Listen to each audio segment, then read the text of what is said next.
All right. We are back with another episode 5. Yep, it's another day. It's been a long week. 3-day weekend if y'all off on, your jobs and whatnot, out on the Labor Day and whatever. Hey, have fun. If you got to work tomorrow, just know I feel you. I was there at one point. So, So anyway, today what we got lined up, all out predictions. We're reviewing All In, reviewing Bash at the Berlin, and sprinkle, a little bit of WWE Raw, SmackDown, and Dynamite and Collision, and some new music that came out Friday. It was a lot of good music that came out Friday. So let's get into the show. Let me introduce you to my co-host, Kadana. Say what's up to the people, bro. what up, man? Cody Rose tried.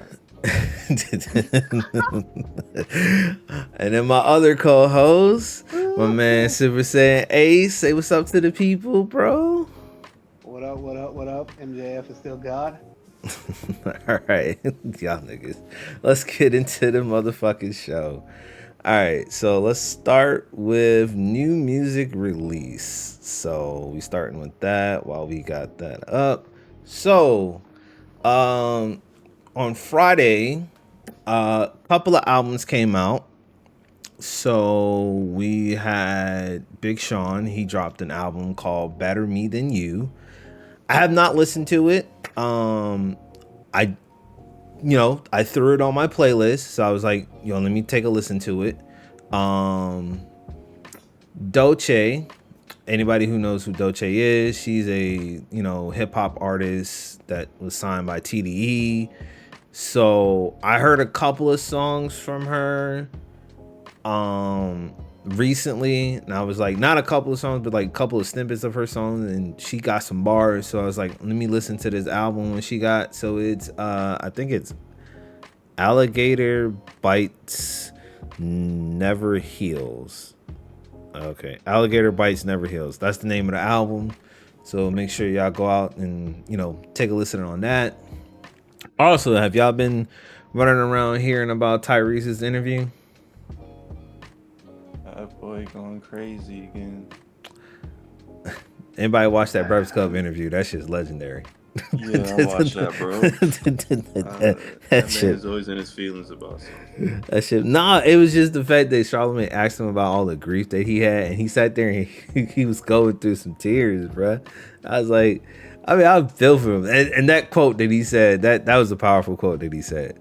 But the fact that he gave this nigga tissue, he was like, we not gonna do this, through the tissue. And pointed to the camera. That shit was legendary as hell, bro. I was cracking up when I saw that shit. I was like, oh man.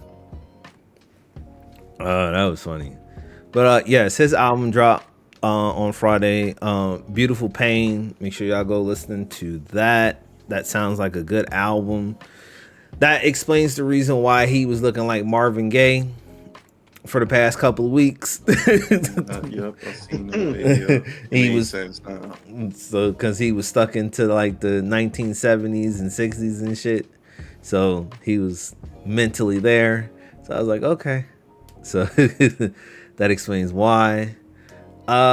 Who else dropped an album? Oh, Smoke DZA. He dropped an album. Let me see what the album was. I got it on my wish list somewhere. I'm just gonna type his name in. Yeah.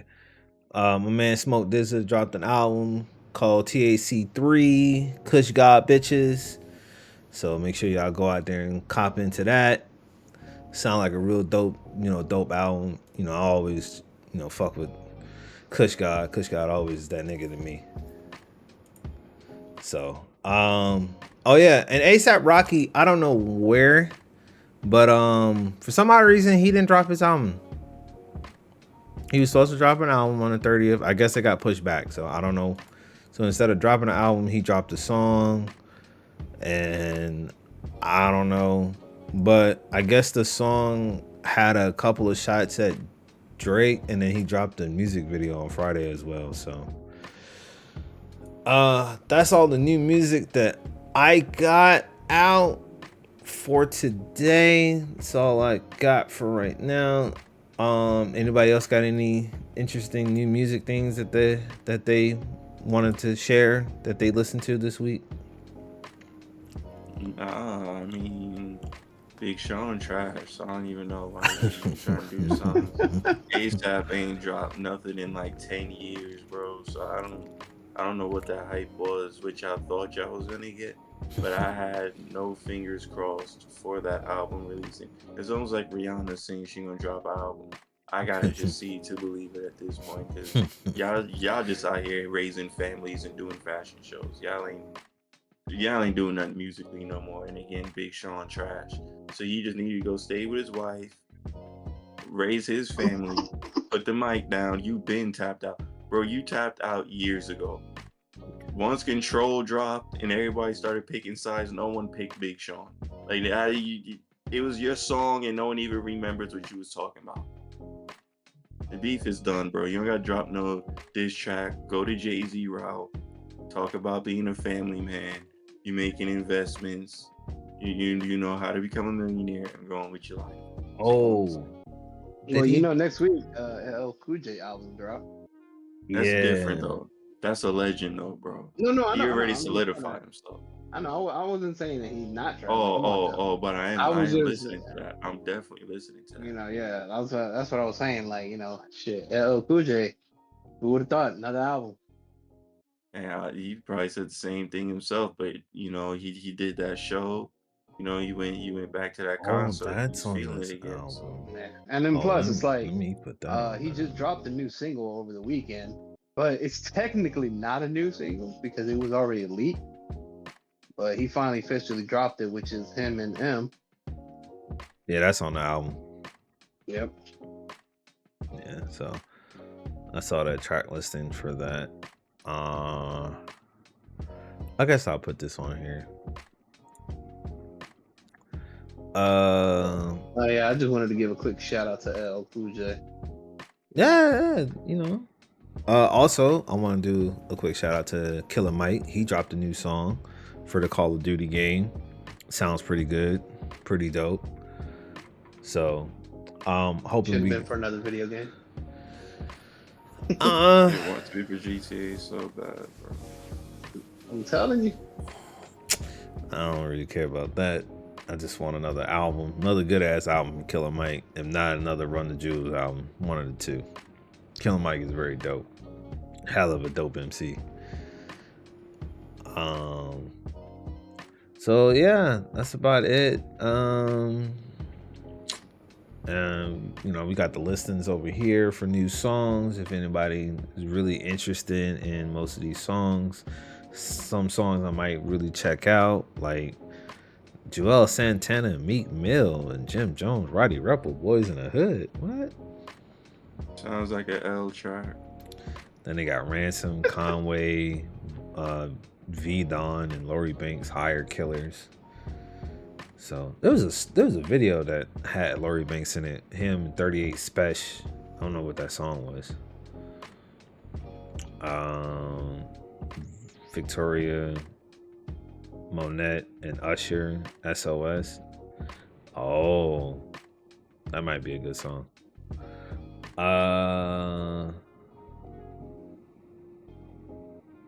Yeah, I don't see anything that's really profitable. Yeah, that's about it. So before we get into the wrestling news, we do have to say a rest in peace. Let me go ahead and pause this right quick. We got to say rest in peace to Fat Man Scoop. Fat Man Scoop died at the age of 53, following a onstage collapse. So he collapsed on the stage at performing at Hampton, Connecticut. I think he was performing at an actual college show or something. It was a college show, and it was a free college show to be exact. Oh, so it was Hampton. So, yeah, he died on August 30th, Friday. If anybody who ever grew up in the early 90s, early 2000s, you know who Fat Man Scoop is. You hear it all the time. If you ain't never heard what Who Fat Man Scoop sound is, if you are one of those kids that watched You Got Served, that song plays in the beginning of that song. You hear his voice in the beginning of that fucking movie when they start doing that dance battle. Facts. Um, If you want an even better example, if you want something more to the times, that Missy Elliott and Sierra track, Mm-hmm. that's another one. he is all over that song. So Exactly. So you it's like already know. another legend gone. He was dope. One of my era I used to love, especially in New York City with the I think what was it no, it was the Faith Evans joint. That Faith Evans joint that they play every time in the club in New York. That joint is hard. I can't play the Like song. pretty much his whole He was a he dope needed the DJ. crowd you need the crowd to hop and jump and just start getting that energy up. He Fat Man was Scoop. he was great. He will truly be missed. R.I.P. to the legend. Yeah, sad man. I was kind of was like I was looking for it and I was like, why is everybody saying like and I it's so crazy. I had just followed his fucking Instagram like 2 days ago.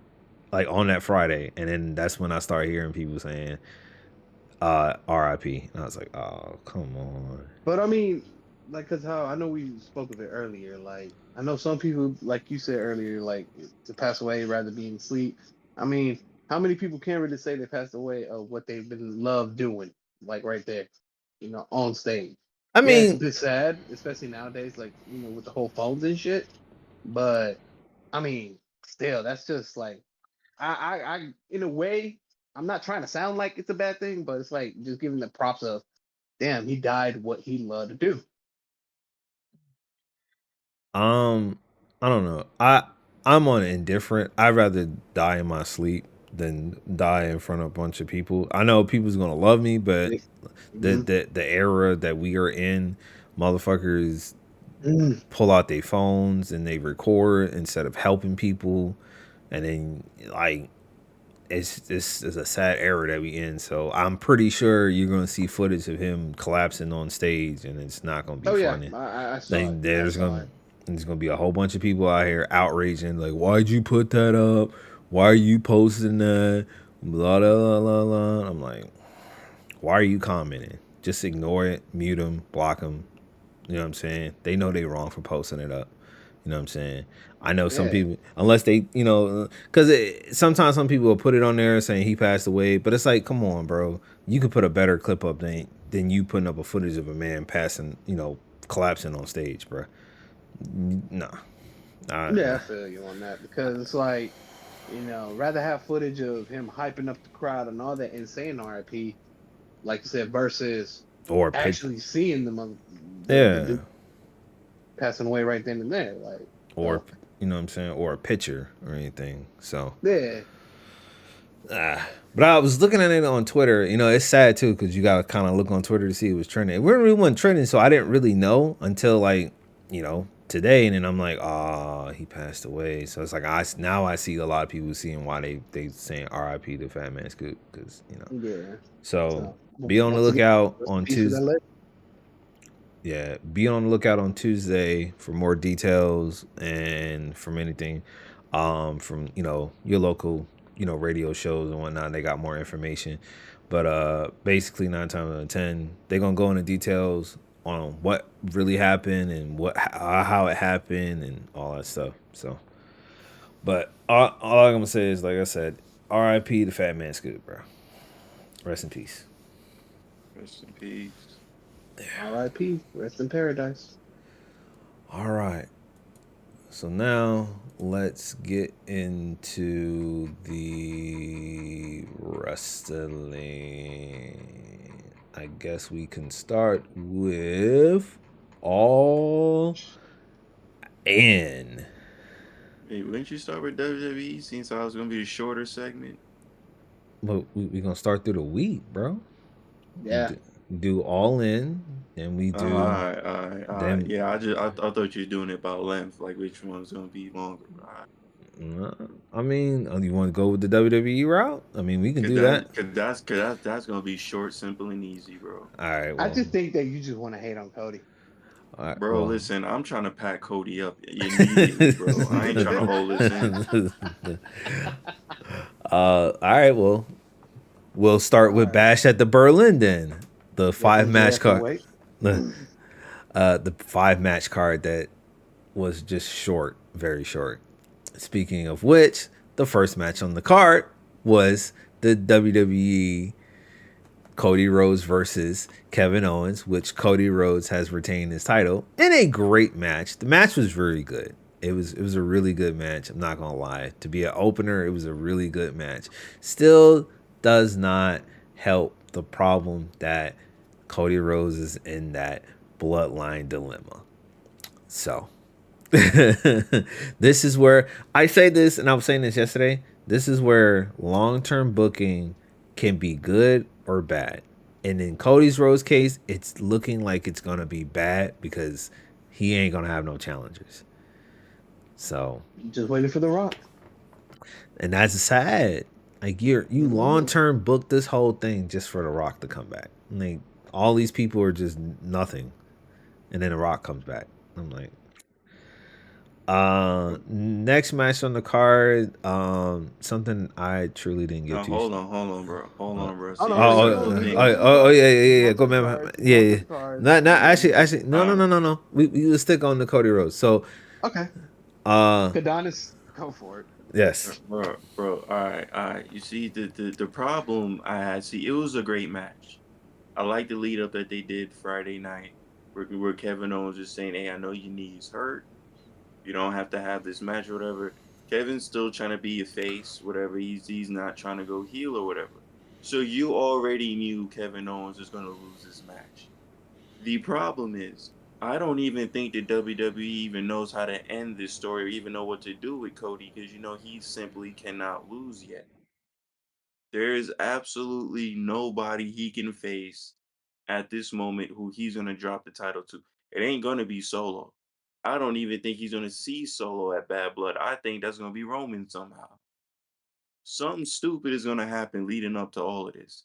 But the biggest issue, like you said, J Star, there is nothing for Cody to do while he's waiting for The Rock. So it's diminishing his entire skill set. Like, bro, I'm sick of seeing him bounce off the ropes to hit a Cody cutter, then just going in to then win the damn match, bro. We know what's gonna happen. But my biggest problem is where the hell is Jimmy, bro? Where's Jimmy at, bro? Jimmy got dusted and still never came back. Everybody came back before him, bro. And he left after everybody. So again, the booking, what is the point of what you're doing with Jay Uso if you just gonna put him back with Roman and Jimmy to help out Roman to eventually face Cody again? Because you have to understand, even with the long-term booking, Cody has to run that back with Roman. Cody gotta go ahead and face The Rock. And most likely he's gonna have to face Solo again. The only match that we don't know he's gonna win is against Roman. uh, um, it's just I fucking I I buggy. don't know what they're doing with him. I don't know. You see, because the thing is, like with Gunther on Raw, you saw his come up with the IC title all the way till now. That is perfect long-term booking right there. He runs into Randy. They had their match. We're gonna talk about that later. But that's perfect long-term booking. But he had nobody in.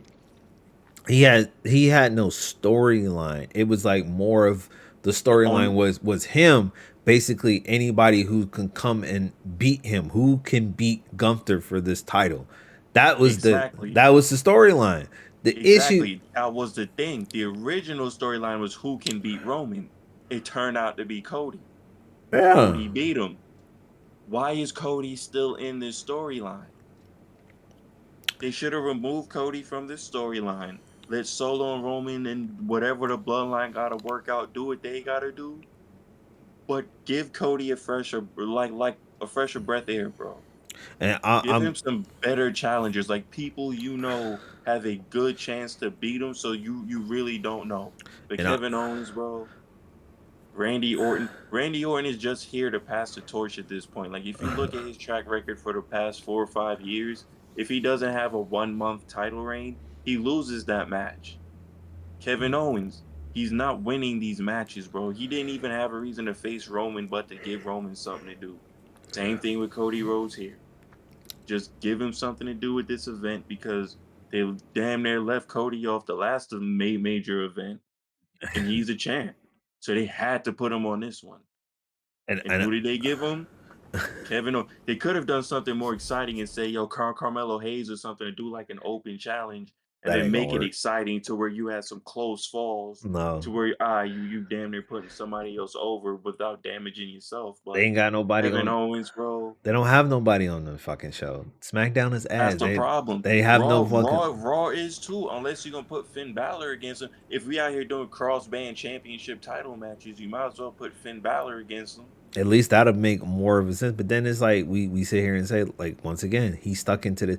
If he He is wasn't stuck bro. into that bloodline storyline, I think it would be a more better thing to see. Ooh, who can take on Cody? Who's going to take the title from Cody? But the fact that we're just sitting there and he's wrestling all these opponents until we get to the Rock, it's like it's no, Pointless. it's pointless. And for the record, for people out there, we're speaking into the eyes of what we see. I know from like a week by week, there's probably somebody out there saying, Cody's not in a storyline with The Rock. The Rock is not there. Roman's dealing with the bloodline. I don't see anything. No, you're not paying attention. If you paid attention to the Raw after WrestleMania, The Rock went away to Mm-hmm. go do an acting job. So when he comes back, they're going to either pull the Roman versus The Rock at WrestleMania, or they're going to pull The Rock and Cody at WrestleMania, or Nah, they'll yeah, it'll be pull. Rock Well, and Roman. Rock and rumor Roman. has it.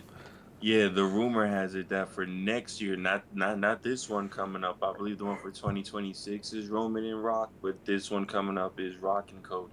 See, so it's like we sitting here and we're seeing the head of the future of what's 2 more going. years of Cody wrapped up with these fools. Like, you know what I'm saying, we're seeing more of the future of what this looks like. So this is why when we're sitting here and calling Cody ass as a champion, it's because that he's stuck in that storyline, and Yeah, all the it's a opponents storyline. that's facing him ain't really, they're not Pointless. beating him The unless. only thing, nah, the only thing I can see a curveball happening, right?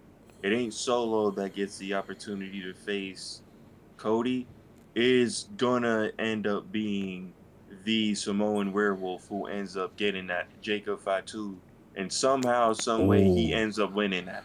oh, for the love of God, WWE, let him talk, please.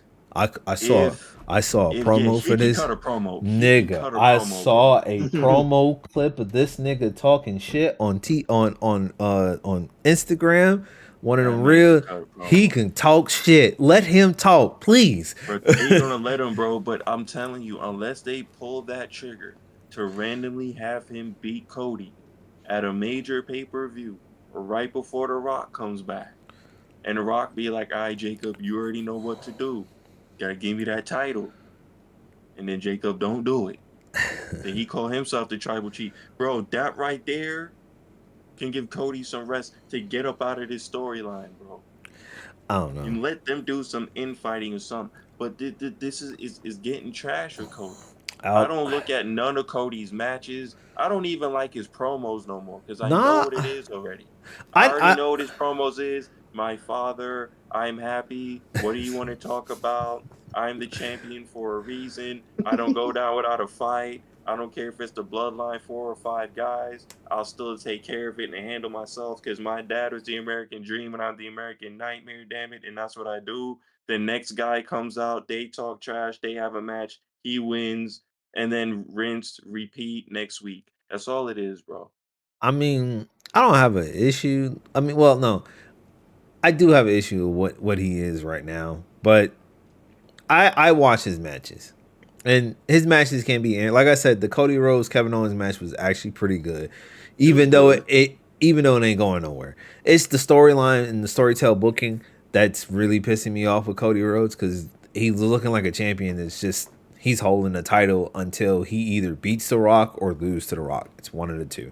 So it's It's like almost like he doesn't even need the title because the other issue that's going on with this storyline is that the bloodline, they're worried about the title, but they're more worried about that necklace more than anything else. it. It's like a battle for power to then symbolize what that title would mean within the family. So if I'm Solo gets it, it ain't I gonna mean the same as if Roman gets it. I But you have to have that necklace. I don't know. And to be honest, I don't know, bro. I'm like, bro, is it the necklace or the title? Because I then Solo would come out and cut a promo on SmackDown one week talking about the necklace. Then he and comes out the next week talking about the title. And like I said, Roman Reigns needs to come out and talk. That wreck everything gimmick is cool, but I need him to motherfucking open his goddamn mouth. I need to know what character you finna portray when you come back to fucking to this entertainment world of wrestling right now. Is it going to be the tribal chief character when you start talking mad shit and yada yada and acknowledge me type shit, or we going to get the fucking suffering succotash ass nigga that we got before you turn heel? Because if we get in that character, I don't want to watch this no more. If we get in the tribal chief character, I'm going to enjoy it because he can talk shit. Let that man talk shit.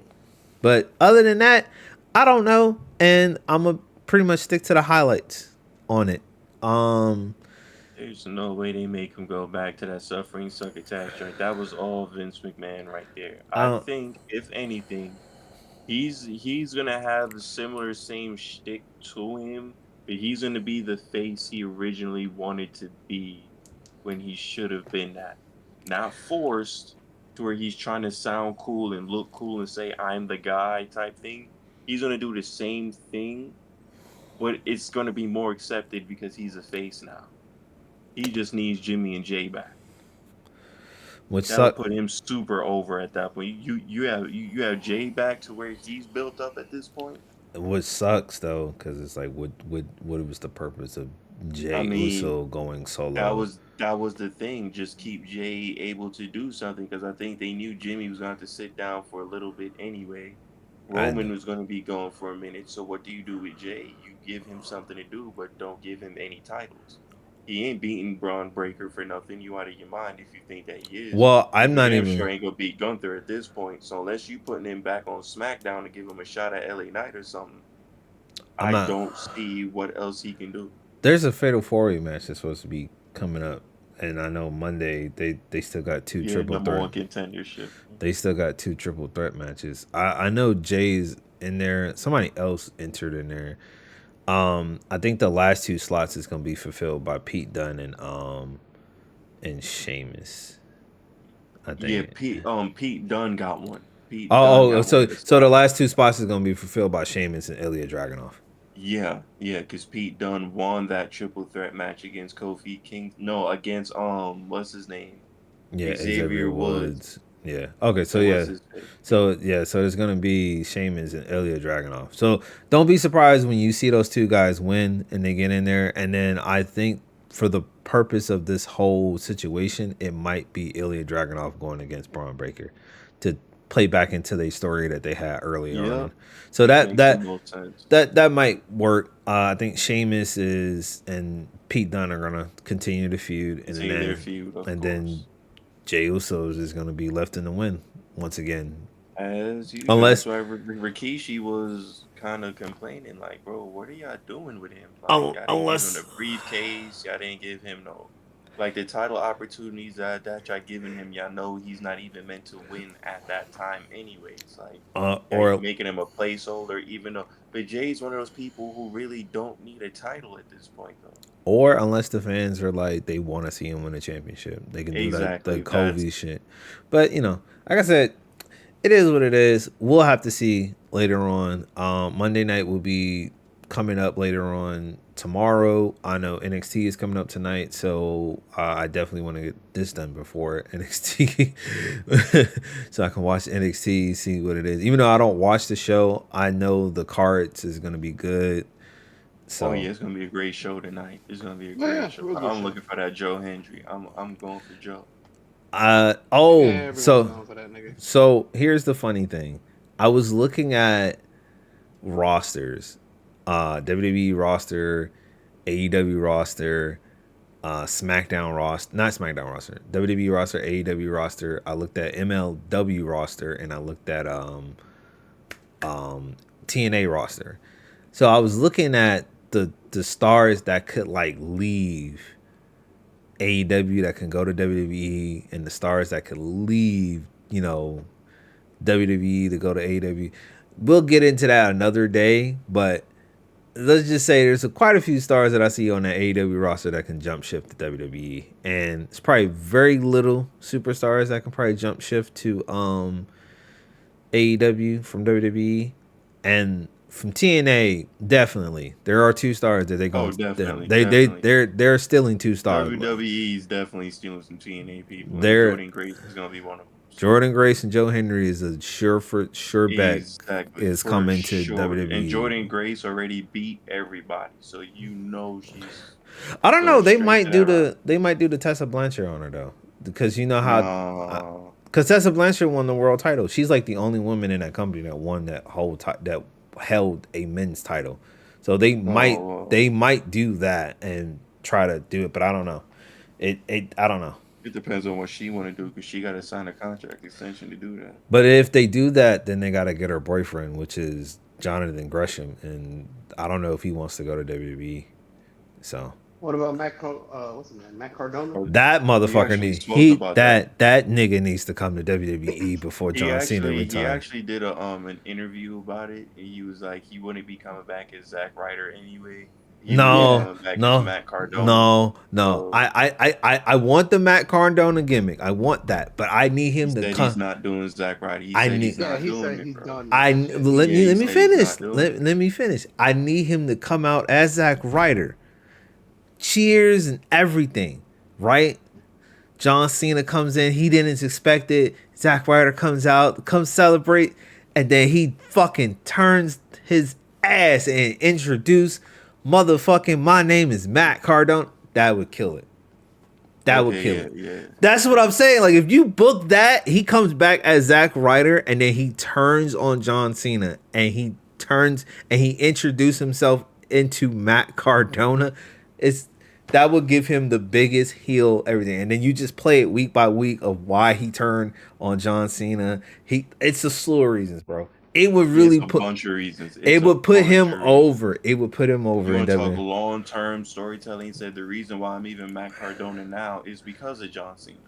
I mean, said yeah, it could have of been course. Zack Ryder, but I had to be the villain. And before you even retire, I'm gonna retire you. Like, yay. Like he stole everything from me. He took everything from me. Like you could just play it in so many ways. But I need him to come out as Zack Ryder and turn into Matt Cardona. Like I don't want him to come back as Zack Ryder and then be Zack Ryder. No, I don't. No, I want him to come back as Matt Cardona, but I need him to come back as Zack Ryder to turn. And it's the perfect way to come back is to turn on John Cena. It'd be perfect. Be fucking perfect. John Cena coming. Perfect to turn on John Cena. Yeah, why not? That'd be the perfect opponent for him. Oh, I'm not saying it wouldn't be. I'm just saying it's always got to be. It always ends with John Cena. But that's the thing. You know why? Because I know why. John Cena is the pedestal. No. But, No. Hold on. Oh, go ahead. John Cena is the pedestal, but in this case, for Zack Ryder, aka Matt Cardona, it's just perfect for it because we know the history. Yeah. Him getting pushed, technically from John Cena getting pushed off the stage, but that's Kane. Him getting his girl taken in front of him by John Cena. It's just like, come on, even John Cena trying to be pow, but at the end of the day, was not really a friend, was just being a prick. And then it just works out. And then you can bring back Eve Torres for that one little storyline. That'd be great. You can do all that shit. I mean, it could happen because if I'm correct, isn't she part of TNA anyway?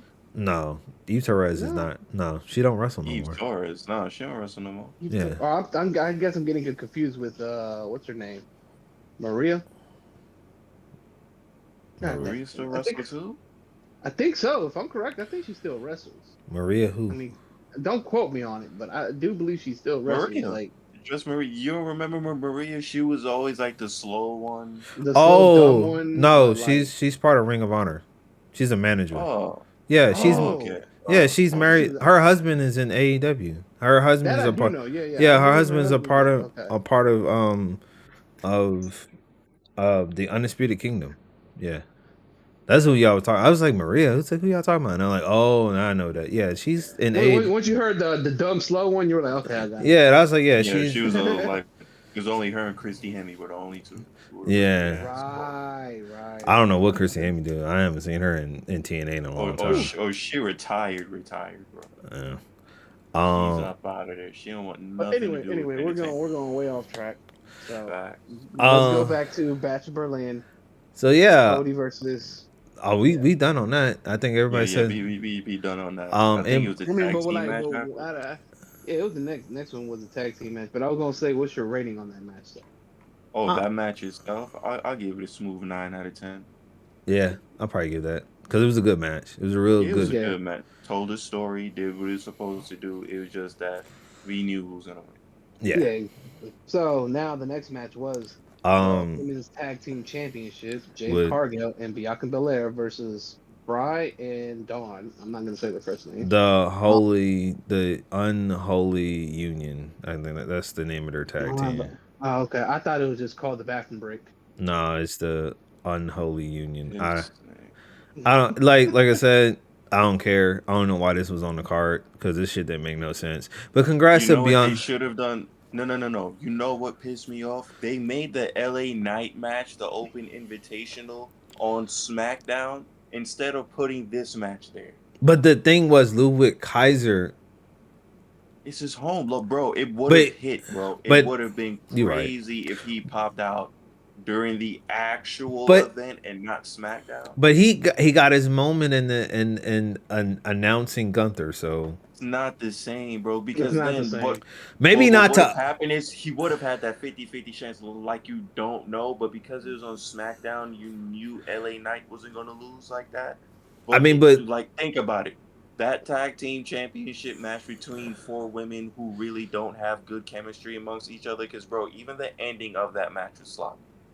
I'm not gonna lie to you. I didn't You get didn't too. even watch it. I you should. see exactly.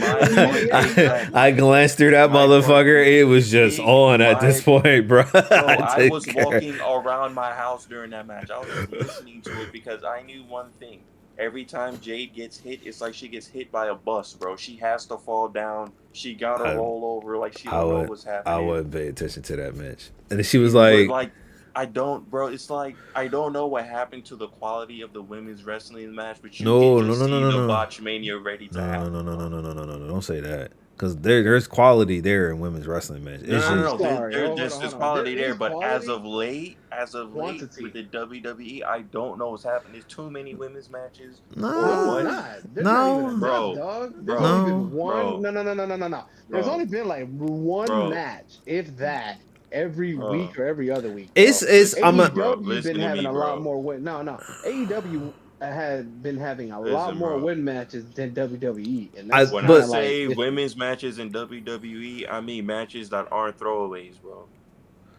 but Like, It like why doesn't would matter if they're I want to throwaway or see not. Zelina Vega in anything involving with these dumb storylines they constantly put her in and she doesn't win, bro? well, see, her character needs to go back to being a manager to Andrade. Exactly. Like now, it's like when I say there's too many women's matches, I'm saying what is the point of some of these matches? Like we just saw Mia Yim on Friday night as well. In a match we knew she wasn't even going to win, But that's but they gave because, her every obstacle possible to win that match but that, using weapons, and she still got sat on. but that's because the storyline was set up for Mia Yim Exactly, and that's what I'm saying. If and you're this would gonna do go. these type of matches, bro, But that there's a, we gotta start putting in some straight wrestling. but that's a, Like I want to see suplexes. I want to see elbows into some announce but come tables. on, We need the me, Spanish announce table back. come, No, come no, no. The women, No, we don't. the women are our equals, bro. We need that Spanish announce table. We need that because we know Hold what on, it's for. goddammit. When you see two Hold on, announce goddammit. tables out there, you Hold know on, which one to goddammit. clear out. You Hold on, know which goddammit. one. The All best way right. we gotta clear out is that stop fucking with the goddamn Spanish people, man. Listen, bro. Listen. It's Look, tradition at this point. No, Alright? fuck. Hey, traditions are meant to be broken and changed. Bro, listen, this Oh is why man. we can't get nowhere as people, because you not trying to Nah, make the sacrifice for that table, bro. nigga, That what you table gotta go. The mean? table gotta It go, bro. is. I mean It it. already is. I The table. mean No. Oh it my went god. at Bash at Berlin. It just wasn't the Spanish people announce It table. wasn't the Spanish It people. was And It was I it, and I'm okay. okay with that. it was I'm German okay with people that. You can be announce okay with that. Give them a table. That's break. crazy. Give them a break. We've been already through enough. Uh, Leave our tables alone. but Make our tables great again, but okay? it's this nigga. But all seriousness though. But it's like there's certain Nah, but matches. yeah. There's certain matches that I know that makes no sense and why they're there. And I know there's good matches like the Nia Jax versus Mia Yim. That match made sense because of That had to happen. Yeah, before yeah. because they were feuding before Nia Jax even won that title. So And they were teasing the cash in the whole time. yeah, So like, they were doing all that. So that yeah. kind of made more sense in that. But like matches like Shayna Baszler and Zoe Starks and Oh and god. and and Oh. Sonya Deville, and What is then the name of the I group don't again? know FTC or something like that? Oh. I have no idea. Don't care because I don't care to figure it That's out. what I'm talking, bro. There's 6 women fighting at the same And time, then and it's still trash. Zelina Vega, and like and then what makes it so irritating is the time that they get, which is I all due respect. I love the time that they get I love the women's. time that they get. It's They just like being women's. utilized wrong. It just that that y'all have not done nothing with Shayna Baszler since she came to the main Since roster. she got there, She and I thought lost. she was gonna be the champion because you remember when she first got there, she was beating up But see, everybody. we gotta remember the era that she came when she came up to the Vince main roster. McMahon, because Vince ain't believing nobody in NXT like that There you anymore. go. So And she was old, and she was old, so Vince saw the age and was like, "Nah, so my issue with Triple H right now is you need to reinvent her.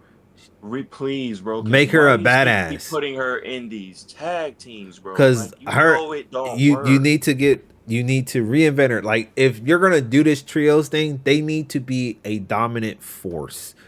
Bro, there doesn't need to be a trios nothing because if you look at the singles women division right now, there ain't nobody in it. It's just who? It's what's her name? Rhea Ripley, Liv Morgan. If you want to go ahead and throw in Bianca Belair, and then who else? Everybody Naomi, else for the Naomi don't count no more, bro. I don't. She Nia just been Jax. put Well, in as like an you said in the enhancement singles talent. division. I'm throwing names out, bro. Oh well, yeah, Naomi, Naomi, Yeah, yeah. Nia Piper Jax, of Niven. course. I mean, they got it. I'm not putting in Piper Niven, They bro. just Piper don't. Niven's low key in a tag team. But they don't really utilize them. Like the women's division is there, they just don't utilize them like they supposed to. That's That's the the issue. problem, though, bro. Like, I don't want to see Shayna Baszler teamed up with somebody who just hit the main roster and somebody else in Sonya Deville who went from literally being a general manager who couldn't even be in the ring due to her injury to going back in the ring, having a trio, and having no crowd reaction whatsoever. Bro, the music hits and no one boos or cheers. They No just one, looking at them. cause they don't care, bruh. They don't care, bro. I was like, number one, if you were gonna do this, right? Leave Shayna out of this, bro. Nah, Shayna's supposed to be this super evil shorty going on a tear, destroying this entire division, trying to tear everybody apart and get her hands on that title. she's Bro, supposed since to. she's been here, she's only been able to get close to that title, what, once or twice, and it meant nothing because you knew she was gonna lose. I need that ruthless character from Shayna. I need that high flying, high action Zoe Starks that was in NXT before she tore her leg. We And need Bianca and Jade to finally split, bro, because I don't know why they gave them the titles in that match. I know why they did because Jay Cargo is not ready to be on a solo run She just ain't yet. never gonna be ready, bro. But I She's know a she's a great look, but for you to be wrestling that long and you still can't catch on since you've been signed, bro. I do know there's a girl in NXT that's wrestling for the NXT Women's Championship tonight. If they decide to do a faction like they did in AEW for her, she would be a perfect call up. Like call her up and then get somebody else to go along with her. And because like Jay Cargo has a character, and her character was great in AEW. They just needed to adopt it to WWE. It would be perfect. Like I'm that bitch, this type shit. She can cut good promos. It's just her in ring. It's like if they can make it where they put her against people that make her look good. Exactly. They That keep putting her against people who that just that but either stiff with it, they don't know how to really take what she does, or she just be and super that's the flopping like LeBron, bro. Like she get one forearm and she flying halfway across the ring. I'm like, and yo, that, Jade, that's relax, Jade. We know you trying to sell, but that you Shawn Michaelin versus Hulk Hogan right now. Like, calm down. that's what I see. Like AEW has a better women's talent roster because they know how to like make women's look good in the match. Exactly, and that's But why she looked so good because the women knew how to um, sell to a point of making the star look good. WWE has a thing of where everybody got to get theirs in, everybody got to make it look a certain way, and yeah, then you have to be able to be resilient quick. Like even if you go down and you get hit with like a big move, due to how the whole sequence is going, you got to get up as if you never got hit. And for that to be what you do with Jade, you kind of kill her mystique a little bit. Like Jade, I was out here hitting big boots. I saw her sequence when she got in, hitting suplexes and big boots. And literally, like 2 seconds later, they both up standing again and they just knock Jade down for the rest of the match until she can tag in. And I'm like, what is the point? I thought y'all were building her to be this dominant force, but she out here hitting moves, and 2 seconds later, she get one super kick, and then she forget that she could wrestle. I don't know. She out here looking for tags, bro. I Like this is not how you gonna build her character. Like I understand that, and that's the thing. You can't just squash anybody in this women's division because everybody has a certain level of merit to them. So you can't just squash the women's division.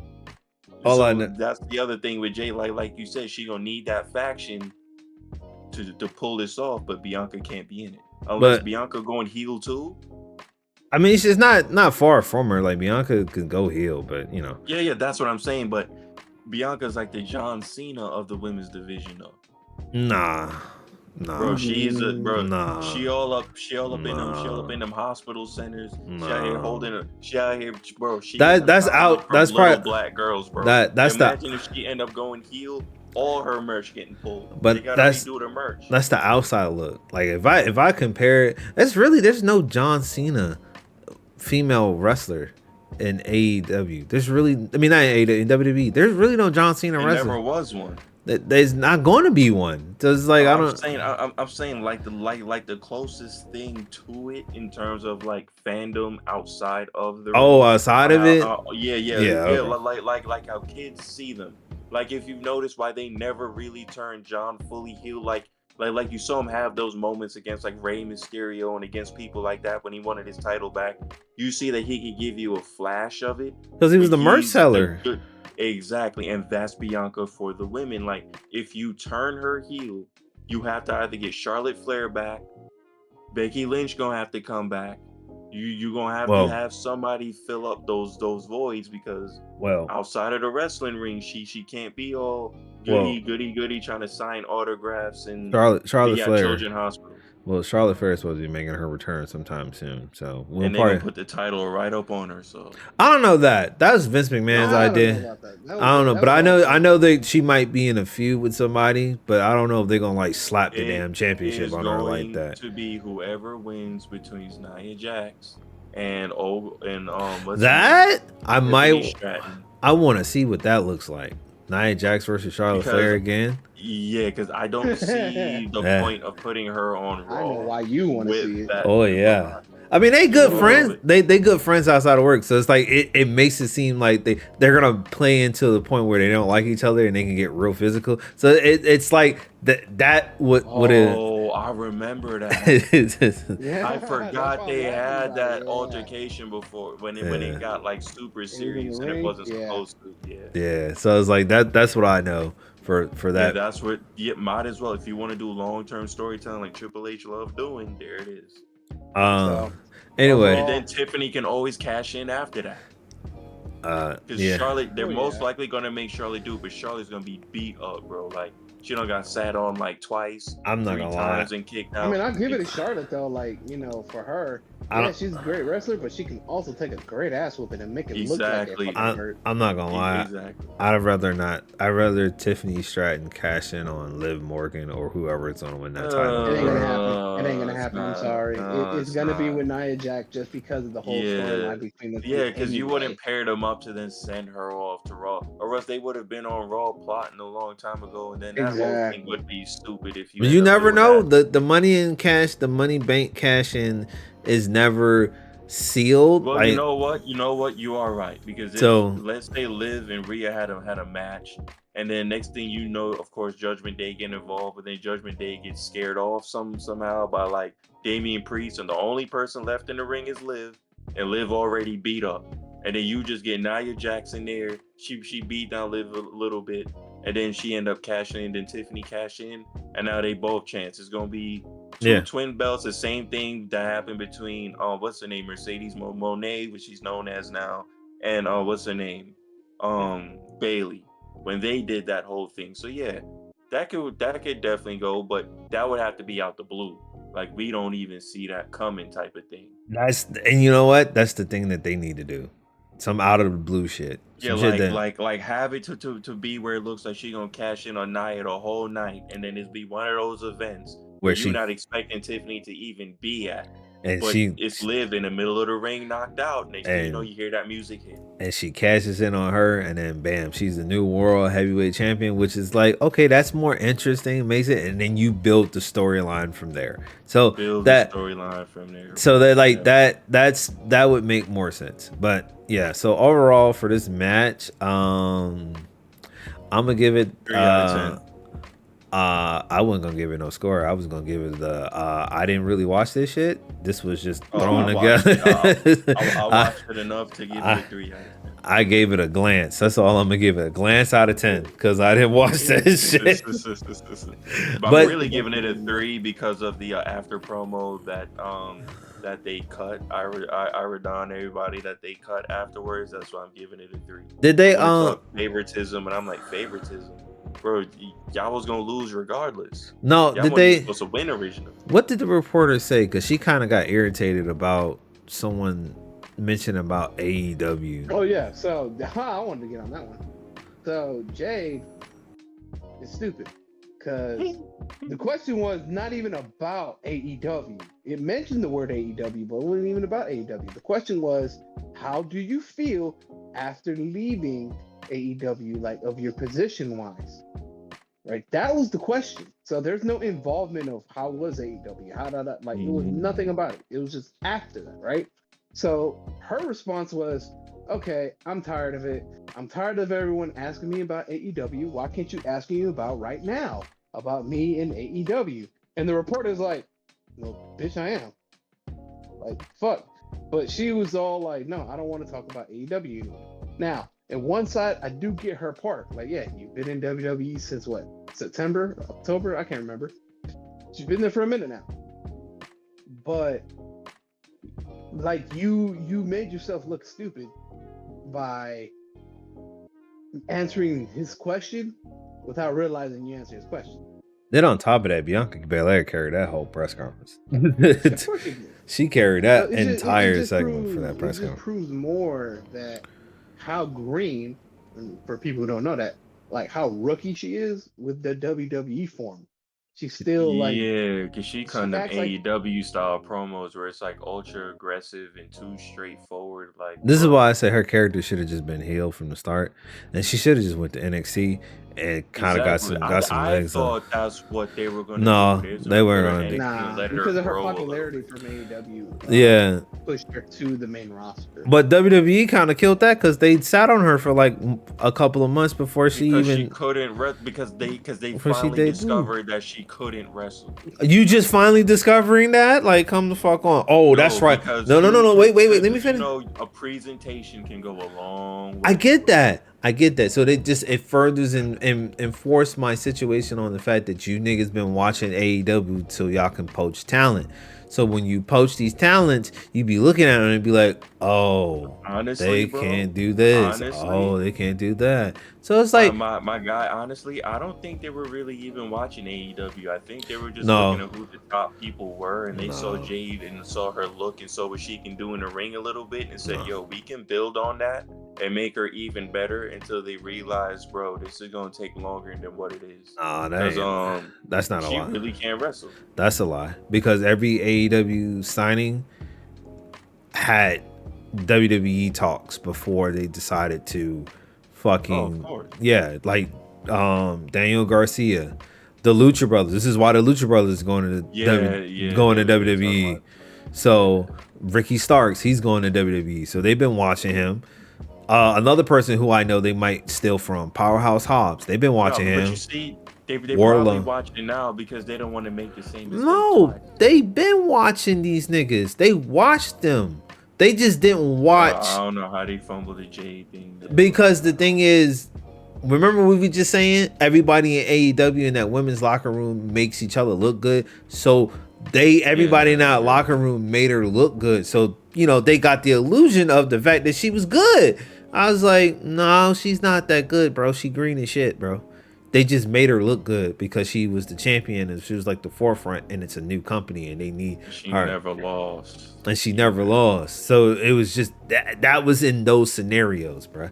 Like she wasn't that good. She's pretty, she's cute and all that, but like, hey, look, you gotta call a spade, bro. She green as shit in this industry. I put it to you this way: if it was like 15 to 20 years ago, she would have been the golden child. Oh, she would have been perfect. She You would know have what I been mean? she would have been a Black China In if the whole, anything. in the whole diva era, she would have been top She notch. would Her have personality. been I mean, but it's a lot of wrestlers that would have been top notch in that diva era. All they gotta the do is ma- show. But the I don't. majority of who we have, like Rhea Ripley, the majority of who we have would have been dominant during that era. Nah, I don't think Rhea Ripley would have done it. I think Rhea Ripley probably would have like really not want to wrestle in that era, that Divas era.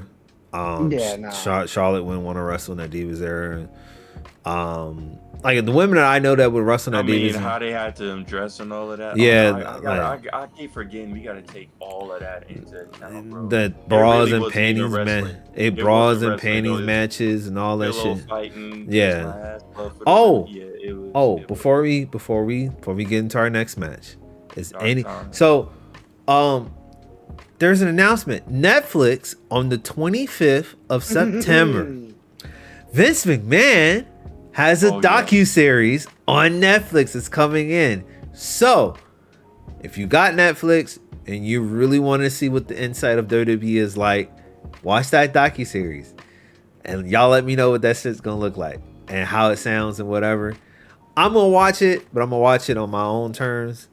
Allegedly, certain websites I already can't know give it away. exactly where I'm gonna watch it.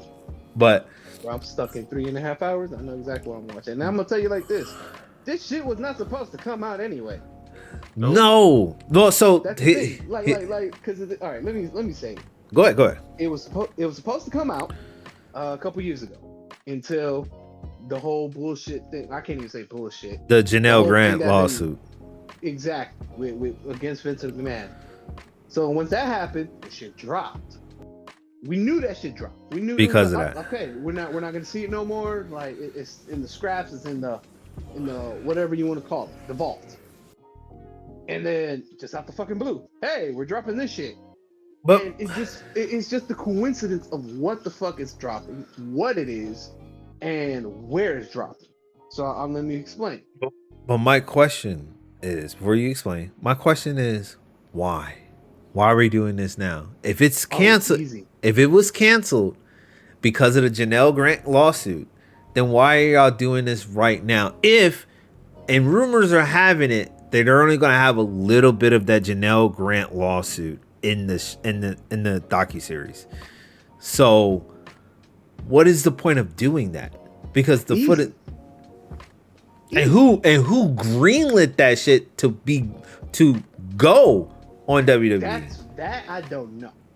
But okay, here's my thing. They greenlit it because, well, dude, how else can you not put eyes on this shit and not say, "Oh, this is money," even if it is fucking negative, Y'all must be right? forgetting that Vince isn't under WWE anymore, so That's what I was anybody gonna could have say. greenlit it. That's what I was gonna say. He's That that's not my second. protected by the WWE at all. You This is remember he Exactly. sold all of his shares, and they effectively cut him off from everything. You remember he can't even visit the facility that he built anymore. this is He true. built it, and he has nothing to do with it. Like nothing. He has no say so. He has no revisions. He only has a very small percentage, but it's not big enough to protect him. And that green light is to make sure that everyone knows exactly what's going on, and that the WWE as a whole had nothing to do with that. Th- That's th- all Vince. this is true, but it's like when we look at it in that sense, like it's bad for like the fucking.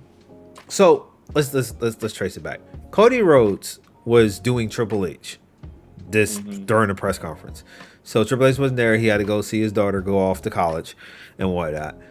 But in the slew of interviews, they did, numbers for sales and all that good stuff and yada yada. But in that that press conference, two people asked about the Janelle Grant lawsuit, which Cody Rhodes does a fabulous job of he does a fabulous job of avoiding those questions and don't really get bothered by that type of question.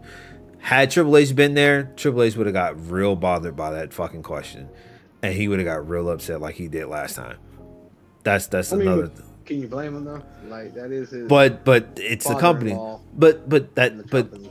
in the company. So it's like my thing is, why would you do this docu-series? So let me explain. Wait. Why would you do? Yeah, I'm gonna let you explain. Why would you do this docu-series if we just got the date for Netflix for Raw coming to Netflix, which is January 6th? Why would you drop this docu-series when Raw is coming to Netflix next year, 6 days after the new year? Because it's to clear the WWE's name to say Not we even just had that. nothing to even do with that. And then to also shine a light, because this isn't just a thing to where it's like, yo, we just gonna highlight all of his negatives. It's the rise, how he then started to fall down right after that, and what ultimately got him kicked out of the WWE altogether. Well, all Now, right, the whole go thing with ahead. Netflix is who else is even gonna take this, is even gonna be as big to get it out? Netflix is the biggest one. They already partnered up. Whoever greenlit that already had a deal with Netflix. This is completely something separate from the WWE. So regardless, WWE can't do anything. It ain't even their call or anything like that. All We right, gotta find whoever greenlit it to actually come out, because you remember the WWE blocked it initially. They all don't, right, they don't, they don't want this out. all right. Well, Ace, explain why is the reason why they. You give me your explanation on why. Money, eyes. No, think about it. Think about it. So, on the money portion, like you said, in the first week of January, Raw's going to Netflix. WWE's going to Netflix. Mhm. What better way to put all them eyes on there instead of with this crazy ass documentary, right? This crazy ass documentary where they're gonna talk, yes, positively about Vince at first, because if we know before it got canceled, they said it was pretty much 99% complete. Done, basically. Done, right? It was done. And then when that shit happened, damn, I don't know. We got all this footage, we got all these interviews, we got all this content. What can we do? Oh, let's add this shit to it. Now that we already know that Vince McMahon is not part of WWE anymore, to the point WWE is trying to erase him from history. So then when you add that on top of this, that's just more content, more crazy stuff that people want to engage. People love to engage in stupid, crazy, nonsensical shit. Tell me if I'm wrong. I Thank you. mean, So you then okay? on top of that, you're having all this, you're gonna have all eyes. People are gonna, of course, question how we're questioning now. Why now? Why are they doing this? Why the release? What's the point? The point is to have still eyes on the product. Since Raw is going to Netflix, already in our mind is Well, since WWE is going to Netflix, they're going to be a lot more uncensored. They're going to be a little bit more unhinged. They're going to be a little bit less leashed, to say the least, right? So now you have all that. So that's why I say that's more eyes and money. Because who the hell is not gonna want to watch this documentary? I mean, okay, I get that, but the thing is, we know what Vince McMahon is like. He's been fucked up for years throughout his whole thing. So it's like we know what happened and how he acquired WWE. He stole it from his own father, and his father couldn't do anything about it. His actual biological father. His biological father did. Technically, he didn't steal it, but No, he did. He sold it from him. He bought it from. He had the money, and he bought it from him. Yep. Without his father's consent. But the thing was, he promised, which was bullshit, I will not go for the other territories. And the moment he got that company in the palm of his hand, where it's like it's mine, what's the first thing he do? Go and steal other talents from territories until the territories cannot be territories anymore. Then he imposes himself in other territories to where people were coming to watch those other territories on other network television, and he forced the territories to go out of business, so they had to sell to him because Vince had the television marketing down to a science. So there's which I can't hate on that. I cannot hate on that as a business. But there's a documentary, I think, that Russell, what is it? Russell? No, Cultaholics did on the golden era of wrestling. So if anybody want to watch how Vince McMahon came into power, watch that docu-series that they did, the Cultaholic Wrestling. I think that's what it is, the channel. Go look for the golden era of wrestling. Just type it in golden era wrestling, and if it's by Cultaholic, watch that whole series. A 3-part episode. Cultaholic Wrestling? Yeah. As well. Vice did it as well. Cultaholic. No. I know Cultaholic did it better. I'm not saying they didn't. Yeah. But also, if you want a little bit extra information, Vice, they did it as well, which was under the title The 9 Lives of Vince McMahon.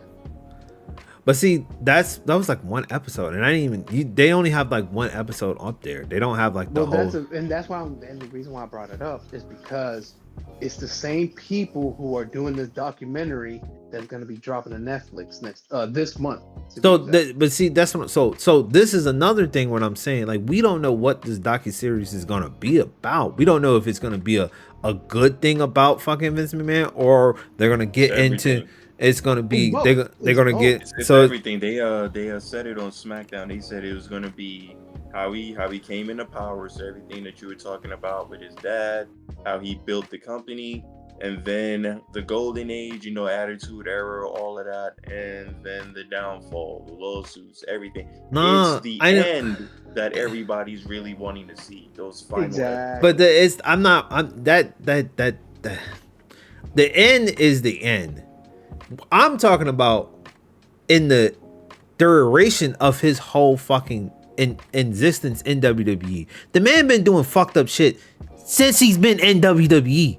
That's the thing. The majority though is gonna be more of allegations. With you have to be able to prove that if you're gonna put that in a major documentary, you can't just say, "Oh, well, back in 1985." Him and Sable had this other woman bent over eating his ass without any type of remorse, and she said, "But they got it." Oh, but look, and she never got paid. But you gonna have to need. But they got to put a whole bunch of evidence. But they got to put the stuff that was mainly in this lawsuit that took him down. And if they connect to any other allegations from way back, I expect them to talk about it. Like a lot of these emails are from way back. But he had 2 lawsuits pending. He has 2 lawsuits pending against him. No. I'm not talking about that one. He had 2 lawsuits that he beat that was in court during the 90s. So they have to talk about it. Like like I said, anything that they have proven, I don't know, man. Things that he's been doing, especially that's still connected with what's going on today. So that lawsuit that he probably won back then, they're probably gonna have to. Well, they can't do double jeopardy, but they really gonna try and pin him down on whatever's going on now. for whatever happened back then. Because remember, hush money back then was something serious. I don't Hey, know. but here's the thing. So And I get it from your perspective, but also J Star, I get it in your perspective. Like, I don't know about this. This is like Because I don't it know could how. jeopardize WWE. it's on both sides. That's No, what it I'm ain't saying. that. It's I don't know how deep they're gonna go into that That's steroid one way to find out. And that you're right on that because because it's like, the dark side but of here's the the thing. ring the dark side of the ring went into detail of how that case was structured, and his former lawyer that doesn't represent him no more. This is the reason why he's in the shit that he's in now. He has been covering him for years. So if they get that motherfucker on the docuseries and he's talking, then we know what this series is gonna really be about. Because he's been a part of his side since the inception of him buying WWE from his father. So that is the thing. That's the issue that I don't know what they're going to tell about. They're going to tell about his uprising and all the good things, but they got to talk about the other things alongside of what's been going on. So if they go in detail of that steroids trial, then I'm like, okay, so I know what they're going to talk about. But if they're going to just glance over it, then I'm like, oh yeah, they just going at the end of this shit, they going to glance over the fucking shit that they accusing him of. That's about it. And they're just going to put it in text words. Well, this is this, that. Was speaking into that, we have no comment of this. I'm like, okay, so I mean, it's I don't separated see it like into that. parts, so I'm Yeah. assuming that they're gonna go into details with everything. And then again, Vince isn't protected whatsoever. So I understand the part with the steroid case with what you're talking about, because that involves other superstars that are either still involved with the company and in some way, he has or other, they have no affiliations to the point they don't have any problems and they don't want to be mentioned. and then They're just not alive anymore. Remember, Test is gonna have to be in that. he has other fucking superstars that were up under him that Mm-hmm. were suing him for the stuff that he does. Then he has a former wrestler that turned into a fucking doctor that did a CAT scan on Chris Benoit for allegedly finding out what he had, which was the CTE concussion protocol. Yeah, so it's like it's literally that. It's those things. So we don't know what that docuseries is going to look like. I don't know if they're going to paint. I know they're going to paint him in a 50-50 way. The thing is timing. Why release it now? And if the docuseries is going to paint him in an ugly light, then it's either it's going to do more damage to Vince McMahon than it is going to do to the WWE, but WWE will take that damage. Then on top of that, you got to present yourself with all these fucking questions that you've been trying to avoid for fucking years. So it's like don't want to fucking talk about it. You don't want to say, and you do press conferences every time you do a fucking pay-per-view, and y'all do 12 pay-per-views a fucking month, and y'all do Probably press more. conference. So you niggas really gotta fucking sit there and get asked these questions by these fucking reporters. See, AEW don't really have to deal with that shit most of the time, other than shit that has to deal with motherfuckers that work for WWE, like Chris Jericho. Other than that, AEW really don't have to do nothing. They don't have to deal with that because AEW doesn't have these problems. You motherfuckers had these problems from fucking 20 something odd year, 30 something years ago. You had these problems under one fucking man. One man. There's a slew of other people that might say, oh, he wasn't that bad. And there's a slew of other people that might say he's terrible. At the end of the day, we see what the fuck he is. He's a very fucked up individual. And the walls of motherfuckers trying to keep that shit behind closed doors is starting to crack, and you niggas can't avoid it. So I hope WWE is prepared. Triple H, hey, look, listen, I'm gonna tell you right now. But you just answered your own question though, when you was like, why would they do this now? You kind of answered it. When else could they possibly do this? Because they can't put it out when they're already in the Netflix deal. Because they can. Backlash. No, they can't. What if there's backlash during that deal and Netflix says, "Yo, we want to back out of this because we don't like the image that y'all have now due to what just came out." Then where's the WWE gonna actually go? Because they have the right to terminate due to stuff like that. Okay, so you saying that now? What about if they do it before they go to Netflix? Then where the fuck they supposed to go?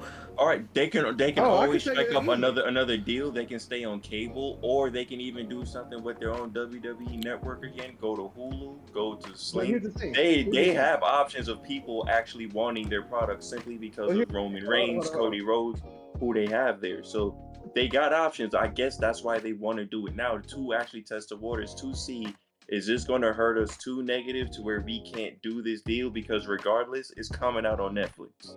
But here's the Ain't thing. nothing they can do. Hold on, And bro. on top of that, Giannis, no, no, goddamn, give him. hold on though, because Um, I'm still piggybacking of what he said on why they're doing it now. You Mm-hmm. remember WWE officially got rid of everybody connected to Vince McMahon, so everybody who was there since the '80s are officially gone.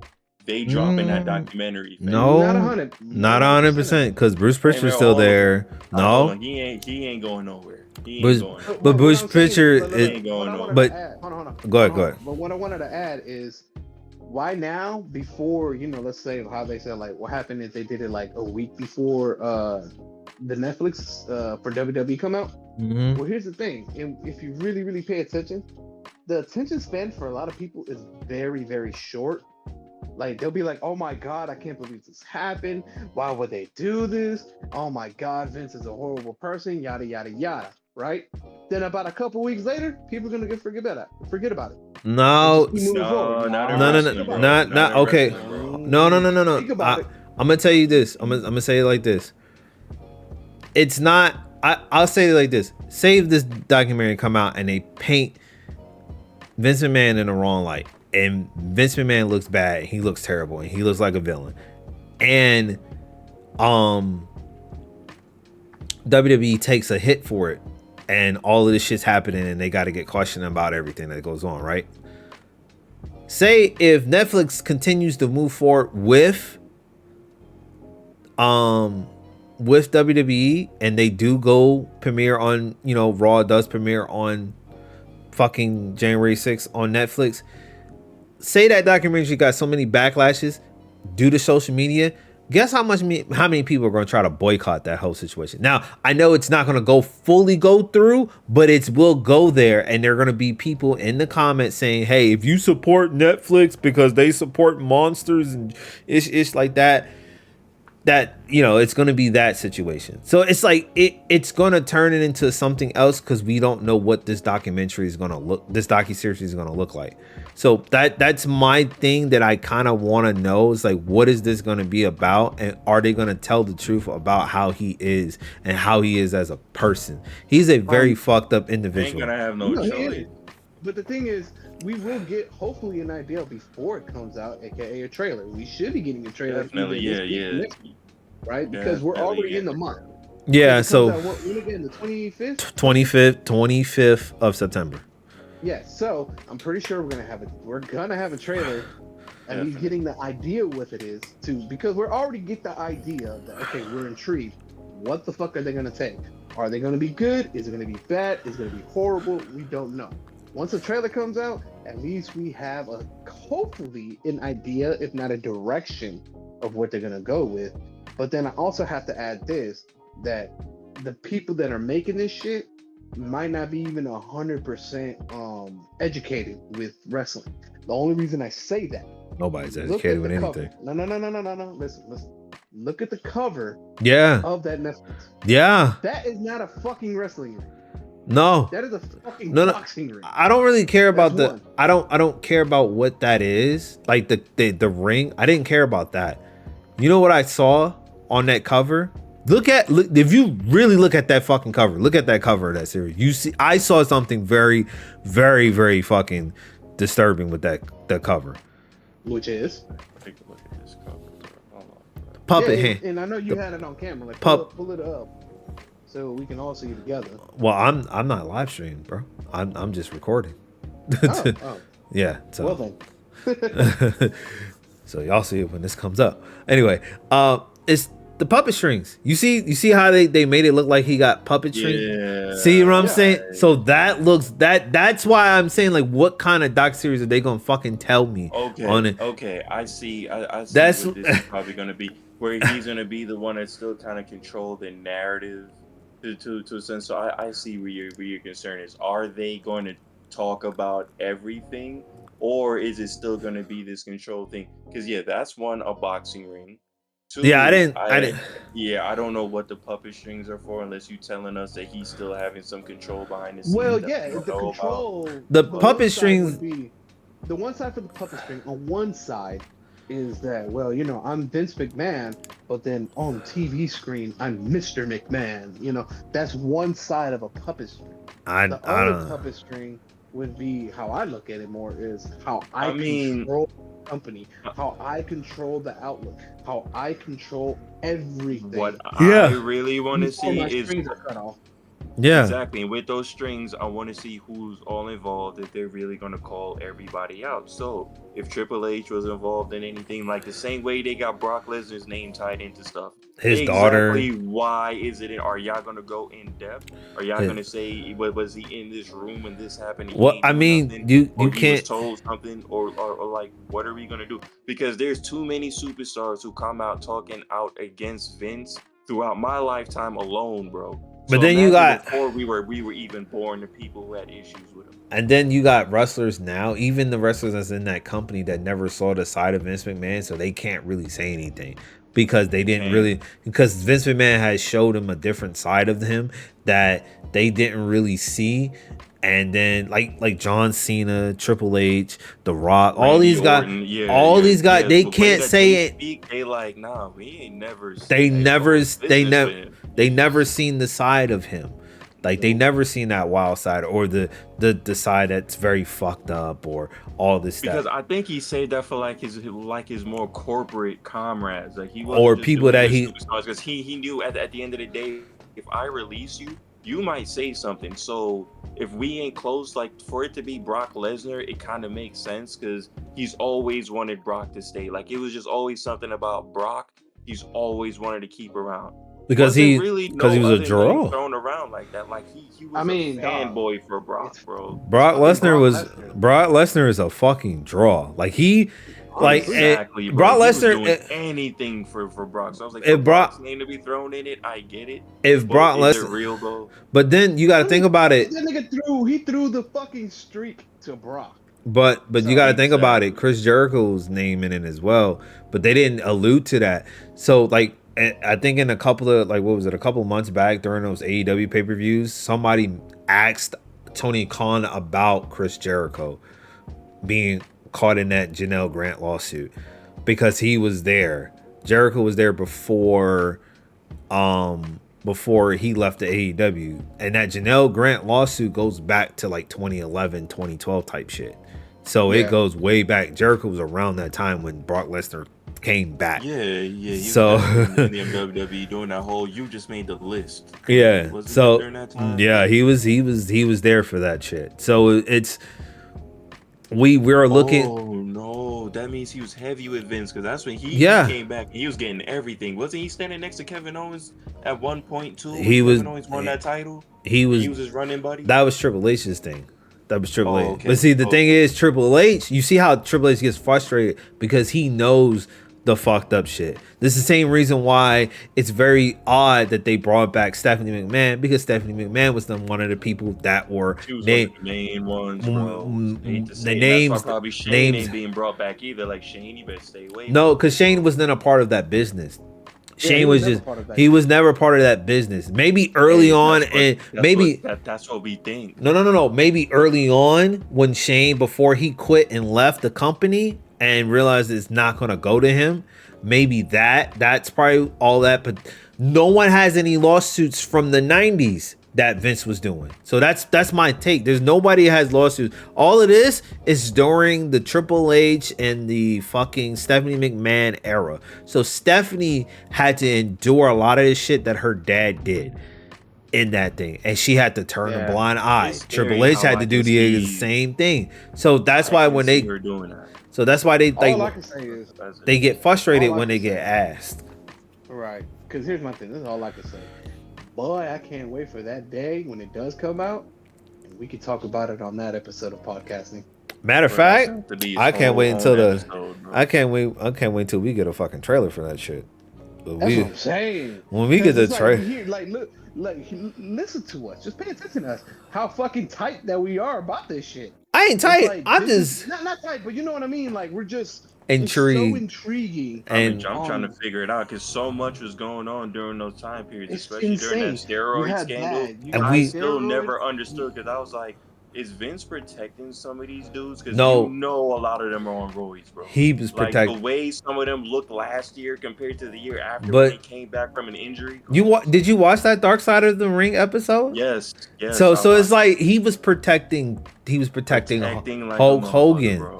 He was protecting Hulk Hogan, and wrestlers really had wrestlers had pain issues. And Hmm. They wrestlers was always in pain because they wrestling like every single day of yeah, the right. week, And it bro. was like the Yeah. money thing and all that stuff. So it's like And then you're an independent contractor, so Vince and, ain't looking after you and then you're throughout any of them matches. Like you you have to go out there and perform, and then that's why I'm like, yo, he was injured. He even looked like he was injured. There was no limp. They're like, yeah, they're on painkillers all day, bro. They don't feel nothing and when then they out you there. and then you are a privately owned company.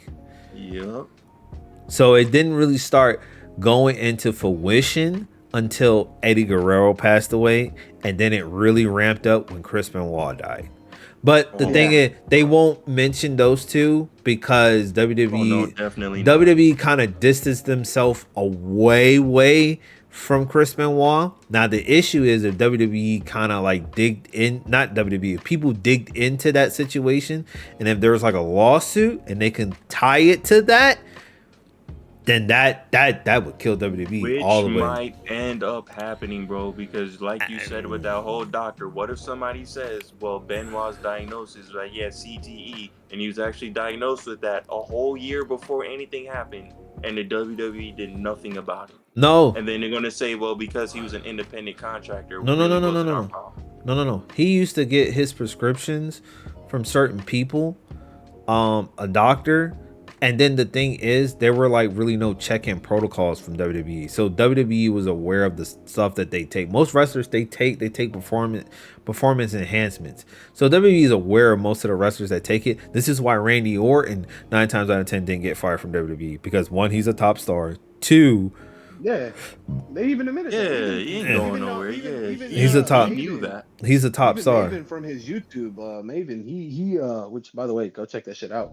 Yeah, I watch all Maven his with his stuff. YouTube, he even admitted it himself without fully saying the words, but he fully admitted like, yeah, like Randy Orton, great guy, top wrestler.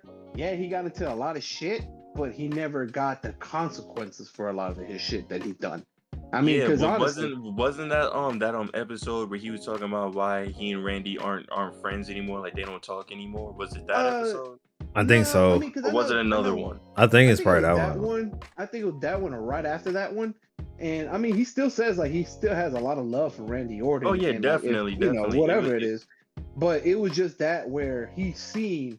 I mean, if Maven was a lot more ruthless to what he says, I'm pretty sure a lot more light would be on this company. And then Negative light, to be exact. and then Just because he Yeah, was in during especially that in era. his Remember position. that. Yeah, Not especially even- He was during in in that his era. position, he saw all of that. not even Exactly. not even that. You gotta look at the over sexualizing women in the company. Then Oh you my gotta God, it's the ridiculous. fucking Yeah, that was different. the That was moolah.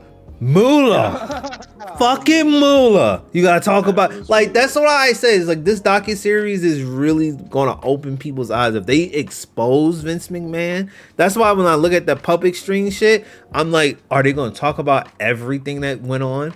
Everything? If not, you know, Or are they somebody's gonna paint have him a YouTube documentary where they gonna do it themselves and, and talk are about they the gonna insane paint him in a good light? That's all I wanna know. I feel like it's gonna be both. I personally feel like it's gonna be both sides. Oh yeah, it's where always both. you- It's always You know, both. that's what I'm Both. saying. It's They're always gonna gonna be elaborate. both.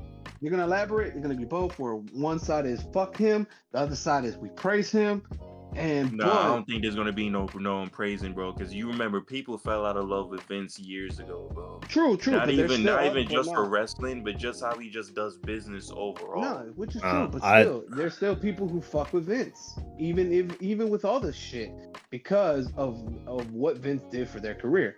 Like Well, for an example, obviously, yeah, because there's a lot who don't see him for doing the evils, but giving them the exactly. opportunities like Like Randy and all of them, they don't know Randy, that Kurt side of Vince, Angle, all especially them the way niggas. that Randy used to carry on, because he used to have some real issues, bro.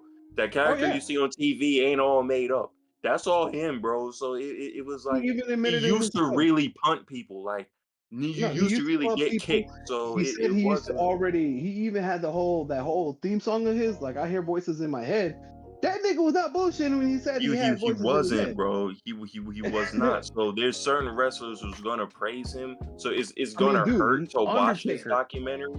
But Who's not gonna praise him more than Undertaker? oh yeah, because the Like, Undertaker's come so on. Well, weird. actually, Dude, man, there Undertaker, was no Undertaker I before. wouldn't say he praises him. Undertaker kind of looks the other way because they on his podcast, his He partner doesn't that acknowledge it. his partner asks him and he probably is like he doesn't know.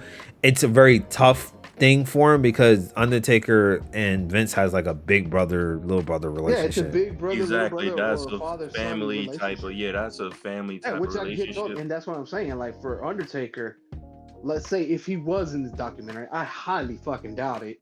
But let's say if he No, was, he's in it. he's just He's definitely in it. he's just gonna praise about him.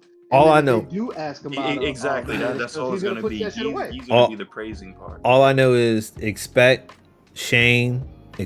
Stephanie, and maybe I want to say a 10% chance you're gonna see Linda in that documentary because Linda kind of cast herself away from everything that goes on with Mm-hmm. wrestling I don't. Yeah, because she I wants to think be that in was another reason why I couldn't drop. because she wants to be in politics. But then it's funny that you kind of go help out, you help this nigga with people in politics, so he gets to do whatever the fuck he wants. So it's like it's a shady deal when it comes to her being in But politics and him doing whatever the fuck he you wants to have do. to.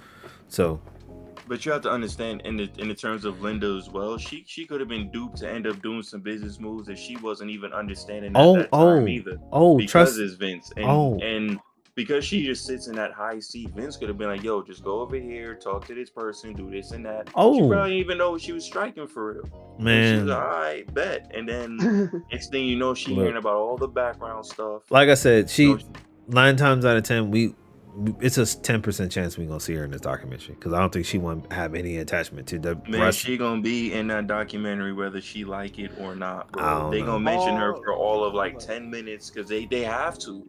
I know they have to. Bro, Triple she H. got tombstone, she got choke slam. They gotta touch on that. But we Vince don't was so evil, he but even but let his wife take bumps in the ring. but we don't know how we don't know how they're gonna structure that documentary. It's like it's gonna be good and bad, but we don't know how that goes. So We all don't I even can know what say they're gonna include for it. that's what I'm saying. So All I all know, is we gonna all wait I know till is that September trailer drop. 25th.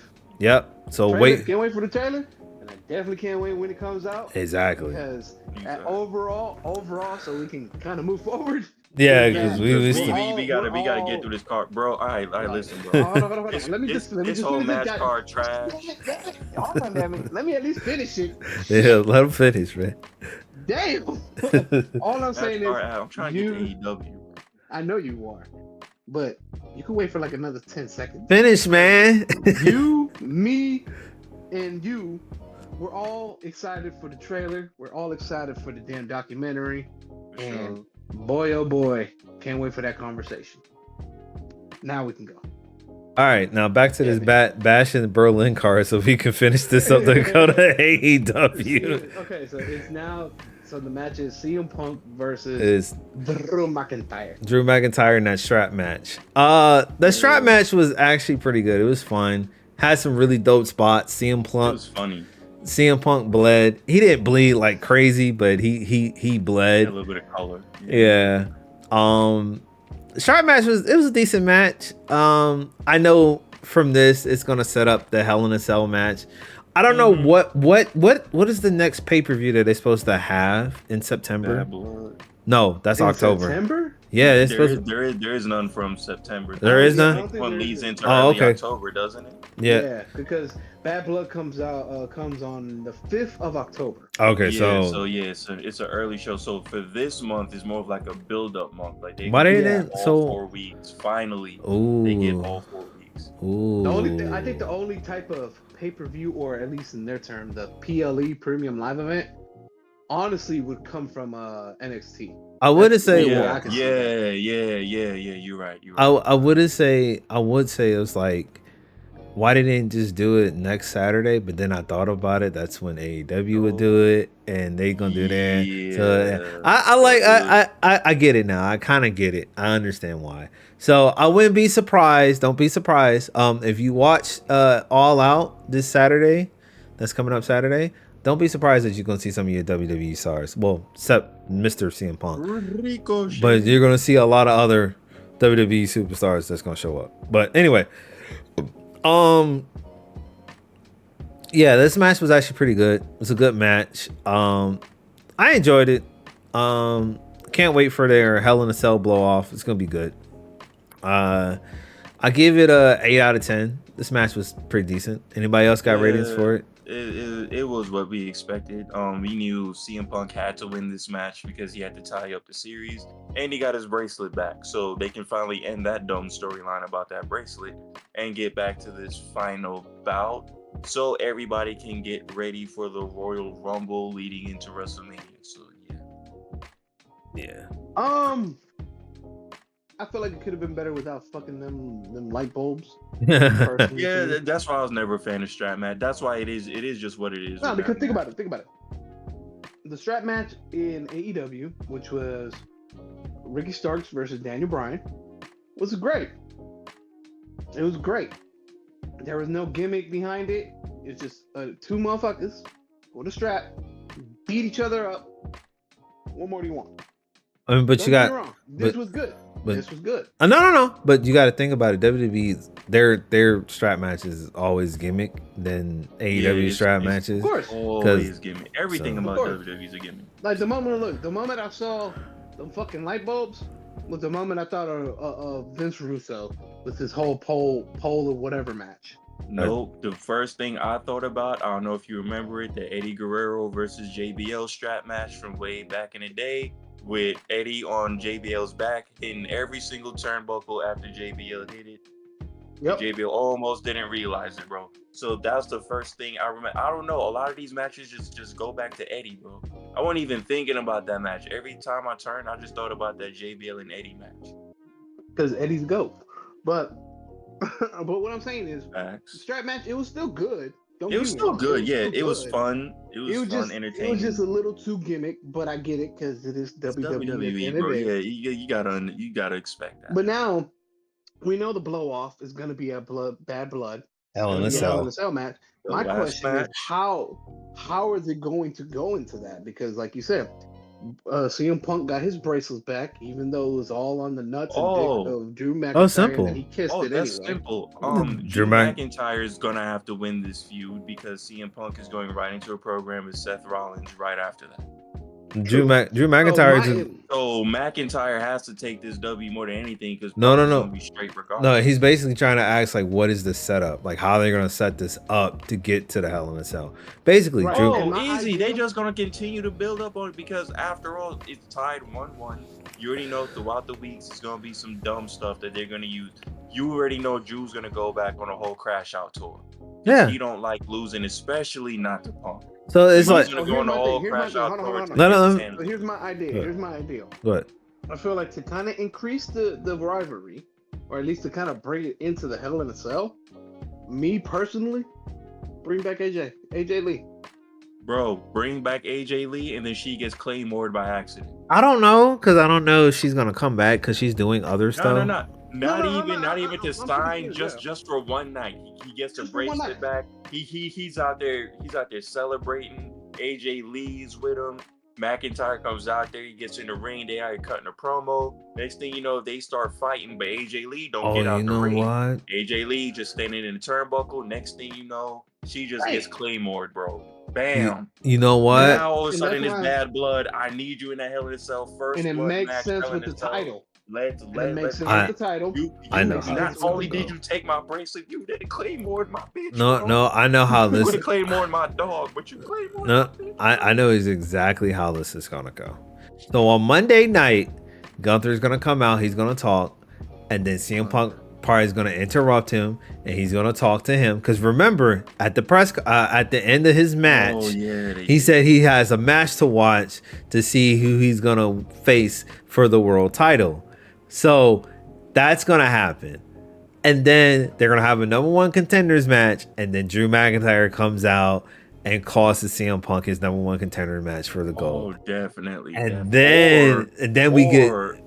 It could be a little bit different to where he wins that number one contenders match, but they have like a world title match like the week afterwards, and then Nah, I don't want that. Can't, because it gotta be in a it has to PLE. be more impactful, bro. Don't even gotta be at like a PLE. Like, what if they just say sounds like, hey yo, we gonna do this match here tonight because Punk won it, Gunther won it. That's a waste of. Fans want it, and they say, "Hey, let's just end up doing it." That's like, a. You know that's McIntyre's going to interfere, but what if that sets up like their whole program, or even a triple threat match at Bad Blood for the title? Nah, that's a waste of that's a waste of an opportunity. It's a waste. They're gonna set it up. They're gonna set it up. They're gonna. Using trash when that is. They're gonna set it up. CM Punk's gonna wrestle somebody else. So he's gonna wrestle somebody else. I don't know who he's gonna wrestle, but he's gonna wrestle somebody else. And that person, it looks like Punk only facing people he got problems with. And then, I mean, that's the good thing about it. Like he got problems with certain people, so it's good. They're working. Who else is left other than CM Punk and other than several? No, he's gonna work against somebody. Whoever they're gonna put him against, they're gonna put him against somebody that's going to go face Gunther for that title. Drew McIntyre is going to cause CM Punk to lose, and then that person, it's going to be like a number one contenders match, but it's not going to be that night. It'll probably be like the next Monday Raw after. Yeah, because I was trying to figure out if there's even anybody else in that contendership picture right now. I'm not talking about they might do it for Jey Uso. They might just throw Jey Uso in there and he wins and then he loses. You know what I'm saying? Because I don't see anybody else really, or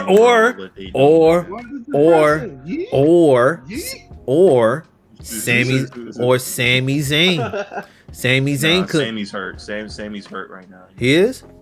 Yeah, he's hurt. Oh, well, never mind. That's why one, that was a squash match that you saw only last 5 minutes. Two, that's why he told Jey Uso to go after that title and bring it back home. So right now, everyone's hurt right now.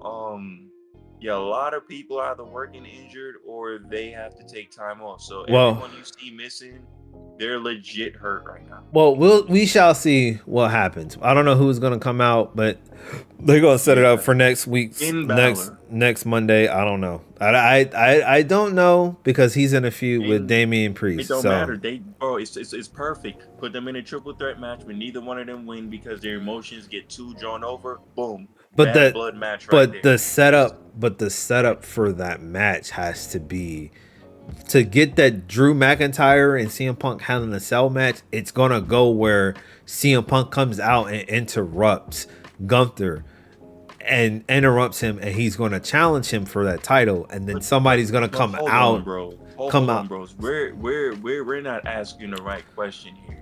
Okay. Can CM Punk really hang in a match with Gunther? No, but you're forgetting the part of the setup for the Hell. No. Like I understand the setup, like everything it has to go through, like the setup to actually get there. But realistically, let's say that everything goes through with that setup perfectly, and CM Punk does get that championship match, bro. CM Punk thought that he was injured during the Royal Rumble, bro. He might die during that match, bro. No one's taking that title off of Gunther until like next year's SummerSlam. Next year's SummerSlam, nobody's taking the title. They're gonna build Gunther up like how they did him for the Intercontinental title. No one's taking that title off him until like SummerSlam. John Cena. Nah. Cena will come close. Matter of fact, John Cena. If they build him up, that'll be like the perfect test. Like that would be a good. I'm the man. I'm basically the Ric Flair of our generation. That'd be a great. That's a great opponent. And then on top of that, SummerSlam's a 2-night event, so that might be a thing where he loses that title. But he is not losing that title until next year, though. So Exactly, definitely. He's definitely not losing it till next year. But if he loses it next year, he's gonna have to stay in that picture for a long time, and it might be Seth he loses it to, knowing how Triple H and them work. But anyway. So what's your? what's your rating for the match? I gave it an 8. What is your rating? I give it a 8. I actually give it a 7.5. Oh, 7. Just Oh, because yeah, the other yeah. half, was just because I'm sorry, dude. I don't like the gimmick of the fucking bullshit lights. Like that's just me. Yeah, that's why I gave it an 8. So Yeah. I'm like, bro, the That's lights, just me. y'all But like, could have it was just still beat the not hell out bad of each though. other and pinned. Like Exactly. That's what everything, I'm saying. But I everything get went it. along. I get it. I get it though. Yeah, the lights kind I of did completely kind of understand. ruin that entire match, but everything came along for it. But Yeah, it came along like it was still the right people for that gimmick, Mhm. even though it was not a great gimmick. They worked it out the way It they fit worked it out. because yeah. So it pushes their story further. And so then after that match, we had the tag Liv match, Morgan and Dom versus Priest and what's her name? Mommy? Yeah, Rhea Ripley. the Terror Twins. Yeah, that's what they call it, the Terror Twins. It's just like, okay, it works. Yeah. Stupid to me, but it works. I would say the original members of Judgment Day, basically. Yeah, the original members. So, what's y'all thought on it? For me, it was okay, not bad. Made the storyline a little more forward. Not enough, but because everyone is waiting for Rhea Ripley to beat the shit out of Dominic. That's the main thing. I'm gonna say this though. I felt like this match kind of hurt Damian Priest more than it helped him. Yeah, I was gonna say the same thing. Because it's like you're wrestling Dominic Mysterio, and then you almost got pinned by him when he hit you with the frog splash. And then I'm not gonna lie, Dominic, like Ray, your son is not great, bro. Like he needs, because they don't build him to be great. They built him to. See, I was gonna give my whole analysis on this when y'all was done. So. They built this nigga to be like a Mick Carter, and you just built fucking Damian Priest to be a world heavyweight champion, like a heavyweight contender. Like, dude, no. The nigga, his championship that he won was in NXT. And it wasn't even long. No. And the man who holds that title has a very dominant run. Oh, I can't wait for fucking tonight. That's just gonna be good. He go crazy, but the biggest issue was that should have been Finn Balor in that match if y'all were really gonna do it that way to cause some intrigue. But I know they wanted to sell the Dominic versus Rhea thing. But it's the fact that y'all made Damian Priest scale himself back to put himself to get beat up by Dominic Mysterio for a good duration in this match. Get hit by a frog splash and almost pinned. When Dominic Mysterio only has 3 moves, bro. The 3 Amigos, the over-the-top rope little flip move that Eddie always used to do, and the frog splash. Other than that, he's a very boring in-ring competitor. Now, when he was super green and it didn't look like he was doing it in the ring was one thing, but he's more confident now because his character is down pat. Dominic Mysterio just a character guy right now. He's not there for anything in ring. He's just a gimmicky guy. I'm saying the same thing about Liv Morgan too. She has a few moves that you like, but for a long title reign, bro, I don't know. She's just a storyline champion. I'm not gonna lie. The moment this storyline is dead, Dominic nor Liv is gonna have anything to do. I'm not gonna lie. That's why they're continuing the storyline. Because what do you do with anybody else in Judgment Day if you were to break them up besides Finn Balor? Because Finn Balor is gonna be in that championship picture regardless. He needs Everybody else gonna get lost. No. Well, No. I don't know. Carlito won't, because it's Carlito. No, Carlito's he's lost now. Lost now. What the fuck you talking about? Lost now. Like what I'm saying Everybody is, like, gonna be super lost. Like they're not gonna be on TV. Basically, they're all gonna be Apollo Crews. You gotta wait for your opportunity to get that shot again. That ass. Even when you do, it's not gonna make sense. That's what Carlito is at this point.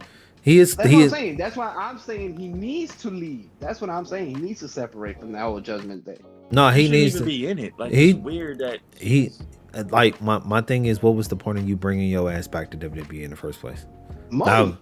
No, there was none. I think that one random appearance in Puerto Rico. Rico where he got that super loud pop. That was That is it. when he was like, "Oh, y'all still love me? Let me come back then." And then WWE was like, "Hey, you still got a draw here. So when we come back to Puerto Rico, you, Zelina Vega, and then we just got Andrade back too. So now they got their little Hispanic courage group going on. No. Hey, they straight with Damian Priest as well. So No. they're hitting all facets if they want to. And then if you want to get Bad Bunny back, you He- got all them guys. That there. nigga looked so out of bruh. place in that fucking ring. He looked dumb, and then he Who, just Bunny? like, no, Carlito. He just so out of place. Oh. Like he just comes That's not back. his era no more, bro. It's not his era. That's what I'm saying. Like, put that nigga out to side and just say, "Hey, go to the fucking Hall of Fame," and that's it. Like, I'm sick of Or looking be a at you. manager, bro. Like, be a funny manager. Like, No, I manage don't- Be a good, somebody no, or he could something. honestly be a good manager. He could I don't- honestly He could be a good manager, bro. Like, be Judgment Day's manager, and you can still do a little bit of things in ring. You ain't gonna win a title. You're not No. gonna get any championship opportunity. You're just here. Give him No. something to do if you're gonna do that. Have him stand but the Judgment Day at ringside all the time, costing everybody else they match. No, take your ass back to Puerto Rico and wrestle there, nigga. I Yes. don't want to see this nigga no more. Cause you That's ain't what it doing. is. You just don't want to see him, huh? No, cause they ain't doing Give him the nothing. Chris Masters treatment. He's not doing nothing. I'm like, bro, like, what are you doing? You put him with fucking LWO, and then that didn't work out. And then he turns heel. Then he goes with the Judgment Day, and he looked like a side character in that whole show. That makes no fucking sense to me. LWO don't even got any direction. They just there for high flying. No. Elgato, No. Delta, No. Phantasma, they're No. finally getting built back. No. The Lucha Brothers. Don't nobody care, bro. When they get Why there you gotta too, do they that, gonna man? kill I them. know. I already come through cold that they're going to WWE. I'm like, that kind of sucks. And now you're saying, oh, they're gonna go to LWO. Oh, you know it's They gonna are, happen, bro. You know, the moment they get there, You know the it's- moment they get there, they're gonna link up with Rey Mysterio immediately. They gonna do Great. they gonna do the Lucha Brothers because they go into the main roster according to what they were saying when they signed the WWE. So they're going to go straight. They're doing so bad. They're not gonna do no. Actually, no. They're gonna actually to be honest with you, they probably gonna make LWO look more better than what it is. Yeah. The current tag team niggas that are there, they're gonna go back to NXT. They're gonna be ass. Joaquin Wild, they need They're- to go back. them because niggas for gonna some be reason, ass. They are just not cracking it on the main roster. That's I don't why know that if LWO faction looked like shit. So when the That's Lucha why, bro. when the Lucha Brothers get there, they gonna be like, hey, so do you want to work with Rey Mysterio? So you're gonna be inserted into the new LWO, and you're gonna be the new members of LWO. Here. And If then the LWO. Hold on, I got a perfect idea for it. and then hold on. Perfect idea. Before you do that, then after like 3 months of Stephanie Valkyrie being on NXT and whooping ass, they can be like, hey, it's time for you to come up to the main roster. Hey, guess what? You want to work with Rey Mysterio? You're going to be inserted into that LWO. Well, No, they're gonna they do could be- this hold on. soon as they get there, bro. Hold on. Either you're gonna join the LWO or we're gonna decimate LWO by putting them through the Spanish table. There you go. That's Nah. how you win. Boy, in this Nah. Spanish table, They bro. gon- Listen, I'm they- telling you. they ain't gonna waste no time, bro. They're gonna No, bro. They gonna meet Ray immediately. they're gonna going be like, Rey Mysterio, you are our favorite, buddy. Then they gonna do the whole little thing. They got their own. While they all go get jealous, they gonna be like, damn, Ray really do be like that. No, they not gonna even be like, bro, No. come over to Judgment Day, fam. No. I'm telling you, I told you my dad was a deadbeat. No, I'm telling- Next Hold- thing you know, hold old LWO, new Judgment Day. No, the Joaquin Wild and the other nigga, they not even gonna be there. You gonna act like They just gonna magically disappear back on NXT, and then you go see these two random niggas talking about LW. You're like, hold on, wait a minute. where the other two niggas that was Hold on, where the other two? You don't see them on NXT randomly in the tag team. I'm telling you, that's how they man, Not they even gon' call LWO no more. They Bruh. gonna have their real names. they gonna go back to being a tag team or whatever. They gonna be in NXT. You gonna be like, where the fuck they were a tag team before that, bro. No, they were. They were a I tag don't know team. nothing about them. They were a tag team when they were originally part of the what's that faction that Santo Escobar called? I can't even remember, but I know exactly what you're talking about. Yeah, they were originally a part of that faction.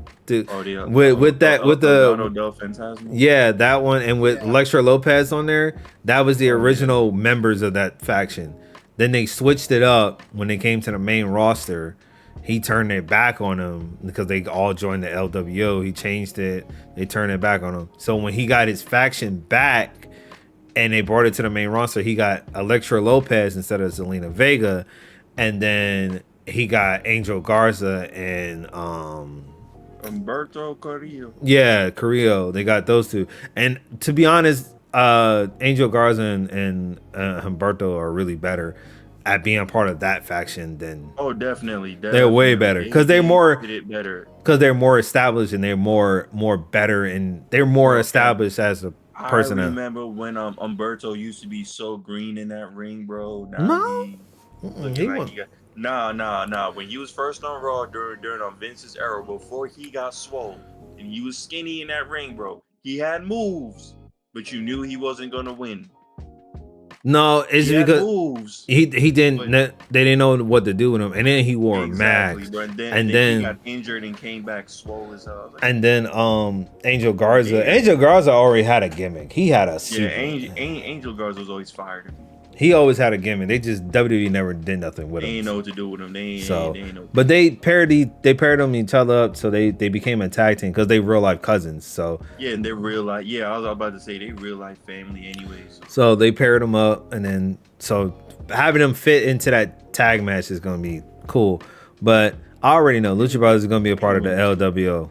They going right to the LWO as soon as they get into the thing. They gonna have an angle. There's gonna be an angle with that faction on SmackDown. Oh no, Judgment Day is on no, LWO is on Raw, right? Or is it on SmackDown? Yeah, they're on Raw.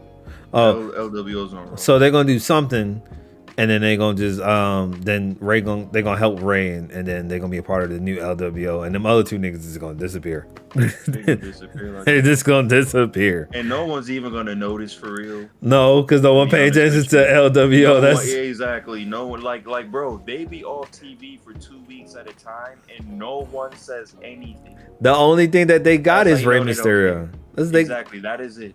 and I think they're I gonna don't even think Zelina's even a part of them no more. no, She because really doesn't mention them like that. no, because she gets her ass kicked all the time. This is why I say they need to take her, turn her back into a manager, and make her. She can be a wrestler, but I feel like she would be Primarily be a manager, kind of like Charlotte, bro. be a manager wrestler, but pair her back up with Andrade, because Andrade looks like an idiot with that speed championship that he got going on right now. That shit looks trash. That is the bottom of a barrel of. That's like holding a 24/7 championship. That Yeah, shit's and ass. that's why Ricochet lost. He was like, "You trying to keep me by giving me a championship that's only seen on Twitter? Yeah, that's ass. Like, you don't even walk around with the belt, bro. Like, anybody even knows that you're that champion. Like, imagine if you don't have Twitter and you don't know about that championship. And I'm not even gonna lie to you. Imagine you go into a company that barely puts you on TV and barely puts you in spots, from a company that at least try to do you some good, to a company now they're not doing nothing with you. You should have stayed in AEW, brother. You talking about Andrade? He should have stayed in AEW. Despite how he's actually doing something now, but he wasn't really doing nothing in AEW currently anyway. I think he won. He wants to be closer to Charlotte anyway. That's probably one of the things. Yeah, ultimately, it's like, yo, we've been away from each other all these years. You're always injured. I'm not around because I'm always at the show. Hey man, you gotta ask some of these wrestlers that has spouses that are not. But then when you look at a lot of other wrestlers that do have their spouses are together with them. So it's kind of like hard to really ask that in AEW because there's not. Well, I mean, you could ask Buddy Murphy. His spouse is in WWE because he married to Rhea Ripley. So it's like they make it work. But they make it work because they're both active wrestlers that actually matter within the storylines that they're in. Andrade came to AEW. He was a hot commodity. You saw him on TV every week. And then they started to give him the Miro treatment where you would see him and then you wouldn't. Then you would see him and then he'll win a match. That doesn't really mean nothing. No, he had a whole faction. That's the reason why Roosh came. And Dragon Lee Bro, was you can finna, have a whole faction if you want to. but He but he in WWE now, baby. It didn't mean nothing. but the thing was, like, he had a faction. He had something that was going to build further on. So it was like he had opportunities in AEW Definitely, it's the more same thing with Swerve. You're gonna have you more in the a place that had less already. he could have been a part of, he could have been one of those contenders for that title. He was in the tournament. He was in that tournament and everything. Like this, Yeah. like, but like you going to WWE, it's like it's not doing nothing. But I mean, look, listen, the AEW says that he's welcome back to come back. So if he decides to come back, Hey, listen, it's for the check, and then it was all for Charlotte, bro. I get to see my wife, and I get paid more because they wasn't gonna give him Swerve money. By the way, shout out to Swerve with that brand new contract because he got everybody hating. So clearly, yeah, it's for a large amount, yeah, but it they is. weren't offering that to him Andrade. So Andrade said, "I'm gonna go where the money's at and my wife for the time being. I If think y'all want me back, y'all gonna have to see me work over here." That's the I only thing I can think of. I think He's trying to get a bigger payday, so he's trying to step his game up again to get that. That's I all I can think of. we're gonna go off topic one time and then we're gonna get back to WWE. But I think the reason why Swerve got that contract, and I see why people are hating on it, is because 9 times out of 10 they want that same amount. So what this contract did for Swerve Strickland is kind of put eyes on a lot of other wrestlers to say, hey, Oh yeah. I know exactly what you mean. Like, hey, wait, he got paid that? Well, I've been doing this longer, and I feel like I'm at his caliber. Just because he so at AEW, why he's getting paid that? But you look at my body of work, I got more than him in this a so lot of time. He just got a world championship. I done got Money in the Bank, Intercontinental Championship, Tag Team. I need to get paid that too. so it might And entice people to WWE leave, might get nasty. WWE and might get nasty. it could entice people Might. to leave, WWE to go to AEW. It could do that. I know it Because who's could. who's who's gonna get that Swerve push, even if they, because Ricochet ain't No, gonna get it. nah, Ricochet might get that. He could get that Because push. Swerve, no. See, because the thing with Swerve is a total package. The WWE just didn't know it. Like they knew what they had because I'm he won the NXT North American Championship. They kind of nah, knew, but this Swerve, nah. they didn't know that this was what he was gonna He be. he wasn't a And total package in WWE. I seen him no, from no. That's what I'm saying. He is that now, but they didn't see that in him when he was there. That's why they were so quick to release him in that whole group. Besides BFAB, I didn't see BFAB the only one that's left.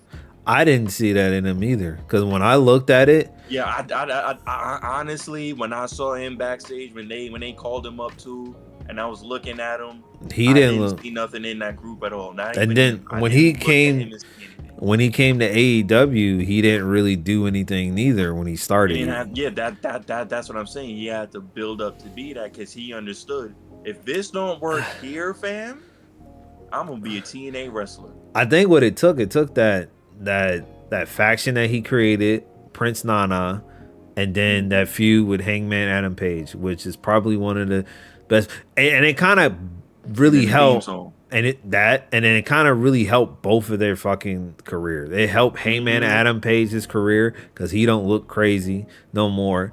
He don't look like besides talent, he got like a character now. And Swerve got a character besides whatever Swerve was doing when he was doing. He doesn't look sorry in that ring now. Now he has it. And I think it culminated in that Keith Lee situation when Keith Lee couldn't wrestle for him and he got injured and he was supposed to wrestle him and they put Dustin in. I think, and he cut that promo at that press conference. That's when that character started to really show. That's when it started to show. So 9 times out of 10, like I said, they did a way better job as champion with him than they did with Cody Rhodes right now. Because Cody Rhodes looks like butt as champion right now, and it's all that story. There's a lot of people want that championship, and one thing about AEW, they're gonna make them wrestle, bro.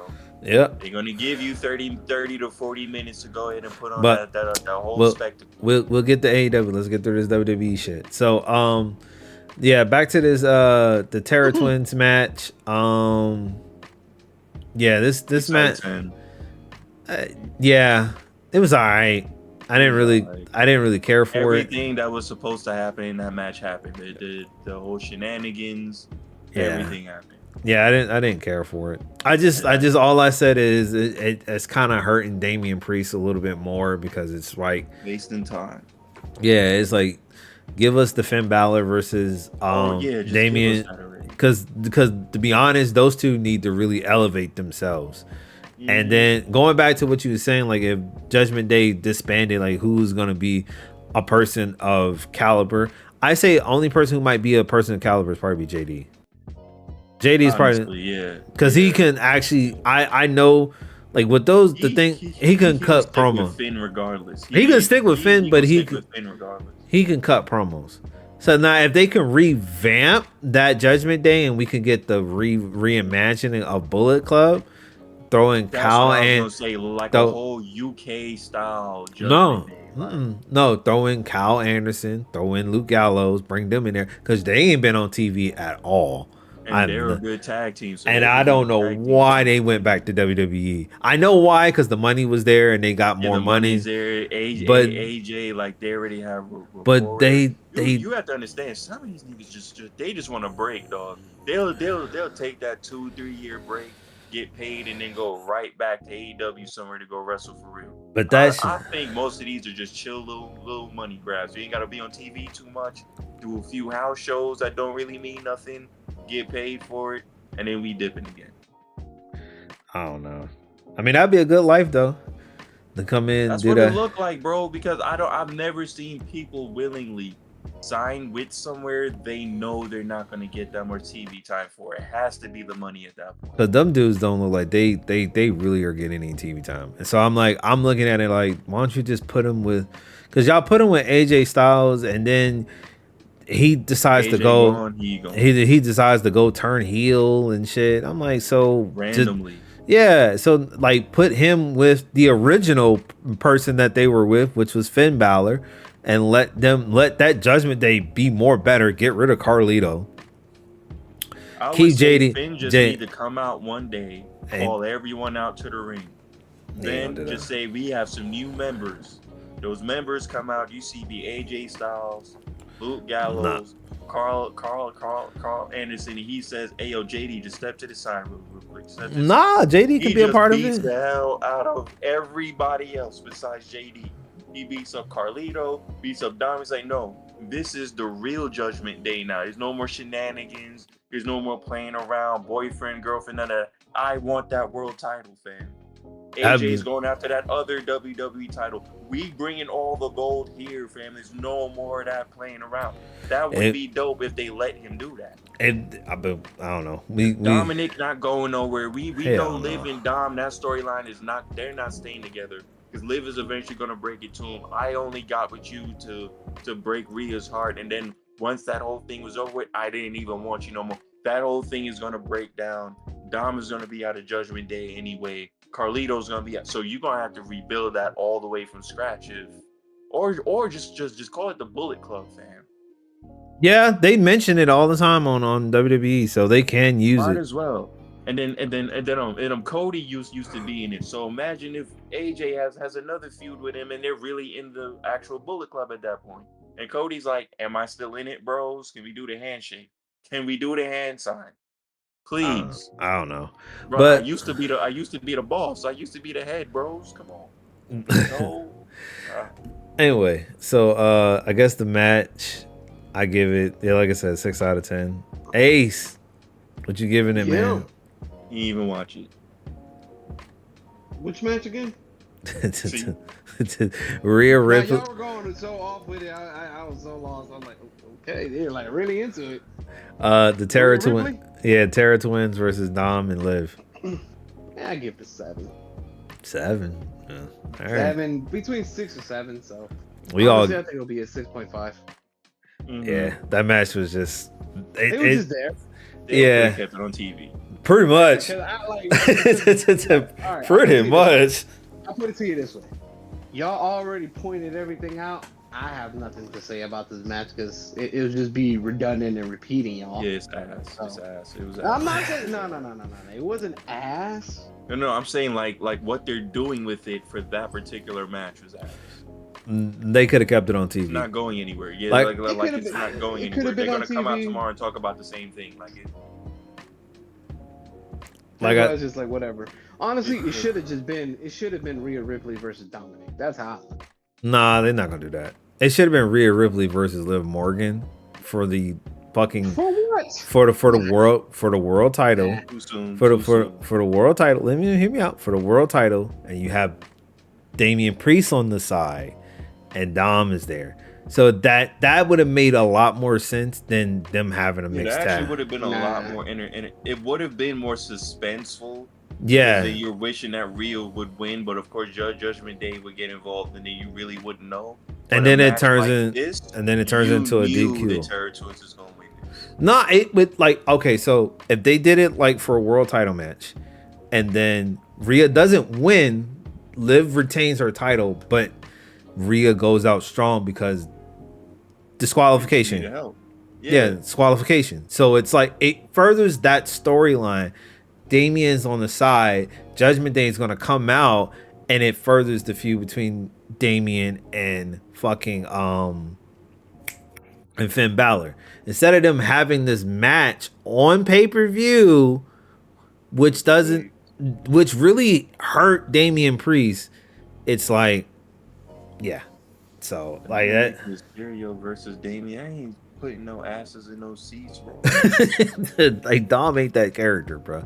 Like I after almost went to and the then bathroom, bro. During the intros, I went to the bathroom. Like I knew there was nothing. y'all made Damian Priest hold that title for like 6 months. After like for like a good he won it at WrestleMania. He was even the damn champion. That the next match was. Yeah, he held it for a good amount of time, and he was a good champion. Like, don't get me wrong, he was a good champ, but the storyline surrounding him was more intriguing than his actual title. Yeah. So, but it's just like that's why I said it hurted that man in a slew of ways. But it is what it is. We all gave it a 6. So the final match of the night, the World Heavyweight Champion match, Gunther versus Randy Orton. I'm going to give this a 9.5 because this was an actually great match. I gave it a 10. It was a great passing of the torch match. So yeah, it was a really good match from the intro to all the way till the end. Like even during the match when Randy Orton was stunned by the crowd, they were very excited. Like they were excited for this match. Like the fans were really excited to watch a wrestling show. Like wrestling don't come out and get it that often in Berlin of all places. Yeah, even people from there be like, "Yo, we don't get no shows over here like that." So I give it a 1. What? +8. Oh. Now I figured out through y'all. So you gonna give it a 9? Really? You gonna go with that? Yeah, 9. Why you just say 9? Why you gotta just give it a 1 + 8? You're trying to be suspenseful by saying 1. Hey, you see, someone gets it. Anyway. 1. Hold on, why you pick a 1? +8. It did me. I was like, hold on, let me see what you're gonna say. I can already hear the arguments about to happen to me. Like, wait, motherfucker. Bro, that chop that Randy took to the back, bro. Even before that, alone is a 6. Even before that, bro, his entrance, probably one of the greatest entrants I've seen in a long time. Like, just. Boy, like you can even see it threw Randy Orton off for a second. Like, oh, nah. What do you mean, nah? Nah, no one's topping that Asuka and Shinsuke Nakamura entrance. They got the best entrance. But if you heard what I just said, you said the greatest entrance of all time. No, you misheard me. Okay, no, that's not what he said. He didn't say the greatest. What did I say? He said more along the lines of he was taken back by the entrance because that was one of the best he's ever received in terms of Randy Orton. But of all time, nah. Randy never had an overwhelming reaction to the song like that. They just like I said it's been a while since I've seen an entrance like that. It's been a while. Oh. And then especially for Randy Orton, like he was saying, for Randy Orton, you don't get that a lot. No. And I personally feel like. Well, no, they. You know what? They never. No, you're right, because they never did it when he had the other song. Exactly, and that other song was good too. Yeah. But like with him, I mean, it was just dope. It was dope because You barely, if not just the first time ever, probably, where you're hearing the crowd sing along his theme song. But it's because he Right. had this damn theme song for like 10 years, so people get to hear it all the time. Yeah, they better know the theme song by now. Right, Shit. but what I'm saying is just specifically for Randy Orton, you don't get that. And I felt like he rightly deserved to get the sing along because, I mean, dude, the dude's a legend. That's one. He's been in the game for now 20 years, 20 But- plus years. He's been in there as much as John Cena has. They both got the same So length of career. Almost. Randy was there before. He was there since 2000 as a background character, and then actually a real wrestler in 2002, if not 2003. But I'm more specific on 2002 because that's the whole OVW chain of wrestlers coming into the company. Wait. You're talking about Randy Orton? Yes, I'm talking about Randy Orton. Randy Orton debuted in 2002.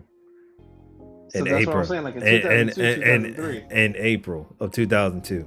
John Yeah. Cena debuted in June of 2002. They both. But Randy Orton technically was there since 2000, if not 2001. And if we gonna, as a background. if And you then with gonna, John Cena, he's John been there. Cena was in WCW because of the movie. No, John Cena. He was a background character. Okay, we're not using that. If Well, you're gonna, anyway. Yeah, stop using before you get technicals. me up- Stop getting me to the technical part, damn it. All I'm saying is, I'm just glad he had that reception for the crowd. I do wish it was earlier, but it's still nice to see that for Randy Orton, just because, like I said, he highly deserves that shit. Like, it's Randy Orton. you better start doing a farewell tour now, and shit. Because you ain't gonna get that. I wouldn't mind seeing him going against John Cena one more time. No, It's gonna happen. Oh no, I don't want to see that. You bugging What do for you mean saying. nobody want to see You know that? what? You Nah, hold bugging on, for saying bro. that. They don't- I they don't don't want to make see. it like I don't want to 95. see that. No, I'm Why? sick. Okay, why? Because Because- nigga, we done seen that They don't like have, 15. a million matches. Nigga, we seen that Or you- 15 fucking times already. So you're telling me No. you don't wanna see it one more No, time. no. Nigga, you crazy, bro. No. That's money. Maybe That's money. maybe I a would tag rather team. see Randy A tag versus team. Cody, if anything. A tag team that might be great, but I don't want to No, see I don't them. wanna see no tag. I don't want to see. no tag team. I don't want to see Randy Orton versus John Cena. Because you know that tag team is gonna lead to John getting RKO. Bro. I don't want to see none of that shit. I don't want to see them It's two. gonna happen. It's gonna It's happen. not, bro. They've had You enough cannot heat. deny the undeniable. They had enough matches. I don't want to see that shit. There'll be Bro, one more. that is like when they did the whole Edge and Randy Orton thing, because you didn't really see that often, but they were always a tag team, bro. I'm not trying to see them team up again, and I'm not trying to see Randy face John again, bro. I am that's drained like of that match. That's I'm like drained people of that saying they match. would love to see The Rock versus Stone Cold. That's different, bro, because they really only faced off 3 times at a major. No, they did it. Bro, They faced what? off more than 3 times. Bro, I said a major PLE event such as WrestleMania, bro. They didn't face off that many, bro. I'm not talking about TV, bro. I'm not. No. Look, Maybe listen, on Randy and TV, John they did have pay-per-view too. Randy and John have been gang banging each other on PLEs since I was born, bro. Except The moment one. they got there, I'm Except tired one. of that. seeing these. Oh, Except hold one. on. They have not wrestled each other at WrestleMania. Okay. They don't need to. Okay. You They're said. going to. Hold That's what I'm on. saying, they're Wait. going to. Wait. Bro, it's gonna be Cody versus John. Hold on. Wait. So you said except one. What the fuck difference does it make one? I done seen 18 enough, Because it would be nigga. at I WrestleMania. don't give a It would be the damn. last WrestleMania. I don't give a damn. I don't want to see that, period. I don't care if it's at WrestleMania, SummerSlam, Royal Rumble, Survivor Series. I don't want to see it. But it's You WrestleMania, don't want bro. to see it, but that's what it's saying. It's WrestleMania, and that's you versus fucking millions of people that kind of want to watch that shit. Okay, I will go. Okay, Oh.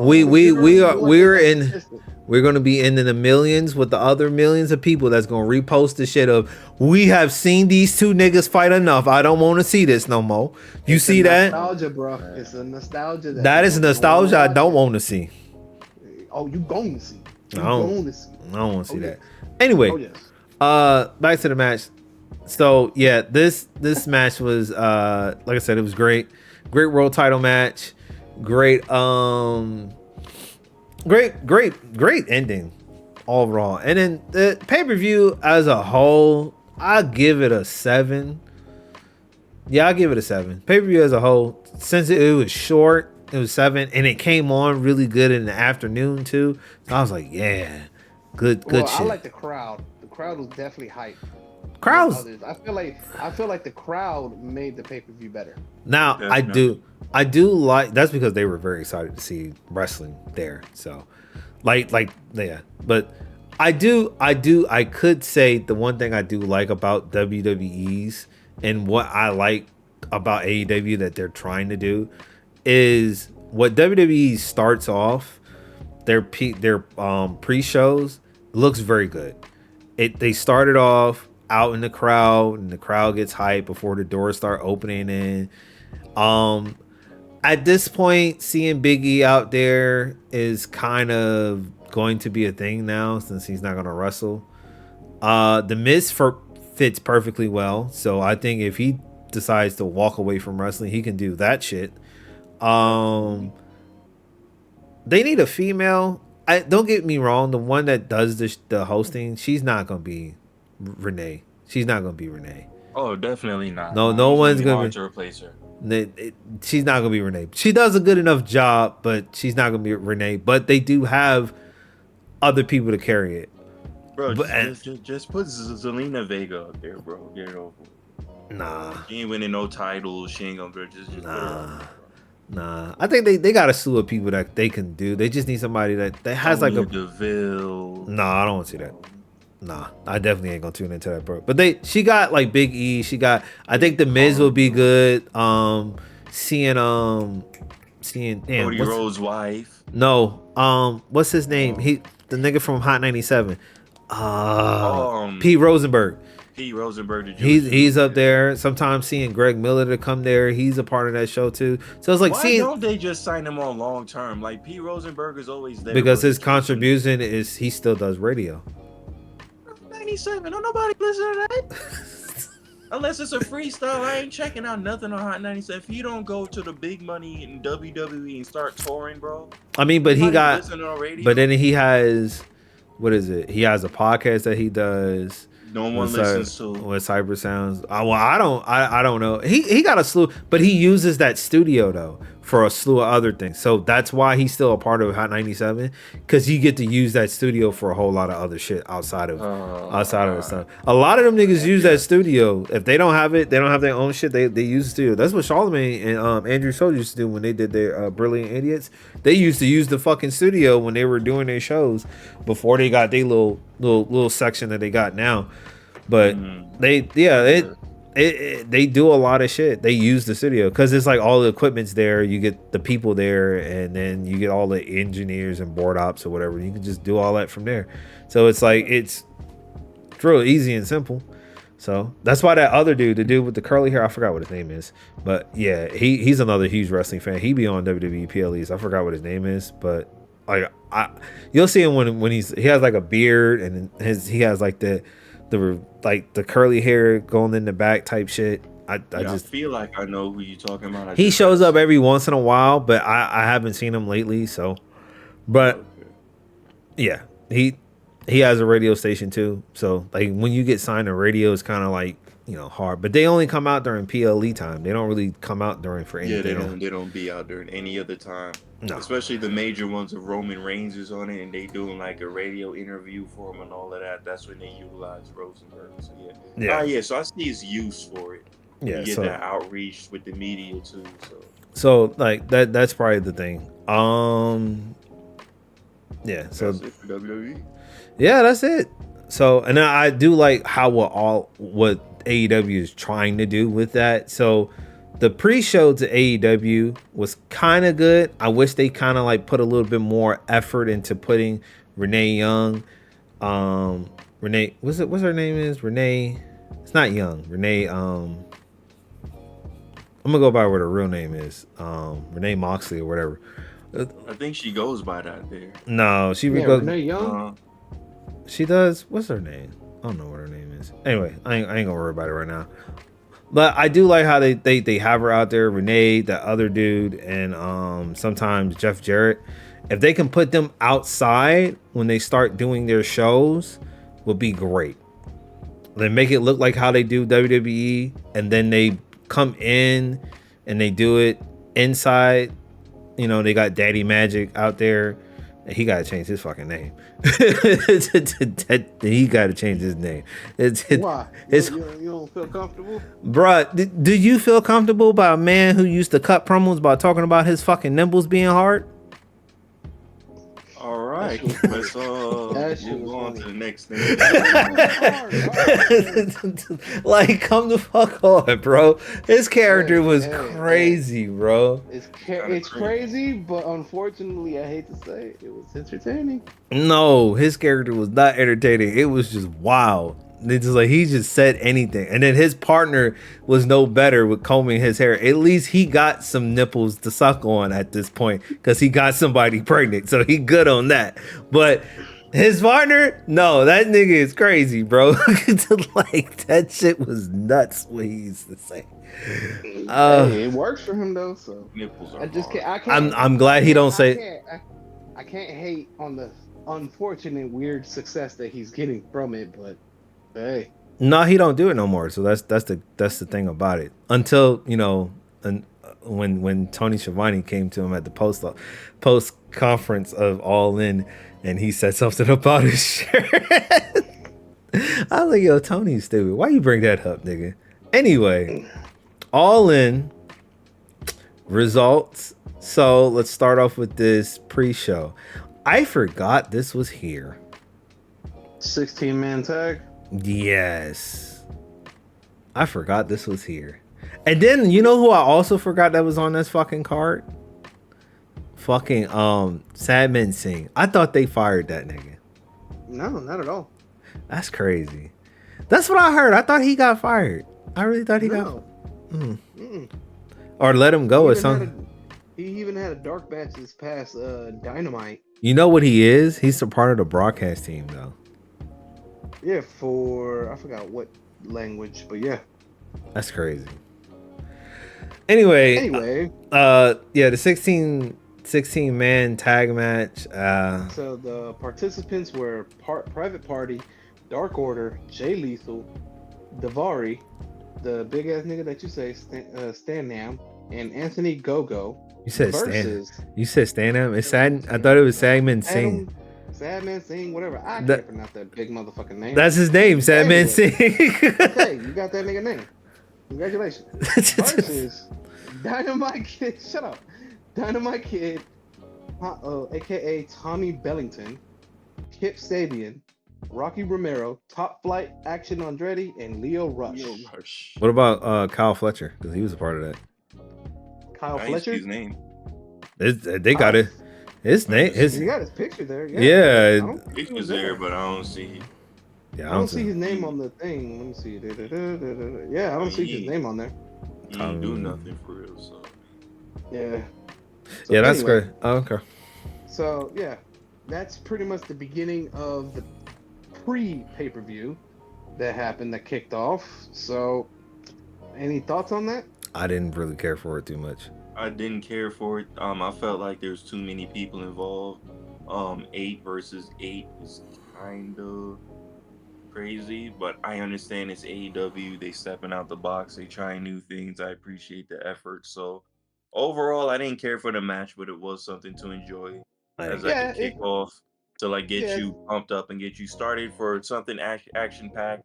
Didn't really expect much from it. It was just a fun match, so that was it. Yeah, it was the typical AEW of get everyone on the show type of deal.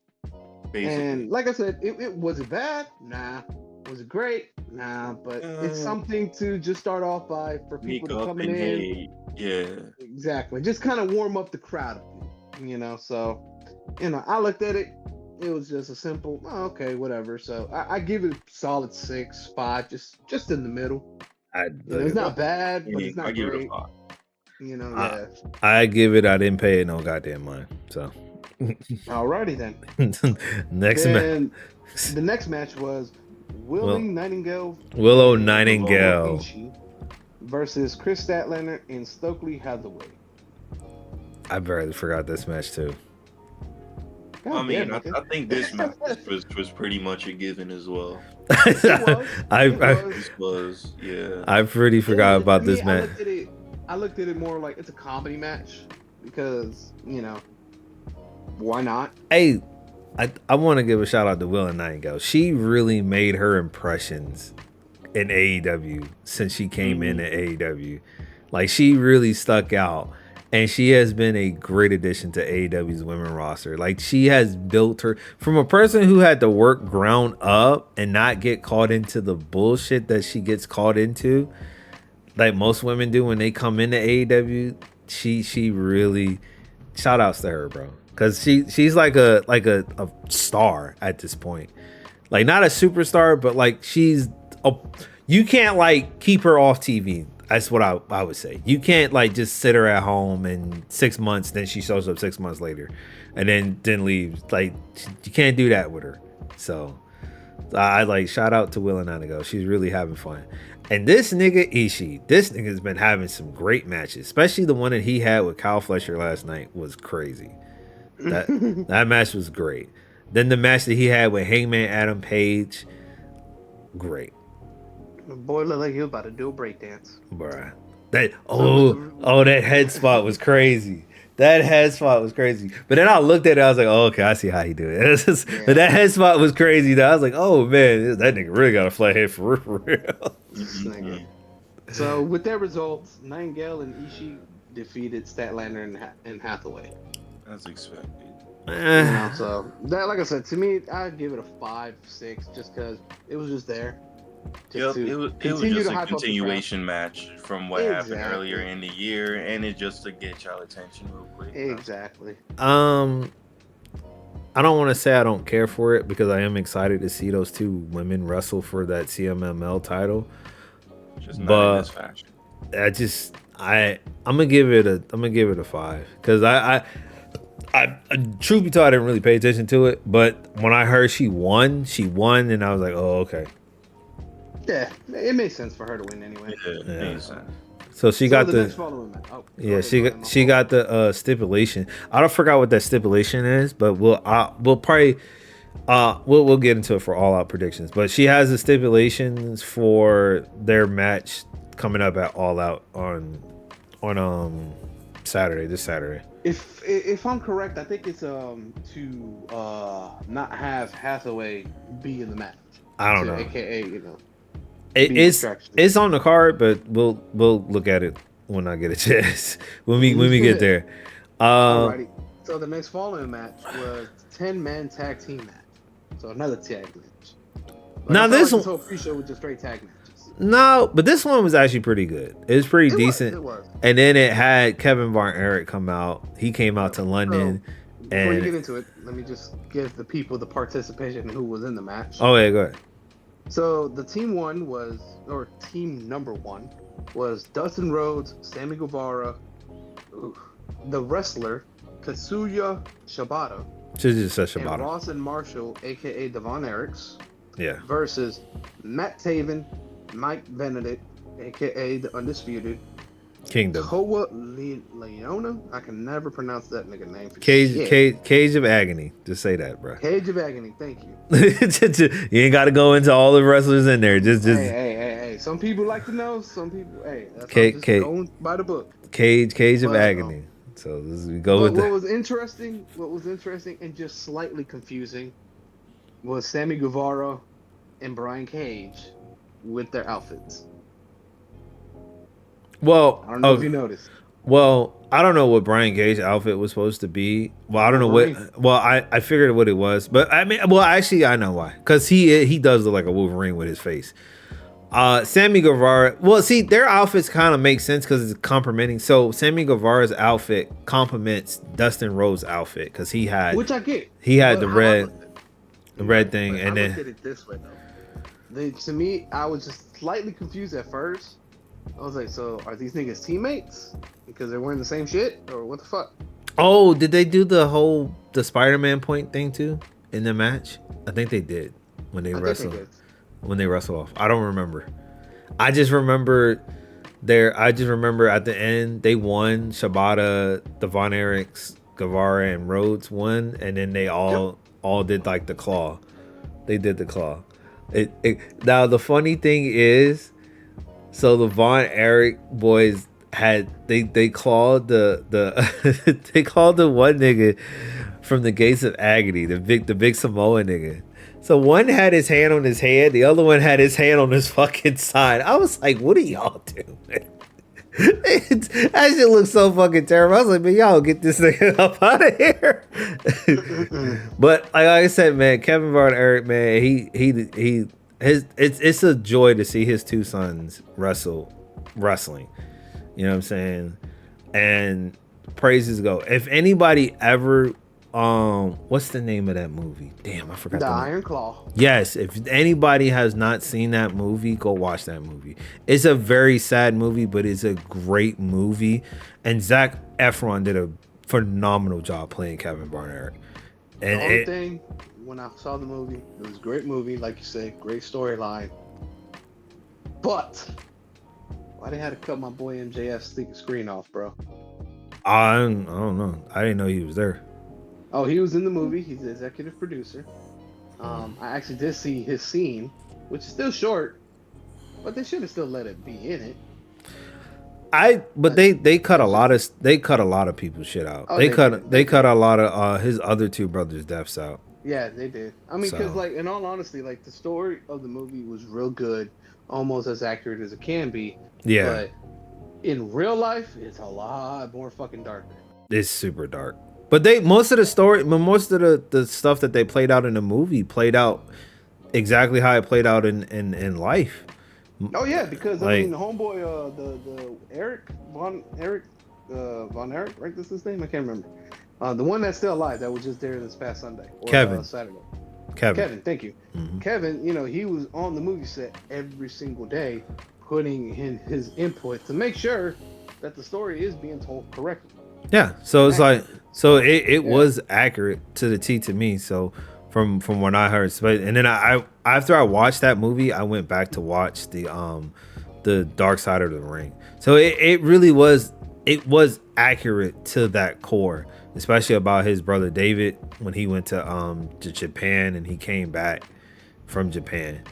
So it was accurate to the core. But man, it's like if anybody who has watched, if you haven't seen it, go watch the Iron Claw. Anybody who has lived through that from Texas, yeah, be happy that it's a good celebration. And then on top of that, his son and him, they're gonna be in Texas for All In next year. So.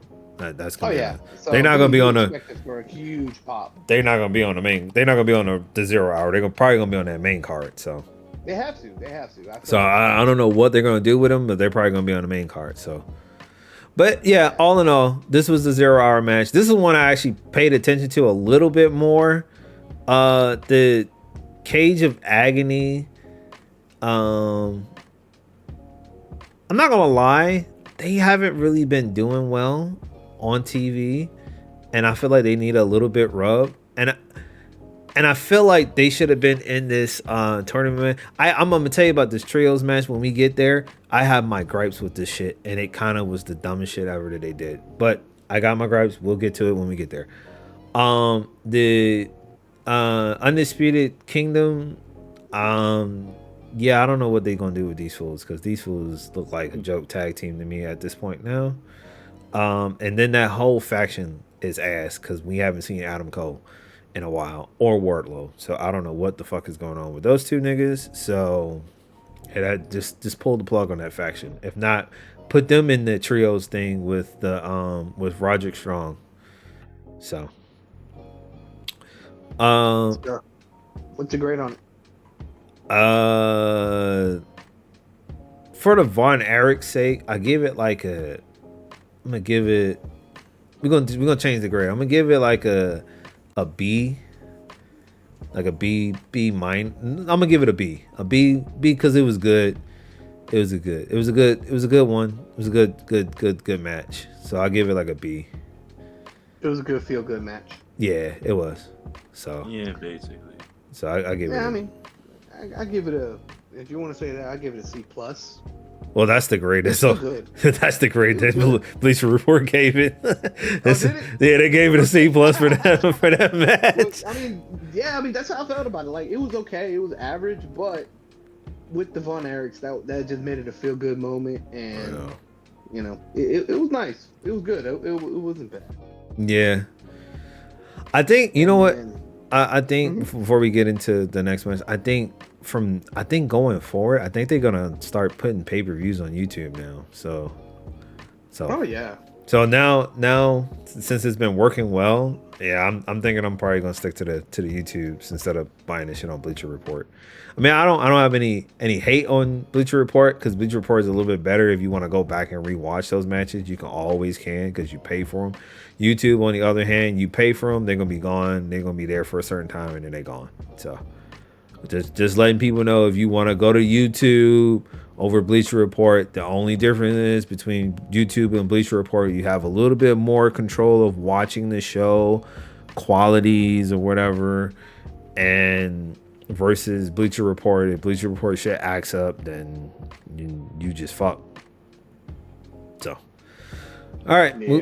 Moving on, then we had a segment with Saraya when she ran around the ring and she got mad and highly upset. And that she wasn't on this show, period. She did it again during the post show. But yeah, and she was dropping a whole lot of F-bombs too during the On the post. post, boy, So yeah, she came out. She was, with her whole entire family, by the way. Came the out. entire Night family. Yes. Zach. Yes. And then she was out there just being being what Saraya was and cutting her promo and whatnot. And then we got the return of Jamie Hayter. So Were Jamie you Hayter. expecting that? I was expecting it, but not that. Not against Saraya. I was expecting it during like the Britt Breaker thing. But I guess it kind of makes sense the way she came back. They kind of making her be more of a solo star now. And then Jamie Hayter come back looking like Wendy from fucking Wendy's. So I'm good, bro. That I ain't gonna ginger. lie, I got confused. I see her at first. I'm like, what the fuck is Becky Lynch doing here? And then I really realized, I'm like, oh, never mind. Bro, she looked like Jamie? she looks like a Becky Lynch boy. She's like really in that. The only thing that separates her from Becky Lynch, she got thicker thighs. That's all I could say. But anyway, yeah, she made her return to All In, had a standing ovation, beat up on Cam. I think what was her name is Cam. They don't even say her name. I forgot what her name was.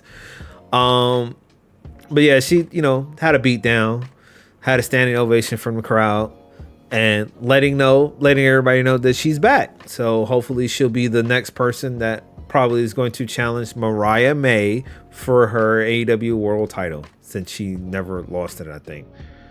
Yeah, she never lost it. Yeah, but that's the same thing with Thunder Rosa. She never lost her title either when she got injured. So Yeah, unfortunately. yeah, feel good moment. Then so this ladder match, London ladder match for the Trios Championship match. This is what opened up the pay-per-view. Dude. So the participants were the Patriarchy, the Bang Bang Gang, the House of Black, Pac and Willa Yuta and Claudio Castagnoli. Pac and Willa Yuta and Claudio Castagnoli. So the match was great. Like the match. I give the match. What's the match? I give it an A. The match was phenomenal. It was a great match. Actually, no, I'm not gonna give it an A. I'm gonna give it what the grade that Bleacher Report gave it, a B plus, because I have an issue. I get it. They gave Pac a Wembley moment because he's from the UK, and also to add, because due to injury, he wasn't able to be there last year. I get that. But what the fuck makes sense you think that was a good idea to give him that and pair him up with fucking the BBC? Really? And then on Dynamite, he attacks fucking Will Ospreay at the end of the show. Well, mid to the end of the show, he attacks Will Ospreay. So I'm sitting here and I'm like, really? So what There's the fuck? a reason why. But we get it. He has a number one contendership for the AEW International Championship. We get that. But it's like, is he portraying himself to be heel or what? Because last I remember, Willa Yuta and Claudio Castagnoli is faces, and what I'm starting to see from Pac is heelish work. So like, what's going on with that? So what makes it more alerting for me is they need to get those titles off of them three fast, real fast. They should have put it on somebody else. They need to get them titles off of him real fast and give it to somebody else. Why? Because it's not gonna work out. This shit, it not gonna work out, and we gonna get into why it's not gonna work out. Because at the end of this fucking pay-per-view, the last match on that card, it made it even worse. So all in all, I'm gonna save my other part of that rant for later. All right, everybody else got grades for this match besides it being fun and the ending that felt fucking oddly weird. But Hey, I give it a between from your grade a B plus to an A minus around there. So I think I just give it an A. It was good. Yeah, it was good. And I get your point on the whole Casanova or not Casanova. What's his name? Pac, Willa Yuta and Claudio. I get that part, but at the same time, it's like it could be sprinkled into can they coexist type shit. Because yes, we understand that Pac is mainly more of a heel instead of a babyface, but it can still technically work out. It just depends on how they work it out. Because the original plan was instead of the Black Bull Combat Club, it was actually going to be the Lucha Bros, the Death Triangle, with Pac, aka the Death Triangle. But with all that shit happening with the Lucha Bros, going to LWO WWE. Anyway, my thing is that's how it's gonna work. Tony Khan gave it to Pac because he already promised him you're going to All In and you're gonna win in technically your home country, or at least your side of the world. That was already the game plan. That was already locked. Fortunately, yeah, it has the Black Bull Combat Club, which is still kind of weird about it because we do know that Pac does not have good, I guess you could say, cohesence with the Black Bull Combat Club. Because if you remember last month, Blood and Guts, who the fuck was there in there? Pac fucking up, or not fucking being eye to eye with like Claudio. Or excuse me, it wasn't like this year, but it was last year, Blood and Guts. Like I said, I'm going to get into my rant at the end of this fucking on that last match because this shit doesn't make sense to me. But continue. Oh, don't worry. I'll have a contrast on that, on your rant on that too, if I am thinking the way that you're thinking of it. But overall, like I said, it wasn't bad. It was fun. Great spots. I felt like it was just enough time for how an opening pay-per-view should be. So, yeah, it was not bad at all. I think this was going to be the opening card. I thought it would be like maybe second or third match on the card. But all in all, it was a good match. It was a good match. And Condonis, you said you gave it a B? Yep. Any thoughts on it? Bro, I'm going to be honest with you, bro. This is the only thing I don't like about AEW sometimes, bro. There's too many damn people in this ring.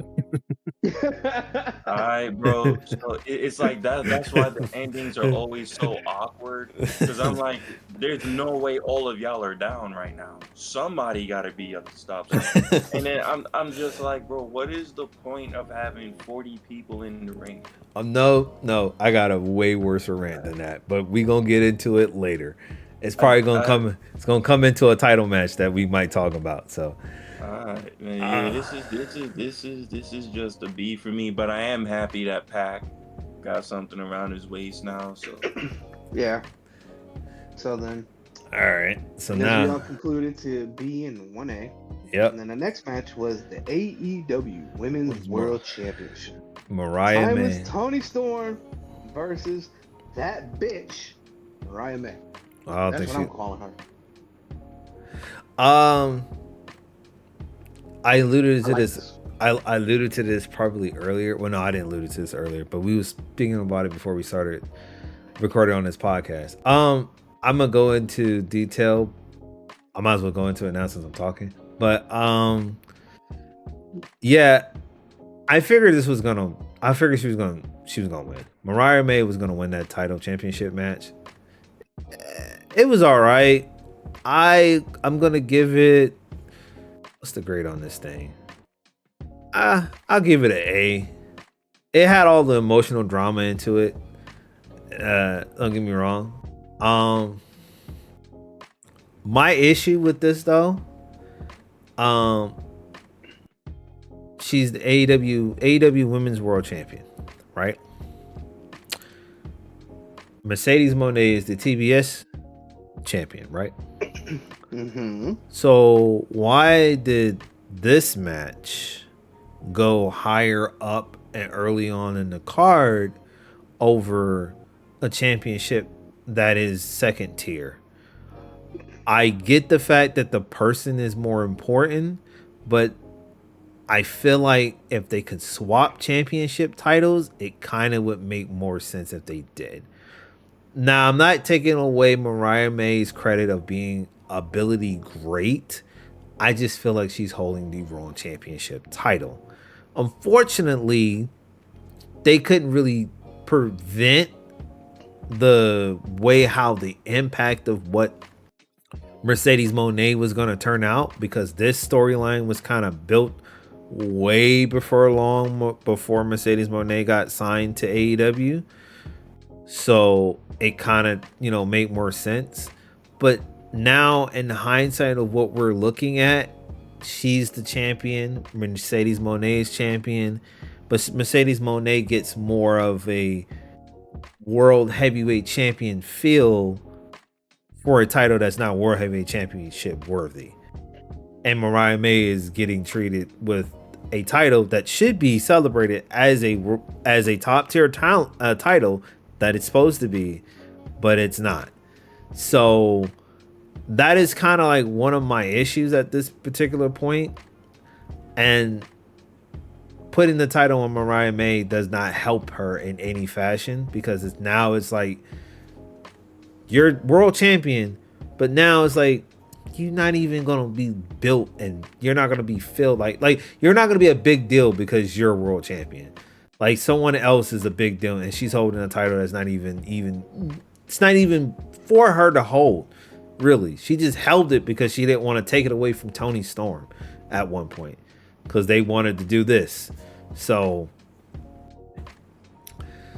yeah, that's why I said this problem is presenting a problem right now. I think Mercedes Moné having a championship kind of should have been like probably next year. I think she should have just came in AEW. She should have held that New Japan Strong Championship or whatever, how she's holding it now. I think she should just held that.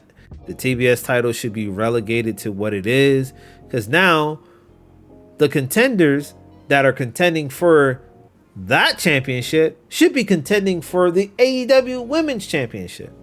So my question is, who is going to compete against Mariah May for this title besides Tony Storm? Probably Jamie Hayter. I would like to be, but I don't know. But isn't that always a good thing? It's the not knowing. That's another problem with AEW. What do you mean? That's another problem with AEW. Sometimes having a long-term booking storyline is a necessarily good if you know how to keep it up, and then having having one that's not a long-term booking is also good if you can have the right elements to portray in that situation. So it's a good and bad. Long-term booking could be great for it's a 50-50 with long-term booking in AEW. It's great when it's great, and then it's bad, and then when it doesn't have long-term booking, it's great when it's great, and it's bad. In this case, it's fucking bad right now. No, not yet. We do not know. It can't be fucking bad. It can't be fucking bad. It's bad. You want to know why? No, it's kind of bad. Not can be fully bad yet because we just 1 week alone already, and you already consider this shit bad? No. Yes. You want to know why? Because in the past, when did Mercedes Moné sign to AEW? Like at the beginning of the year, close to. Yeah. Like around she was WrestleMania a little bit after. And what kind of treatment has she been getting? A main event treatment. And then she holds this title that I always deem never main event worthy. That and that TNT championship are never should be never be main event. At least they're making it stop that. That thing, yes, that championship. No, I'm serious. Stop that shit. Those titles should never even be in. I don't even know why he made those championships in the first place. Them shits is. It's like an intercontinental championship no, on the WWE side. It's not. It's a brand network championship, which is what I'm saying. They're trying to make it like an intercontinental championship because think about it.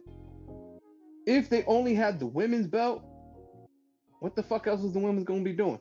They could fight for that one fucking belt. That's it. No, that's could. Boring as shit. No, let me finish, fool. They have they have other championships that they created. They created an international championship. They could have did a women's international championship. They could have did a women's continental championship. They could have did a whole tournament.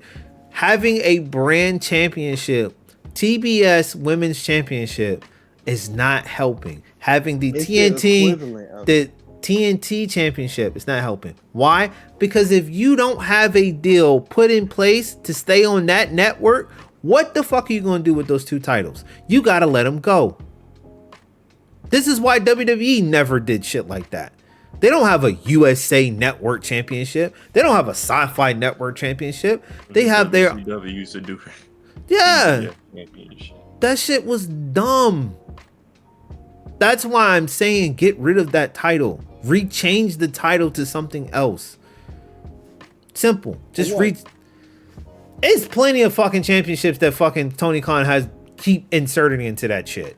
It's plenty of it. You can call it the AEW International Championship, Women's International Championship, the AEW Women's Continental Championship. You can call it a slew of things, just not the TBS and the TNT. And you can take that TNT Championship and you can bury it underneath the ground after Jack Perry either wins or loses or whatever at all out. I don't care. I just don't like those championships because they're not championships that should be celebrated to a hierarchy because of the fact that one day you're not going to always be on TNT. You're not going to be always a part of Warner Brothers Media. And Warner Brothers Media don't know what the fuck they want at this point. So we don't know in the next couple of years that they could say, hey, we don't want your shit no more. They get a new executive, new merger. We don't like wrestling. We want wrestling off our network. Then what? What you going to do now? You got these two titles that basically say, hey, we love being here. We made championships for you guys. Keep us. Yeah, no.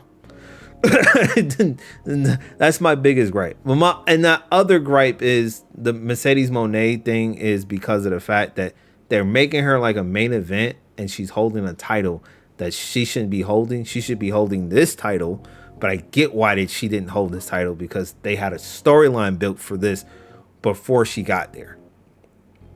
So Like I said, I get it, but I still look at it as they're just building up the belt even more, just to kind of make it at least a little bit more relevant, more important. And why not put it on Sasha Banks, aka Mercedes Moné, one of the top drawing, biggest women wrestlers in a long time.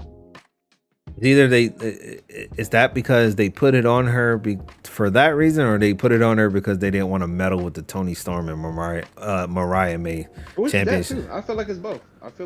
So I see what you're saying, but at the same time, I mean, I can't even lie. If the motherfucker's working, it's working. I don't know. It's maybe, you know, the thing is, people don't see it what I see, because I'm seeing it clear as day. This shit don't look good. Like the mat, like she's gonna have a problem when because she's not gonna have contenders. And then the next couple of pay-per-views, we got Wrestle Dream that's coming up after All Out. She's gonna be wrestling for a champ. She's gonna be competing, putting that title on the line. Who she's gonna wrestle? Her best friend. What's her name? Either it's gonna be Asian girl. Realistic. That's a perfect storyline for that. Yeah, no, realistically, yes. Okay. For Mariah May, if that's the case, to at least give a break between her and Toni Storm, let her fight her best friend, the Asian girl. I can never remember her name from the top of my head. Okay. But you know which one I'm talking about. Okay, but what about? Because I mean, that just seems perfect for it, and for the time being. But like, you know what I'm saying? It's like it could be that, but it's it can be that, but it's like, where is that gonna be placed on the card? That's what I'm saying. Like, is it gonna be it's gonna be a main event status, or is it gonna be early? And that's the problem. You're holding a championship that should be at least close to a main event, or close at least last on the card, instead of early on upon on the card. What could determine it to make it into the main event for you? There's nothing that they can do. That's the creating problem. There's nothing that they can do. The only thing that they can do is make Sasha Banks lose, her Mercedes Moné lose, or Mariah May is going to lose her title early. She won't have that championship that long, so it's her title streak is going to be short. However they can fix it, they got to fix it. But 9 times out of 10, they not, because Tony Khan don't see that problem. That's the thing. They're not seeing that problem. And it's a lot of problems that we're seeing that Tony Khan is not really seeing. And it's a lot of people that's been, you know, and on podcasts is saying that they got a problem. They need help. And it's true, they do need help. In this particular case, in the instance when I'm looking at, they need help with this championship bout, because this don't look great.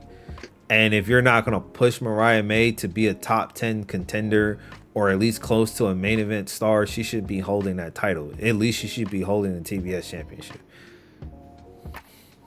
That's what I'm saying.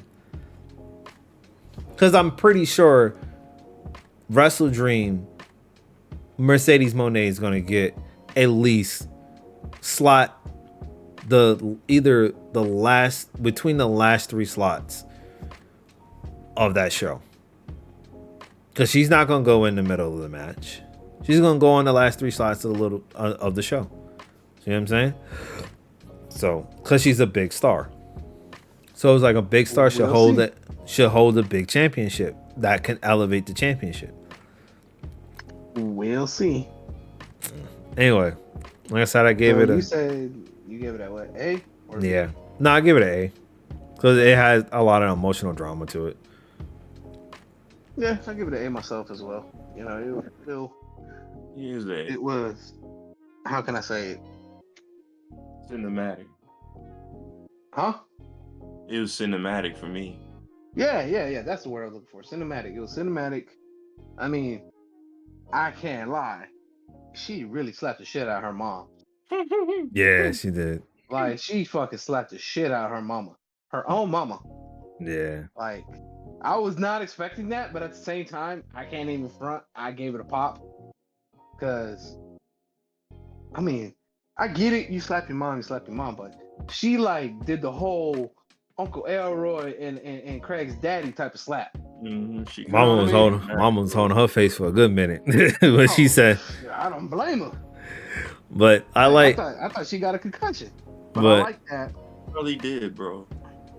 I ain't gonna lie to you. it like the build was great. Everything was great all the way up until that point. Everything was great to the ending. But like I said, at the end, like the match itself, the build up to the match was great. And everything, but I'm saying it has a problem after she won this match, and it presents a problem. I And mean, I'm home. we'll see how it goes. We'll see how it went. Like I said, it's only been a week. We only got one Dynamite after All In, and we can't just off the rip judge it off of just 1 week. Hey, look, Gotta see how this shit plays out.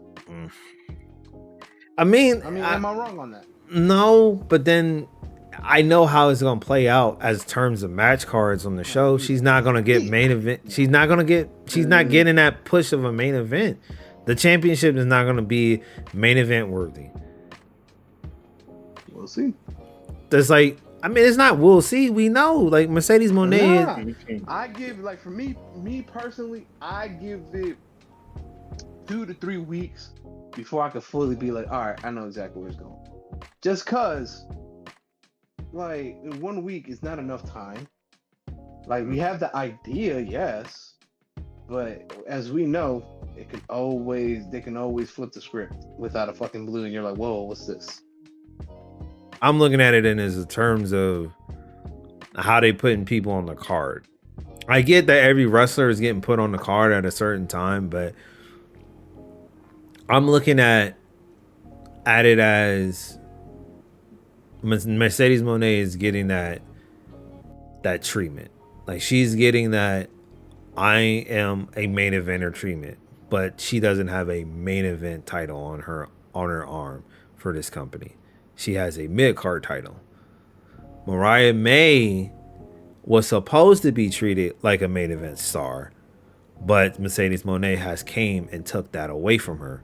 So Mariah May is a mid-card champion right now with a main event title on her hands. That's what I'm looking at. And how this shaping up, it's going to go like that every fucking pay-per-view that's coming out for the rest of this year. Mariah May is not going to get nowhere near them last 3 slots of that fucking show on any pay-per-view. No matter who she's facing. Unless they pull something out of her ass that's going to captivate something over, and they're going to tell something that's very great that's going to overshadow shadow Mercedes Moné's momentum or anything, or any storyline Mercedes Moné is in. Like Thunder Rosa would be a great opponent, and if they cut a good promo and they could push that close to it, then I'm like, oh, okay, so maybe they really are trying to push that championship and not trying to give Mercedes Moné that main event status, big star status. But as from what I'm looking at, Mercedes Moné, whatever title she is holding, she will be pushed to the last 3 spots on the card of every show that they put her on. And Mariah May, who's the AEW Women's World Champion, will get placed wherever they're going to place her. So I'm not saying she's not going to be as a strong champion. She's not going to take on contenders. She's not going to be this and that. I'm just saying she's not, comparing to Mercedes Moné, it's not beating her at this point. So anyway, the FTW Championship. Hook versus Chris Jericho. Thoughts? Chris Jericho needs to retire. You know what? I was about to. The only thought I got. I was finna say the same shit. That's the thought. There's nothing else to really think about. He just needs to go home or work in the background or something Take a look at this nigga, But bro. I'm tired of seeing him. But then I gotta give him credit. He knows how to reinvent himself. It's a Reinvent my ass, bro. He's just being he's just being a nuisance to me. Like he just don't want to go home, bro. And then this FTW championship. I don't know what they're gonna do with it because this championship looks like an afterthought, bro. Because it is an afterthought. I mean, it's not a part of the main roster. They don't have a championship legacy behind it. And I ain't gonna lie to you, not gonna lie. When they asked him, when that dude asked about that championship, and Tony Khan really stepped in to really step up for that championship, I was like, yeah, it's still a joke championship, bro. Yeah. I was like, I know you trying to defend it to make sure it's not, but my nigga, it's still a joke championship, my nigga. Because you don't even have it listed as one of these main championships. I was like, put that shit in the back and shoot it. I don't want to see that shit no more. Like, that shit is trash. I was like, that shit is so fucking trash, bro. Like, just retire, let Hook be the final champion, put it in the back, shoot it, and then that's it. And let Hook be a AEW star and let him get a real champion. If not, put it in with the rest of your championships that is there and let me see the history of people who won it. But they're not gonna do that. So I was like, the only moment that I liked though about the thing was the Taz choking out. Who he choked out? He choked out somebody. Oh, Brian Keith. I feel bad for Brian Keith, bro. Ah, man. This learning tree shit is it's getting bad. But So, what's your grade on it? I give it a yeah, I give it a C. I give it a D minus. Don't give All it. right. So you give it a C. You give it a D. This is what I give it.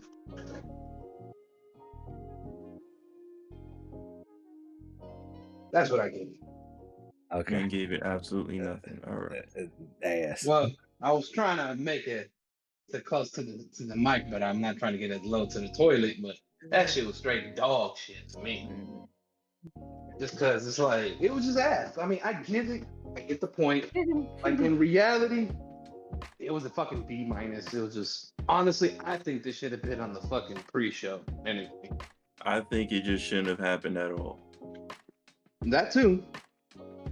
Like I said, they should have took that shit and shot that championship in the back and somebody tell Jericho, who you gonna wrestle to retire you so you can put somebody over because you are getting annoying. Because the title is exactly. It's just that. It's a title that is not even real. It's just something to have something, and how I look at it more, it's AEW's version of hardcore title without fully acknowledging it's a hardcore title. My nigga, that's not even a hardcore champ. They don't even do hardcore matches. Well, they do. That's what I'm saying. They do, but that's what I'm saying. So overall, to me, that was the lowest card. At least for me, like for at least in match, all matches, this was the lowest one where it's like, eh. And just so people know, Hook won it, so he won it back. So, onwards to the next match. The three-way dance for AEW World Tag Team Champion. With his FTR versus the Young Bucks versus the Acclaim.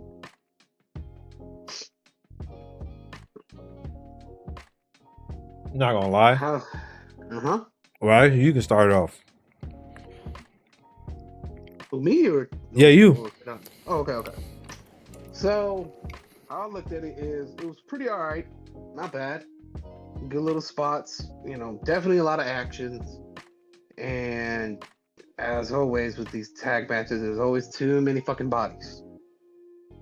But it was still not bad. It was pretty good. I did like how We had a lot of near falls because it kind of did feel, at least for me, like, okay, I kind of don't know who's gonna win it, and I was surprised that the Young Bucks still kept it though. So You I were was kind actually of surprised at that? a little bit because my thoughts was that I felt like the Young Bucks kind of already had enough of it, and I don't know what else they can kind of do to move forward with them. So I am curious on how they're gonna work now that they have one, because there is really technically no full direction on where to go with the Young Bucks with the tag team championship versus, let's say, the Acclaimed or even FTR. I feel like FTR should have won it more anyway, but it was still a good match. It just now I feel like, unfortunately, I feel like this is going to be a continuation where they're going to fight one more time in a more gimmicky type of match, Of course. which I'm like, eh. And I'm not too fond of it because, like I said, all three teams are good, if not great. But I feel like this should have been a one-time deal. But like I said, it's looking like it's going to come up again in the near future with Well, these three teams. I want to point out that the Young Bucks are 3-time AEW tag team champions, and the FTR are 2-time tag team champions. So anybody who should have really won this match should have been the Acclaim. Yeah, because they're only a 1-time tag team champion. yes.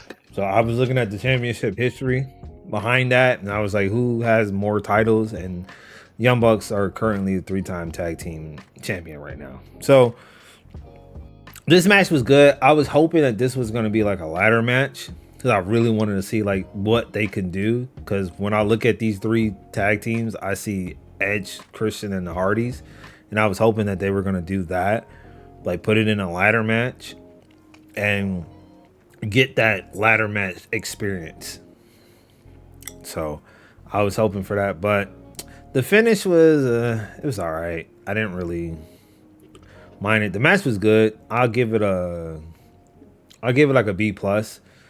Match was really good. The Acclaim entrance is always gonna be always good. Coming out, hearing him rap and him going off and all that shit. But other than that, this should have been a ladder match, to be honest. This would have took it over the top. Tables, ladders, It and could chairs. have, but then if that was the case, then that's mean that ladder match for the trios shouldn't have happened. If No, that is the case. that's right. But then that match could have been like a falls count anywhere match, though. So Yeah, like that could have been a false count, or if not better, maybe would have been anarchy in the arena type of match. nah, I don't think that would have worked out. Not for For three. the trios? Not for 3 different teams. Because Anarchy Arena is just team versus team. You got 4 different teams fighting each other for a championship match. So True. So I more likely would say a falls count anywhere would have been great for that trios match, and a ladder match would have been great for this, or a TLC match would have been great for this. But all in all, it was good. Young Bucks retained their title. This is not going to be the last time we'll see these teams interact with each other, but I have a funny feeling that I don't know, because it's like, what is the next tag team other than the tag team that we saw that debuted at on Dynamite, which was the Grizzled Young Vets. No, they were in All In. Yeah, they showed up right after that match. Oh, they did. Oh yeah, so they did debut at All In. So yeah, the Grizzled Young Veterans showed up. So that was another surprise. They signed with AEW. They're officially all elite right now. So they're currently feuding with FTR. Supposedly putting what's the name on notice, the whole tag team division on notice, I guess. But I think their feud is going to be with FTR. But my thing is with with the not with the Acclaim, with the Young Bucks in the championships, like who are going to be the next people that they're going to wrestle? You know what I'm saying? Who's the next people? Because it's that division. It looks like it's not great, but then I look at it. That division is stacked. It's not top tier. Let's put it like that. There's not like star heavy on that in that division, other than those three, and then the Grizzly Young Veterans coming in. So, because there are tag teams, but there's just not star heavy, and then everybody they need those tag teams to split into trios. So, I don't know, man. They gotta do something because this shit ain't gonna look good. Because we need to know who's gonna be their next opponents at Wrestle Dream. Yep. So I don't know if it's gonna be the Acclaim, it's gonna be FTR, or is it gonna be somebody else? Something needs to shake. But you gotta understand, since it's Wrestle Dream concept is, dream matches. So I wouldn't be surprised if it won't be none of them, and it'll be just Young Buck versus somebody from the CMLA or the Mexican wrestling promotion, or even New Japan Pro Wrestling team. Like, I wouldn't be surprised on that, just because, like I said, the concept of Wrestle Dream is almost as if it's a Forbidden Door Part 2 type deal. Yeah, you're right. Yeah, because this year, wasn't it the dream match that we finally got, which was Zack Sabre Jr. versus Daniel Bryan? Or Bryan Danielson, excuse me? That was at Wrestle Dream last year. Oh, yeah, that's what I mean. Because I get confused with Dynasty and Wrestle Dream. But yeah, you see what I mean, though? Yeah. Like, so. So, all in all, yeah, I give it a B. It was a decent match, but it really didn't do nothing to elevate. So, I give it a B as well. Adonis. He is a B. Gotcha. I mean, I don't know what y'all was talking about, but I expected the Young Bucks to win because you know how AEW is with them. So, yeah, this wasn't no shock to me. So. All right. FDR, I don't know why they was in the match, but yeah. Because they came back, which I don't understand why they came back, because I thought they were injured. But yeah, the build up for the match is ass. So we just So the next following match, the Casino Gauntlet match. Ooh. So the order entry, we had Orange Cassidy, Okada, a surprise of Nigel McGuinness, I think that's how you pronounce it, Kyle O'Reilly, Zack Sabre Jr., which was another surprise, Roderick Strong, crazy son of a bitch Mark Briscoe, another crazy bastard Hangman Adam Page, the legend Jeff Jarrett, the surprise but not surprised because we already knew it was happening, Ricochet, Kristen Cage, and Luchasaurus. I am happy that Ricochet is part of AEW. Mm-hmm. I am happy he is there with the company because now he can show it off what the fuck he is. No restriction and just straight what the fuck moments with this guy. I'm gonna let y'all go in because I'm about to go in on this. But go ahead, all right. Go ahead and get y'all's out of the way because I got a problem with this. Oh God. Let me just ask this, and I know you will get into it. Did you have a problem with the winner? I have the problem with the entire concept. We're gonna get into it. We're gonna get into it because I think the concept of the gauntlet, I think is a good concept. Oh, I don't have a problem with that. I have the problem with the stipulation of what the concept is supposed to be for. Like I said, we'll get into it. Go ahead. Stop asking questions. Okay. Go ahead. I got you. All right. So, of course, the first two entrants was Orange Cassidy and Okada. Great way to start the match, just because it's two great-ass fucking wrestlers. And so, it's going. but what was it, like a minute or two later, Mhm. another wrestler comes in. And just so you can understand, the gauntlet match it's like a Royal Rumble, except instead of throwing motherfuckers out, it's more of who can get the first pin, and whoever gets it just wins the whole shit. I feel like it's a great concept of it, and it's a great way to put a twist into the Royal Rumble, but it's an AEW type of match. So I'm glad with that. So third person that came out was Nigel, aka one of ROH's legends from the British side, or Europe side, I guess, to be a little more specific about it, and was straight up killing it. I was very surprised on him, my damn self. No, And Nigel he was McGuinness. Yes, I was very surprised on his ability because I'll be honest, I didn't know too much of him. I Oh, just knew he was part of ROH, and I knew he was good. I just didn't know he was this. Good. I knew he was good. I was just wondering why they chose him as commentary instead of him wrestling. I know why he was put the commentary in WWE. They don't want old people wrestling. But I'm trying to figure out why he came to AEW as a commentator instead of not a wrestler. So because he's still a good commentator. I'm not gonna front. He's a pretty good commentator. He is as a heel commentator. Yeah, but I want him to wrestle. This is the place to be wrestling. This is the company. I mean, the big match you want to see would be Nigel versus Bryan. This is true. Anyway, I know I'm right on that.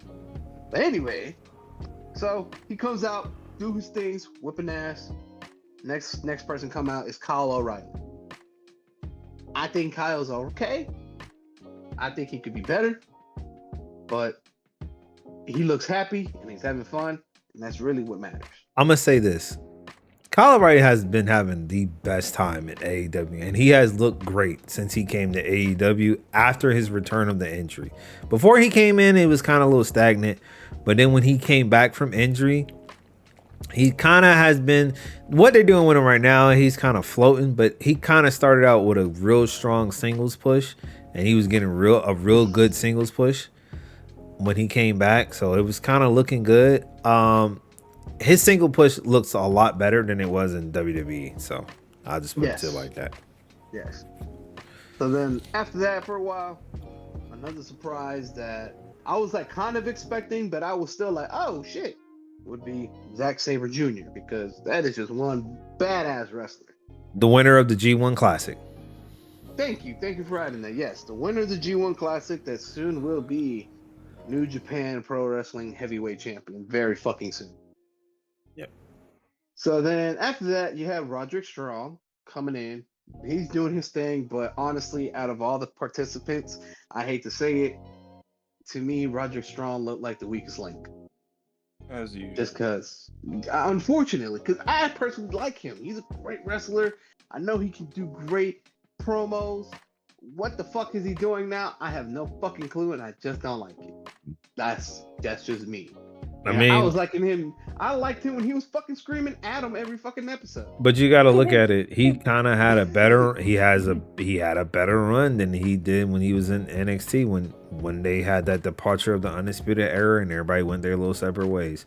He having a way better run now than he did when he was. He is, but it's not like currently right now it's kind of like stagnant. But I always say it. They have room to fix it. The thing about when he was in NXT, there was no fixing. Oh, so they got room to fix it, and that's mean they have room to fix the TBS and Heavyweight of Women Championship. Okay, so coming back to this, Mr. Crazy Ass Mark Briscoe comes in, and I personally feel like that just made the match a little bit more fun. Like it was. I'm not saying it was bad, but it definitely increased the entertainment value of it, just because that nigga's just so fucking unexpected. So unpredictable. And then you have Crybaby Hangman Adam Page. Honestly, I thought he was going to win this shit. That was the man I was rooting for. I did too. Just because we know the whole storyline between him and Strickland. Mm-hmm. I felt like if he won this one, it would have been perfect. Almost perfect, to say the least.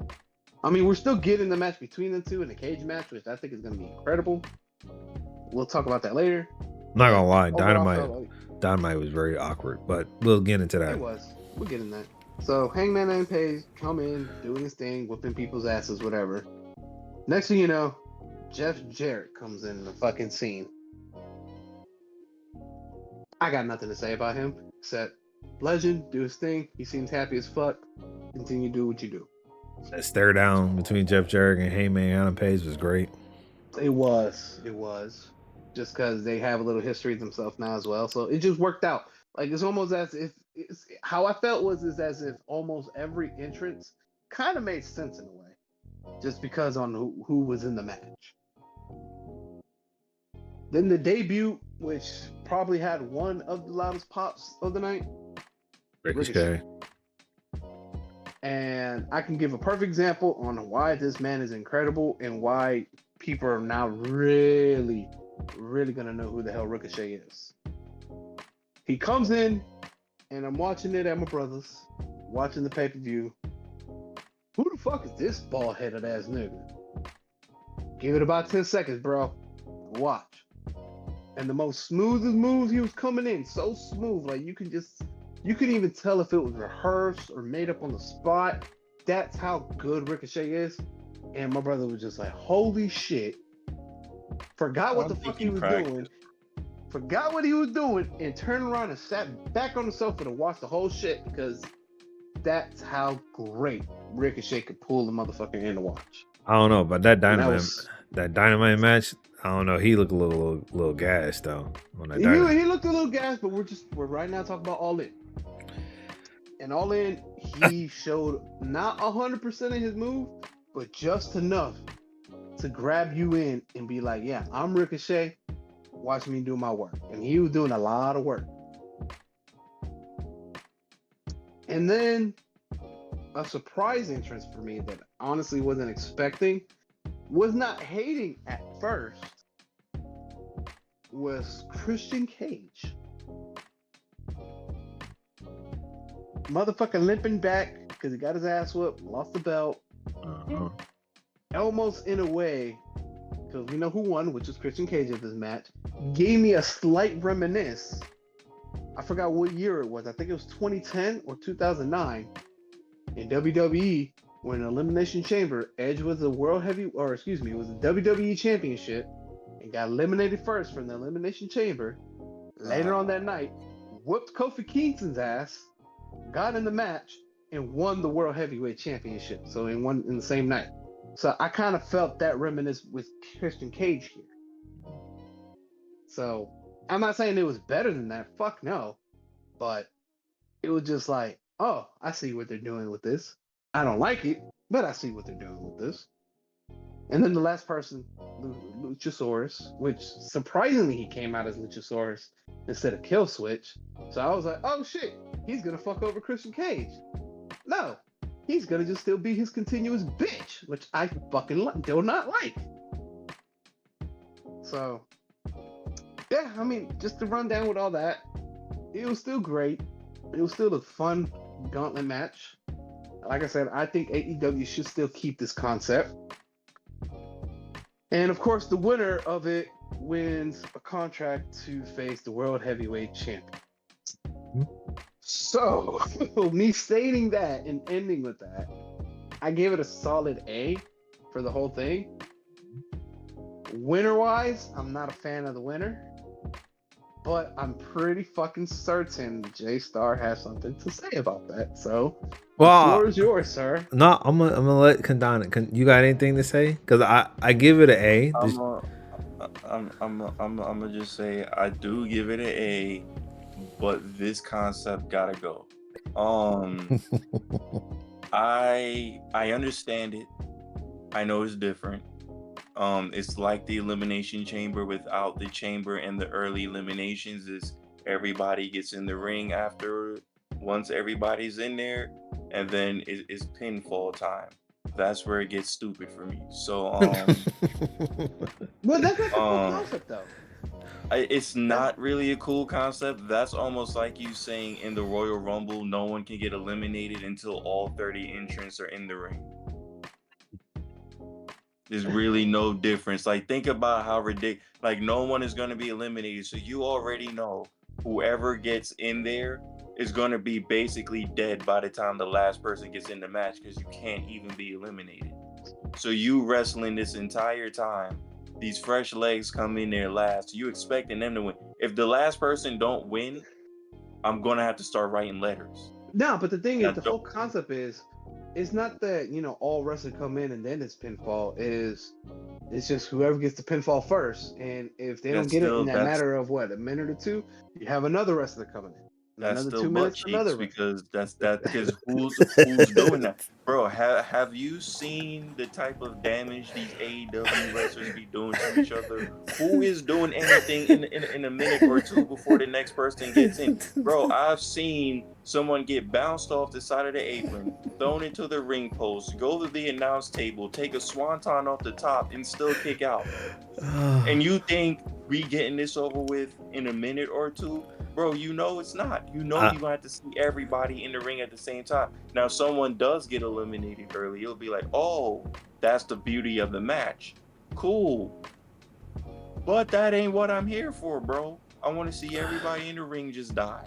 Same I, time. God That's damn. what I'm here for. That's what I paid for, bro. I paid for great entertainment, and their death is going to be a part of that. So if I don't see Ricochet die at least 3 times in a match, I'm going to be up in arms because he's been in there too long to not die 3 times. I don't even care if he wins.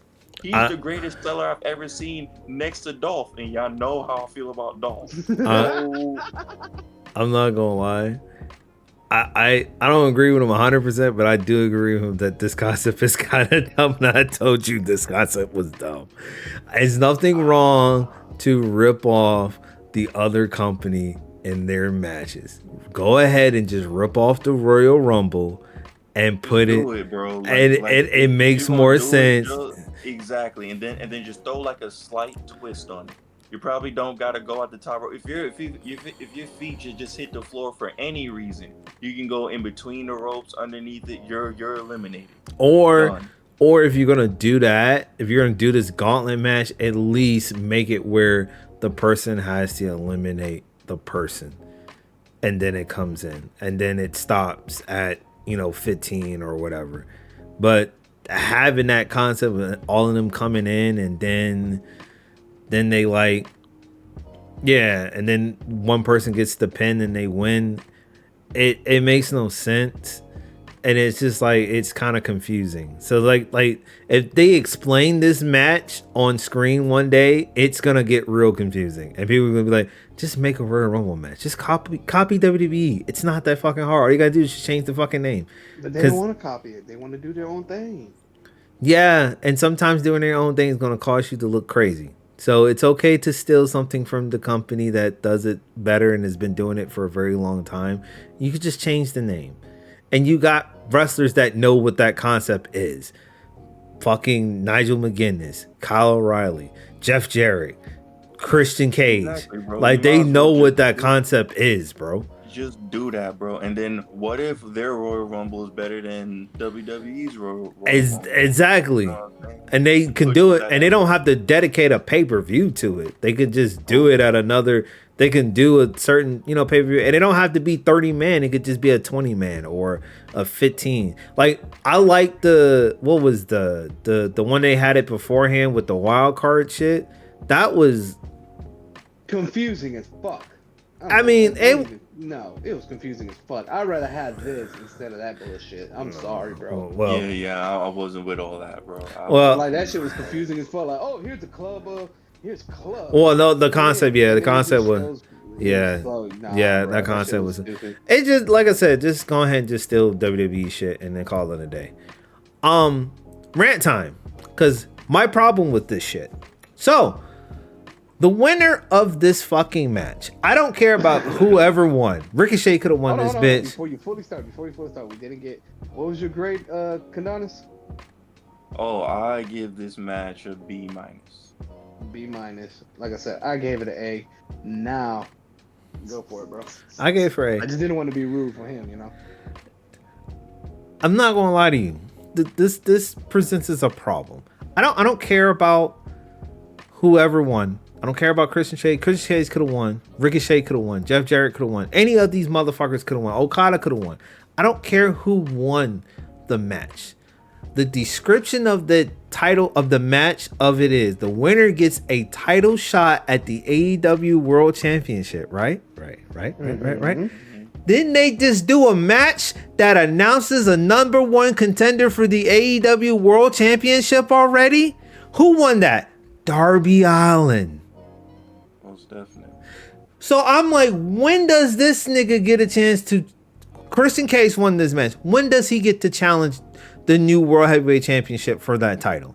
Whenever he wants, because he has the contract, and in their way, just like you just said 2 to 3 minutes ago, let these niggas steal from WWE, or excuse me, the other company.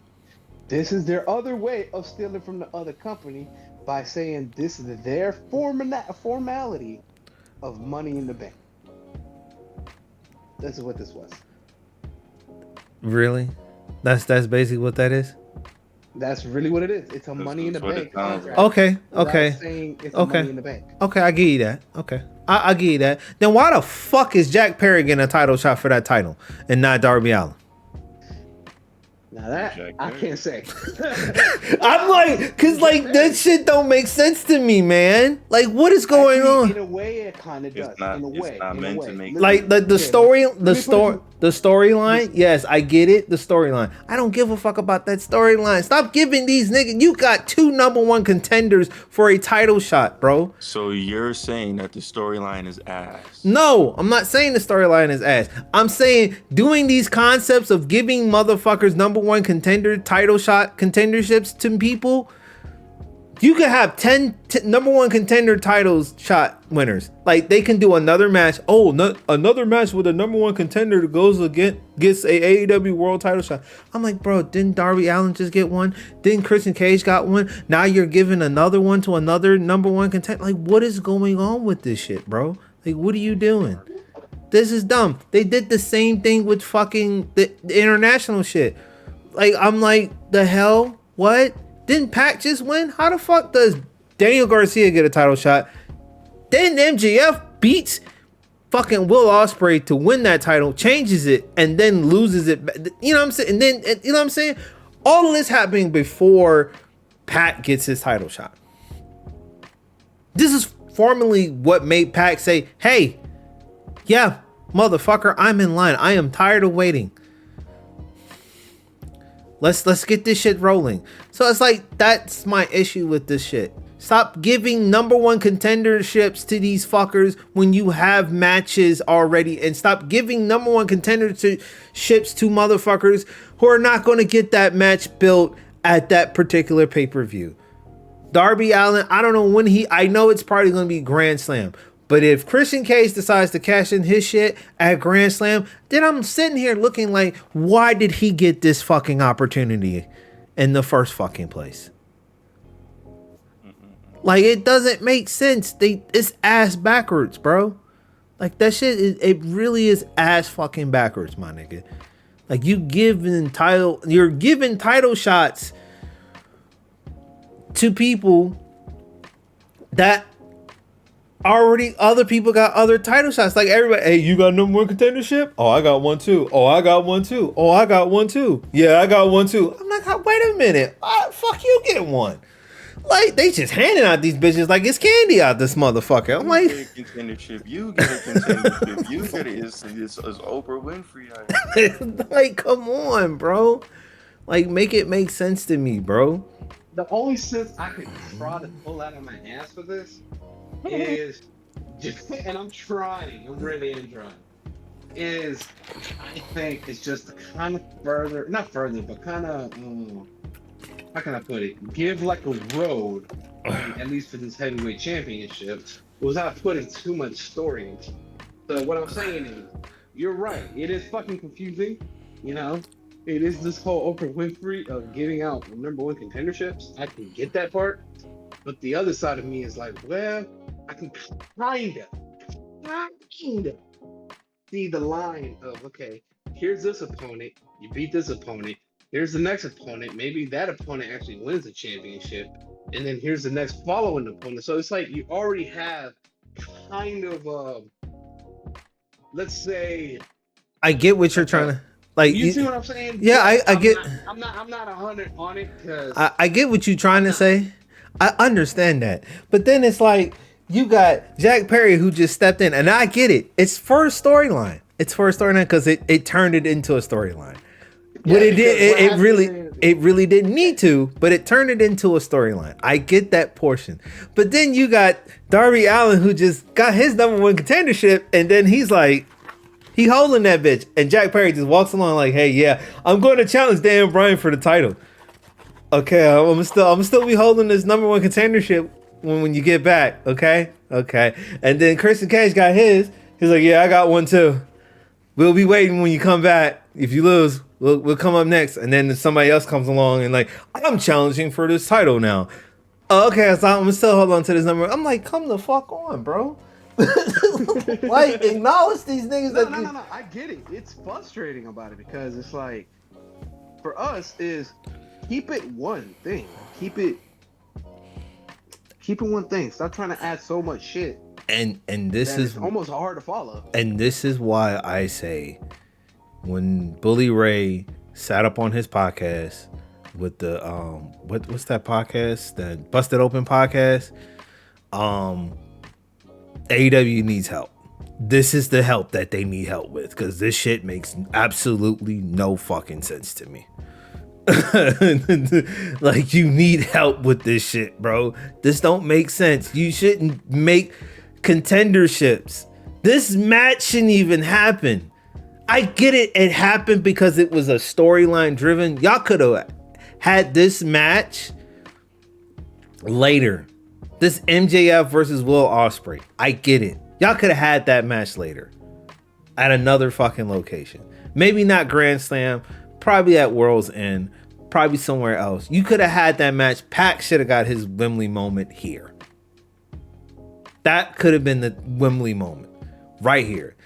He got his Wembley moment. Yeah, but he got his Wembley moment in a fucking crazy ass way, and he looked even more crazier at the end of the night. So, Will Ospreay versus MJF, like That's the next match. It could have been Will Ospreay versus Pac for the AEW International Championship. It made no sense that MJF stepped in line after Pac won that fucking tournament to get that number one contendership. He steps in line, and it's like, I challenge it. And then Pac wins it. He gives the title shot to Daniel Garcia, which Daniel Garcia loses, but Pac wins the thing. I'm like, when does this nigga get his title shot, bro? Probably never, bro. He's getting it at All Out. But he had to do a Poison Rana on this nigga to get his statement across to the fact, I'm next in line. I'm not waiting no more. Which also makes it... That was pretty fire, though. It was great, but he looks crazy right now. Wanna know why he looks crazy? Because he's a trios... He is the trios championship, holding a trios title with two other men that he has no chemistry with. It is dumb. This is why I say AEW really needs some help right now, because that shit looks absolutely stupid to me right now. Like, anyway, going on to this all AEW American. Okay, so what was the grade on this then? I said it. I said A. A? Okay. Yeah, I gave it an A, but that shit was just fucking, it's dumb. These concepts are dumb. Y'all need help. Like, I like the wrestling, but you need help booking. Like, damn, shit makes no goddamn sense. Niggas just can walk past number one contenders and say, I'm the next nigga in line for this title. What? What does this number one contendership contract hold? Say, I am number one contender, but I can't walk in front of the line and tell people that I'm number one contendership. I'm gonna hold it. Fuck that. So, anyway, what was the next match? MJF versus Will Ospreay. Match is pretty good. I kind of like I don't want to say I like the design of that title because that title looks kind of goofy. Yeah, it May looks kind of goofy. maybe Let's my review on this match is kind of quick because I know how Alex feels about MJF, so he might have a little rant. Well, Yatu I might don't got a go rant for it. on a little rant. So I'm gonna just say I like the match. I hate the design of that belt a little bit. I like that Ospreay got that W. I'm gonna give the grade a B plus. I give it an A. I just don't like the title. I think if they change it to the flag instead of the actual Yeah, the yeah. continent and they put it in the middle, I think it would look a little bit more better. And then to be honest, I'd rather they replace that championship with one of with the TNT championship or the Continental championship, one of the two. Because I feel like the AEW American Championship kind of actually rose smooth on the tongue. I think that would be a great championship to have. But then I it agree. undermines the international title because the international title has the American flag on it. So, it is what it is. But I give it an A. This match was fun. Story building was fun, but like I said before, AEW needs help, and I feel like number one contenderships do not fucking matter. I'm so glad they got rid of rankings because that didn't matter either. Especially when they brought it back and they just somehow it just withered the way into the fucking storm of the forest. Like, what happened to the contenderships? The rankings. That shit don't exist, brother. That shit don't exist. That's it. But don't say no. We just gonna forget that we ever brought that back. All right, Ace, go ahead. I give it an F because MJF didn't win. This Nah, I'm nigga. bullshit enough. Nah, so let me be real with it. So I also give it an A. It was honestly one of the incredible matches. It just shows the skills these two wrestlers have. I mean, it's just hit after hit after hit, and of course the very expecting Tiger 40. What's it called? Tiger Driver 91. That's what we were all waiting for. And That shit does look like it hurt. It look like it looked you like you're landing on your fucking neck. like you really can kill a nigga with that shit. Exactly. So, when I saw it, I was like, yes, he pulled the move. And at the same time, I'm like, no, you pulled the move on my man's. But I get it. But going back with the belt design, yeah. I'm glad it kind of went back to international. But also I am kind of saddened because the American Championship, that's what it's called, the All American Championship. I like that name. It does roll with it, but I get it. But overall, I mean, it was just an incredible match. I mean, it was funny because if you're a real wrestling fan, then you could see that MGF kind of gave salute to Lex Luger with his outfit.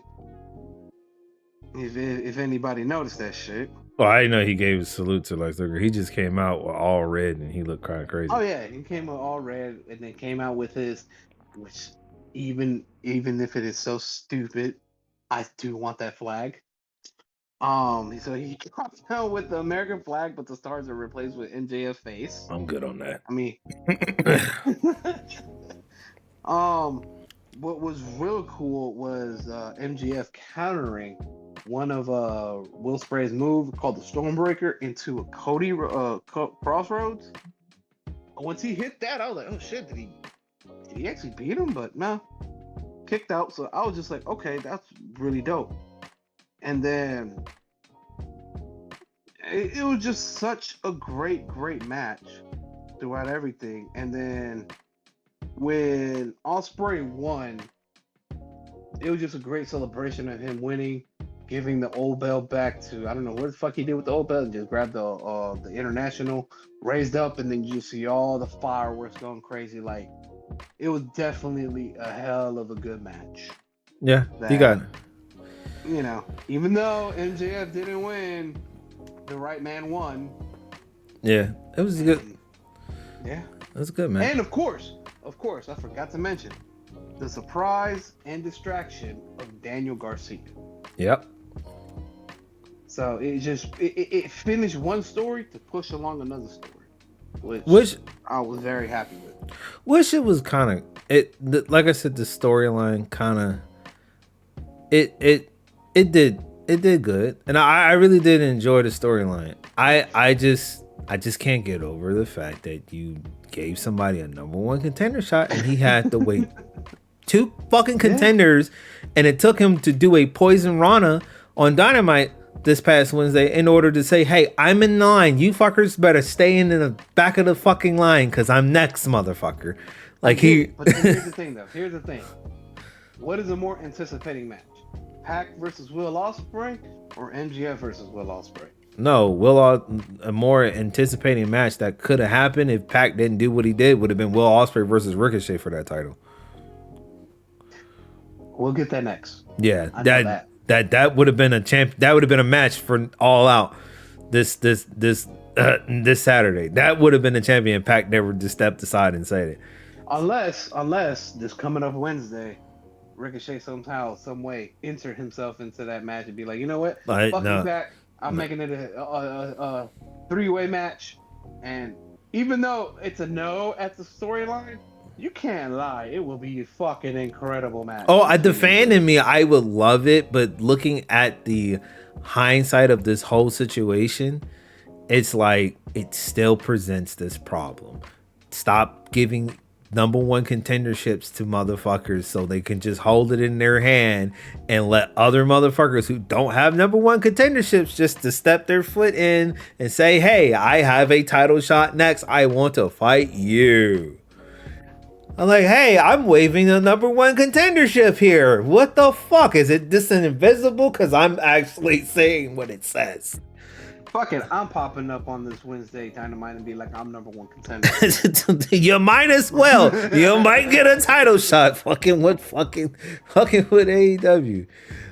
So yeah, everybody's in. Kananas gave it a B plus. You gave it an A. I gave it an A. So yeah, it was a good match. And then let me see how many matches is on this card. Oh no, you got yeah. Over this next match, bro. Let's just go ahead. All right, Giannis. What was the next match? This whole Mercedes Moné versus Britt Baker match. Just go ahead.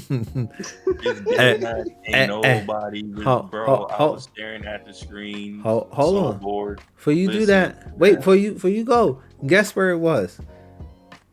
The last three. It was the third match to the last match. Exactly where you said she don't have to be defending them titles at in them last three slots. I told you.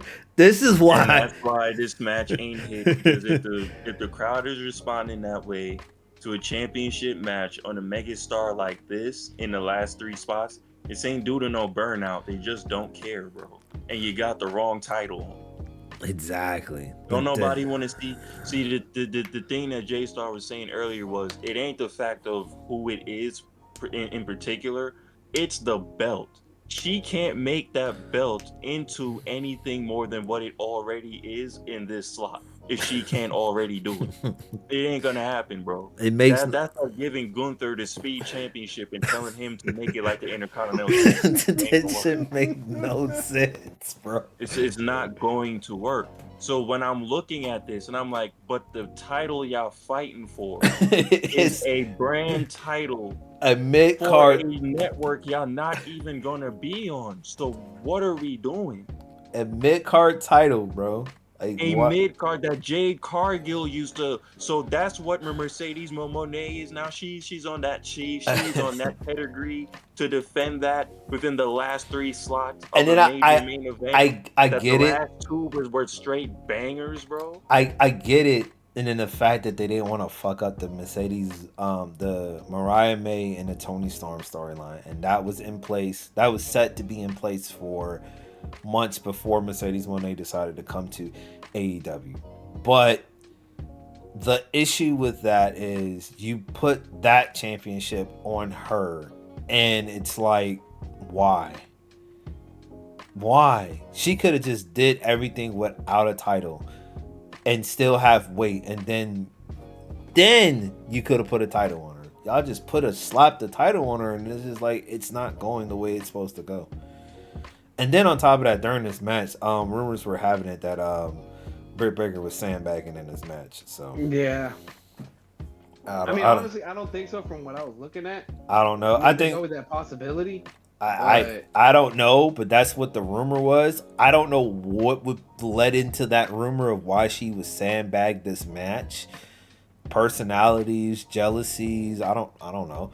I'm like, it's well, that plus the whole thing where she got suspended, so then the well storyline that, kind of dimmed down but more then with it that, as well. but then that doesn't like that has nothing to do with Mercedes Monet. Exactly, but that's That what had I'm to. saying. That's more on Britt Baker, and that's more for honestly her fucking ego because she definitely has an ego. I mean, Um, nah, you can't say she doesn't. no, I'm not saying she don't. I was like, you can't say you're the bitch of you're that bitch and this, that, and the third when you are not good in that ring that well. You're decent. You're not great. Just because you had a match with Thunder Rosa and you bled and you look like motherfucking Hannibal Lecter and all that shit all in your face, like someone stabbed you, you're not that great, bro. I'm telling you now, you're not that great.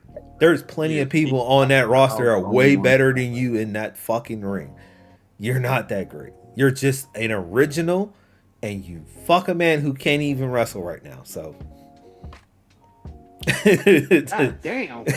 No, no, like he's I not mean, you're lying though. right, Like but when I god look damn at though. Britt Baker, I don't see what Like she's a good everybody else be wrestler. talking about, bro. nah, Like she's a good wrestler, she but decent, I bro. mean, She's alright, bro, but she ain't supposed to be in this position where she fighting in main events. she's not No, in the position. You're she right. You're not. She's not in the position for main event, but she is in the position for the TBS championship belt because it is a mid-tier belt. It's just But unfortunate that's on the who's holding the this is belt. but that adds to the issue that J Star was talking about. Look where the match was placed Oh, though, I know. and we're looking at her in this position as if like we know it's a mid card title. Look who's holding it. You're going to expose every mid card wrestler that they're just mid carders.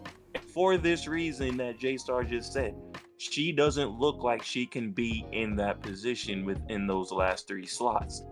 Like you said, Super Saiyan, yeah, she's a mid carder for sure. Look at where the match is at. Why do you think that crowd responded that way? They were like, "Oh, she really is getting carried through this." Like I there was no moment from Britt Breaker really where you like, yeah, that was it right there. I'm gonna remember that spot. it is not that. It's the title that she holds. She holds a title that's a mid card title, but Mercedes Monet will never go past. She will because the way they're putting her up until somebody comes along and be's the next new hot thing. Right now, Mercedes Monet will be in these last three in the last three slots on any pay per view, regardless of whoever she facing. She will be in the last three slots. If she opens, it's probably because she wants to get up out of there early. If she don't plan on doing any press conference, that is the only thing I can see. If she opens the show with the title, it's probably because of that. And even if she does, she's gonna get a lot more time. So it really doesn't matter on that scale. It's the title that she holds. The only issue is I get the reason why that they didn't want to fuck up that whole storyline with Mariah May and Tony Storm. But putting that title on her was not a great idea either. They should have just let whoever had that championship just keep the championship, which was Willow Nightingale, right?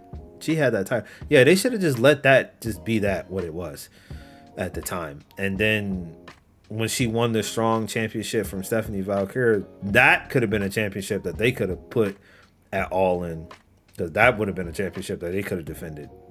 That would have been a way more better championship defending for than the TBS title.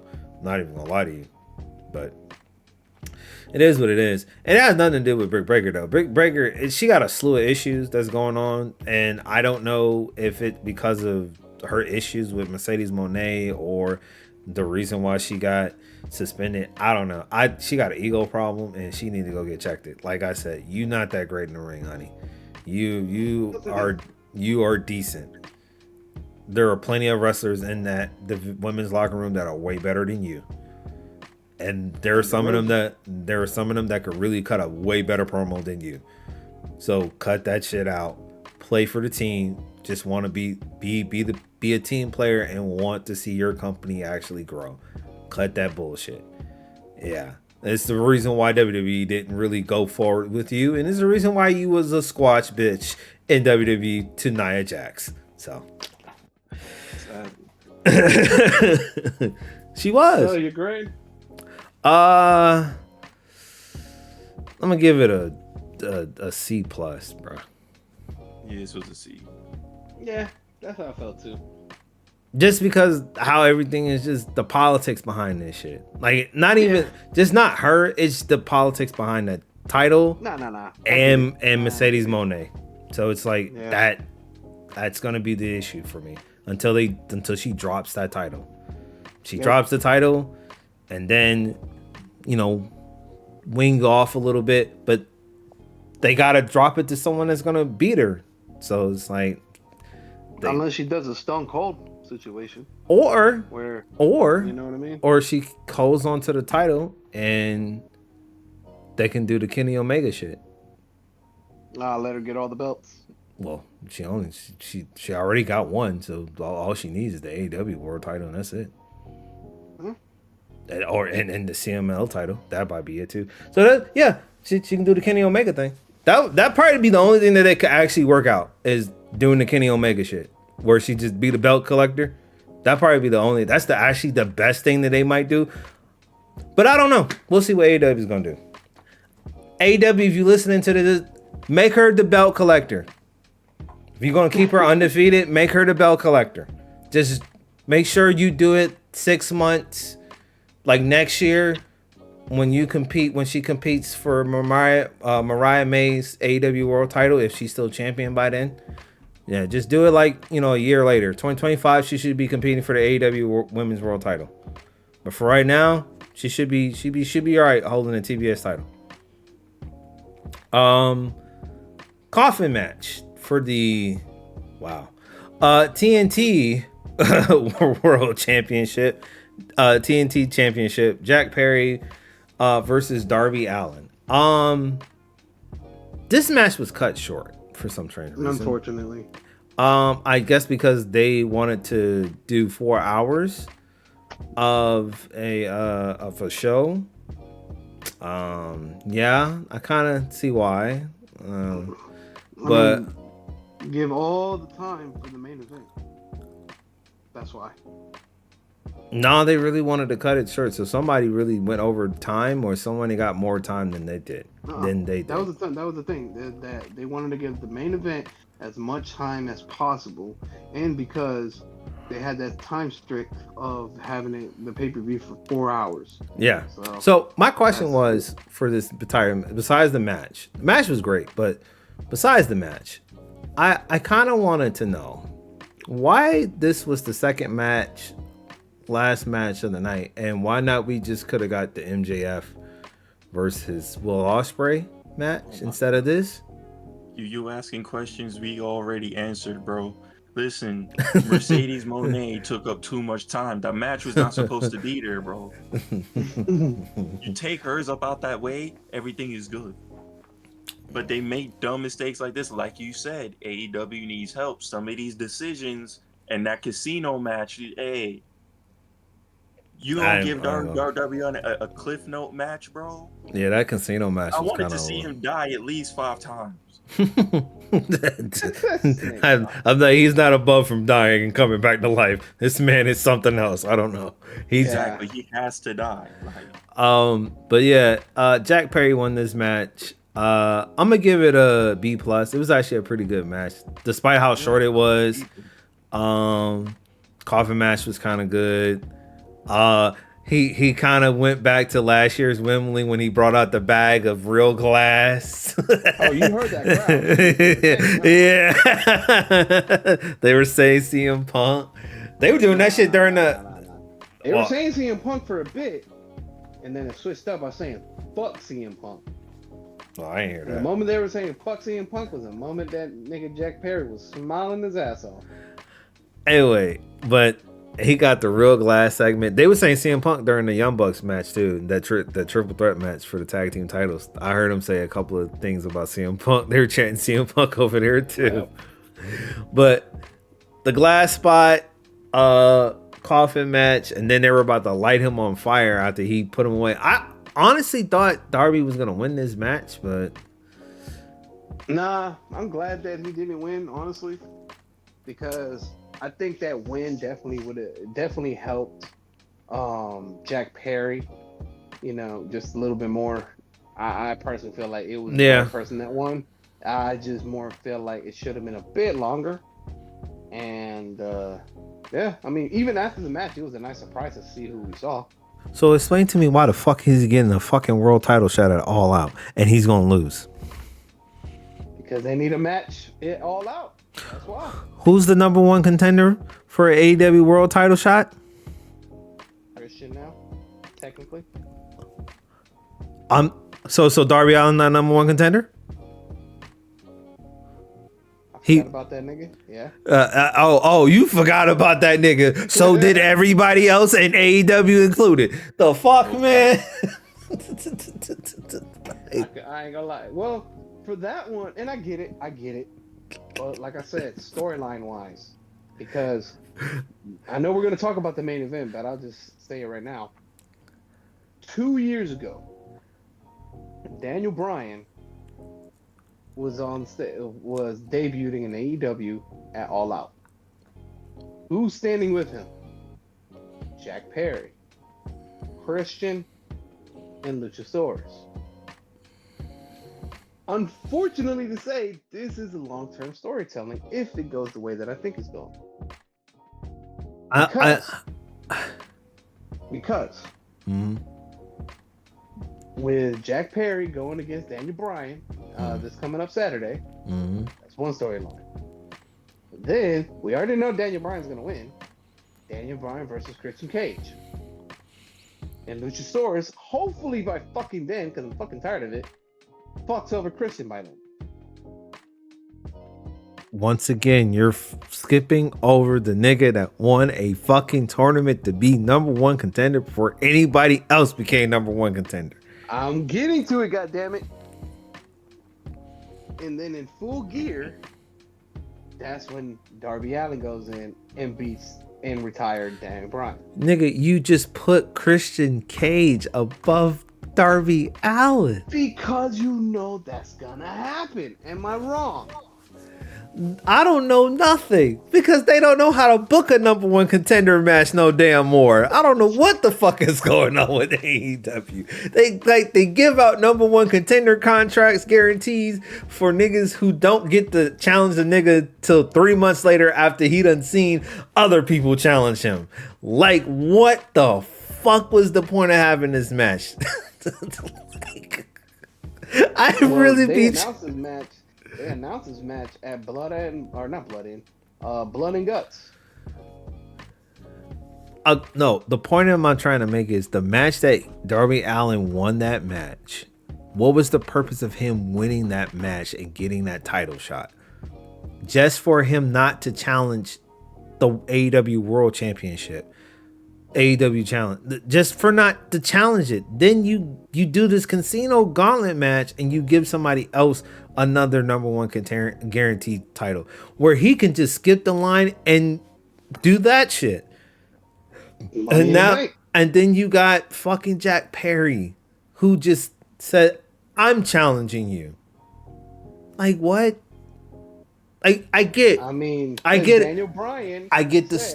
I get this challenge. Yes, I get the storyline. I get that. I get it from a story perspective. But as a match perspective, my nigga, stop giving number one contender matches if you're not finna put these niggas on in the next month or two. Just stop it. That's all I'm saying. Just stop it. Because if niggas can just walks in and says, hey, I'm number one contender now, you might as well just let it be that at this fucking point. Like, that shit makes no sense to me, for real. Well, that actually makes the perfect sense. Here's my argument. It's a stupid ass argument, but it's an argument nonetheless. Tony Khan fears his life from wrestlers.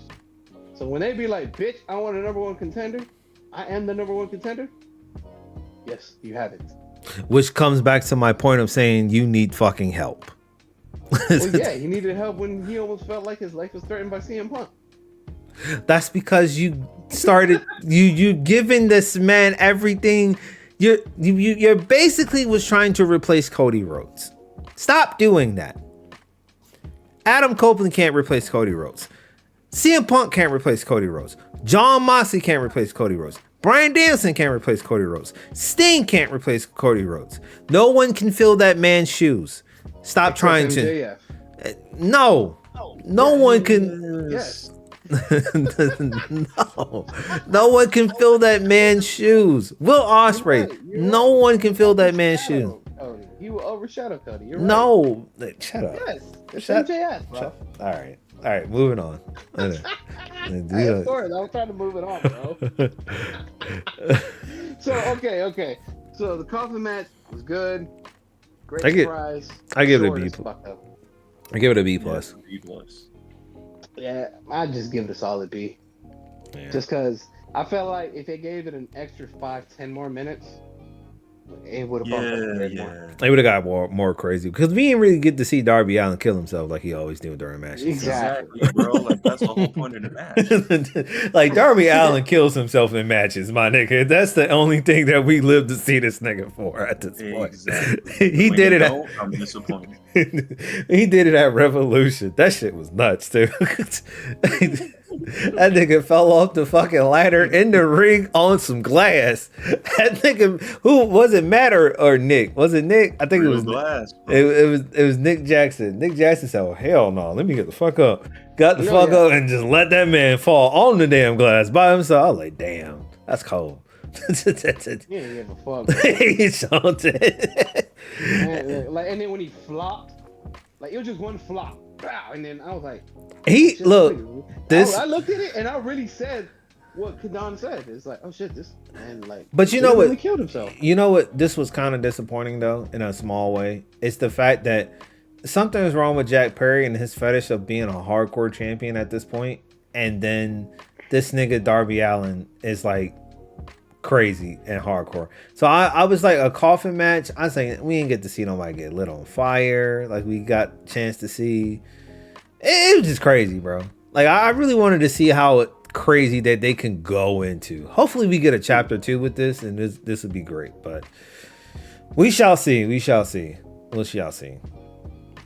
And in the words of Mark Henry, it's time for the main event.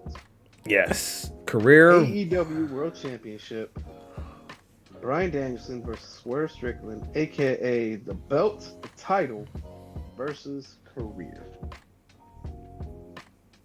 Yeah, I give this This was a fantastic match. Yeah, I give it an A plus. This was a great match. This was an A plus. I'm gonna make this short and sweet because I know y'all might go in on this one, but yeah, I am. Just Swerve taking everything in. They basically left it all in the ring, bro. Yeah. There's nothing else I could want from this match. Even when ringside, the physicians, the doctors came out, and then Daniel, you still trying to fight anyway, and Swerve chased them out of there. Swerve bouncing off of Bryan Danielson's finisher like it was nothing. Still just stood up like it was nothing. You know, and then all the shenanigans.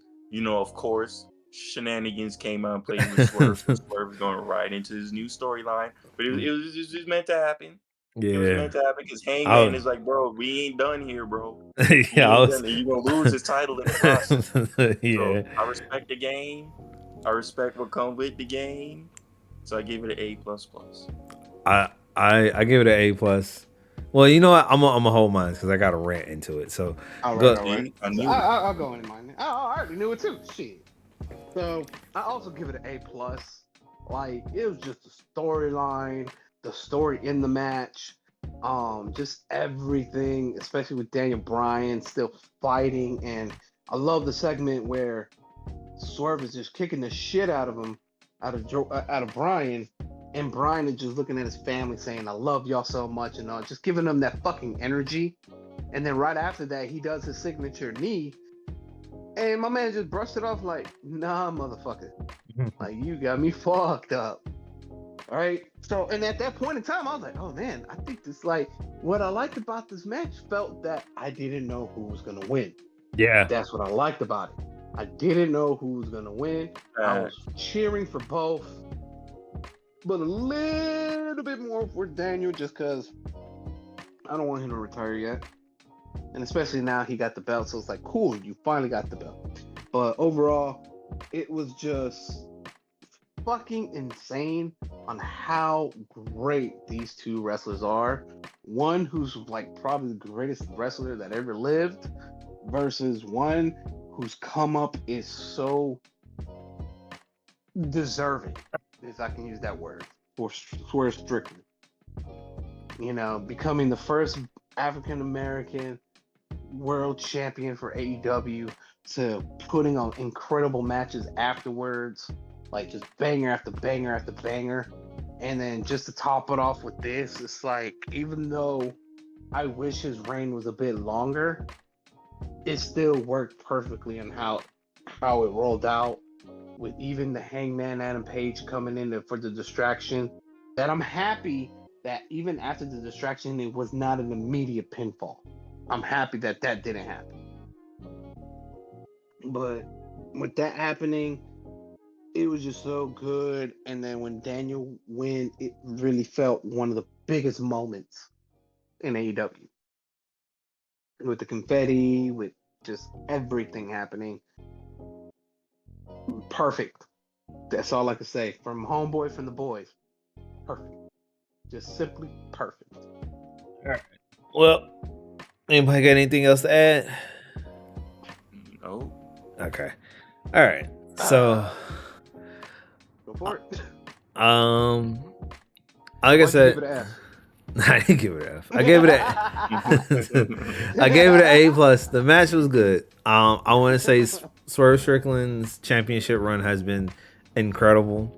Better than Cody Rhodes. This could have been Cody Rhodes' championship if he decided to stay in AEW, but you know, that's another topic for another day. He has challengers in every match that Swerve Strickland has faced. It's like looking at it, it's like you kind of felt like those matches he could have lost those titles. Like the match against Will Ospreay, he could have lost it, but he didn't. Right. This match, you know what I'm saying? The match that with Daniel Bryan, he could have either lost it or won it. He gives it so much to it to where he has been having great championship contenders. He has been having a slew of just it's been an overall great championship. Entrance is fire. Everybody comes out, they do the dance when Nana come out there and everything. So salute to Swerve Strickland. He might get another title shot again to be the two-time AEW World Champion. This match was great. Had a lot of drama, had a lot of emotion. The only thing I have slight negative, not the only thing, is another negative to it, but that's my rant part. But the only thing I kind of was like missing from this was the Bryan Danielson. It's time to kick his fucking head in segment. I missed that because that was the only thing that he did not do in this match. He did not say that at all. So I was like, damn, where was that? But you know, it is what it is. Overall, I'm glad he won the match. I'm glad he got a title. He got a championship. Even if he doesn't win it, he does retire, he does lose or whatever, and yada, yada, yada. At least he can say he won AEW and he can add his name to this slew of great talented AEW champions that's won that title. So after winning the match, they all come out and they celebrate. Rant time. This nigga Pac looked like a sore thumb in this motherfucking celebration. I sat here and I looked at this. I'm like, why the fuck is he there? Why is he there? You could have kept that nigga in the back. This is why I say they need to drop them titles fast. Because he is no way near. He looked crazy. He looked like a sore thumb in that bitch, bro. He was like, fuck am I doing here? Like, exactly, nigga. Why you clapping? Like, No. I do agree with you on that because he seemed out of place. what? Several sources almost say he definitely looked out of place. He looked crazy, bro. I'm looking at this shit and I'm like, yo, why is he there? He looked mad crazy, out of place. Yo, get these titles off this nigga. I get he has a Wembley moment and everything, but get that damn championship off of them fast. Find somebody else. And then, so this we overall, before we end it, before I end my rant on the way, because this rant goes all to Dynamite, because Dynamite is another fucking problem. Anybody, what's the grade y'all give all in? What's the grade? Overall, I give it a B plus. B plus. I give it a B plus overall. I actually give it an A. I was entertained through the whole thing. Yeah, there was one dud. Nah, bro, that Chris Jericho. Mercedes Moné match killed it for me, bro. I felt like it was more Chris Jericho that killed it for me. Yeah, you see, I want him dead so bad. I just wanted to forget that match even happened. So yeah, I just want him part of to it. quit this whole learning tree, hi guys type bullshit. And honestly, I'd rather have him be a manager than anything, because he already has a legacy. He's a legend. I can't hate on Chris Jericho. I can only critique him, and I don't like critiquing him because he's so good. But bro, put them boots up, bro. But I know, but the thing is, the moment I say that, just like other fans say, hey, retire, I ain't gonna retire. Fuck y'all. And I get it. But just it's time. So I'm giving it an A. The segment was the whole show was an A. It was a great show. It was worth, like I always say, AEW, y'all, it's worth $50, but y'all got some problems. My money, I was thoroughly entertained, and my money was well spent, but y'all got some problems. Let me add this though. Go ahead. Let me add this before you fully go into it, because I do wanted to ask this, because I did ask earlier before we got on. Now, what was your grade for Bash at Berlin? And what was the better show, Bash at Berlin or All In? Why are you asking that question? You know All In was a great better show than Bash at Berlin. I don't know why you asked that question, bro. I don't know why you asked that. I mean, if you want something quick, straight to the point, not gonna drag out, yeah, you would choose WWE. But if you're looking for a complete show with everything that you want, you're going with AEW. The only reason I ask is because at the end of the day, it's still always going to be AEW versus WWE. And with this type of shows, it just happened 1 week beforehand, correct? Yes. So, now, I put it to you like this. I feel like it's in a kind of a way of a responsibility to kind of ask that question. Mm-hmm. Not fully, but it's still, it's still always wonder, because I mean, look, we're fans of wrestling by the end of the day. Yeah. But we're always gonna fucking compare. Always, doesn't matter what it is, we're always gonna compare. So I always felt like anytime there's a pay-per-view just 1 week, or if not the same weekend, between these two companies, I always have to throw in that, okay, they were both good, but which one was better? Let's put it like this: if they both came out on a Saturday, which one you will watch? Oh, AEW all day. Do you know what I'm saying? AEW.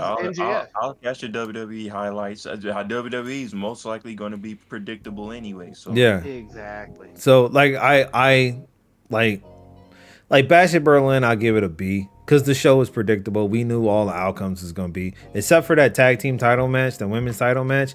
Everything else on the card was, I already knew the winners. Gunther was going to win his match. Cody Rhodes was going to win his match. Terra Twins was going to win their match. CM Punk was going to win his match. So it's like we really knew what was the outcome for those matches. You know what I'm saying? This is why I be telling people who watch WWE, y'all niggas really need to pay attention, because you're going to start seeing outcomes. You're going to start seeing, I'm like, damn, that does look crazy. That is. Like, you could just see it set up during like the promos and just the storytelling. Like, it's the format that they do every time. and we see it and we know what the outcome is. So it's like it hasn't been something that WWE has never gave me something. I'm not gonna say they never gave me something. I'll say they rarely give me something where I'm like, oh, this happened? What? Wow, I didn't know that was gonna happen. Like it's a rare thing that they do when it's unexpected. So Yeah, it hasn't been like that for like over a decade now. yeah, everything has been pretty much you already know. Back to my mother. I'm sorry. Well, no, you go sorry. ahead. No, I said it. I gave it a B. I was gonna say, so between the two shows, the two pay-per-views, what was the match that stole the show? Oh, the Bryan Danielson Swerve Strickland. The last match of the card. That was it for All In. Mm-hmm. That's the reason why it was the last match. Compared to the last match Okay. in WWE's Bash at Berlin. I give you to Randy and Gunther. I'm taking Swerve and Bryan Danielson. I give you that. So two great matches, Yeah. by the way. Yeah, two great matches. But- I'm not taking away from WWE. Yeah, Great matches. Yeah. but I'm gonna go with all. I'm like what he said. I'm gonna go with All In. Same So here. back to my motherfucking rant. So after the sore thumbness of Pac standing out looking crazy, we go into fucking Dynamite, and then John Moxley comes out and he looks weird. I'm like, what is going on? His music is not the same. I was like, okay. Nope. So he's turning heel, and then he calls out Darby Allin, which is crazy, but it's like, okay. And then he proceeds to tell Tony Schiavone to tell whoever he was telling that this is not his company anymore. So I'm like, what the fuck was he out there for in the first place? In the words of Wrestle Talk, Shane McMahon, AEW confirmed. I don't give a damn what it is. That shit. You already know that's gonna be. I don't care. Dynamite look motherfucking crazy.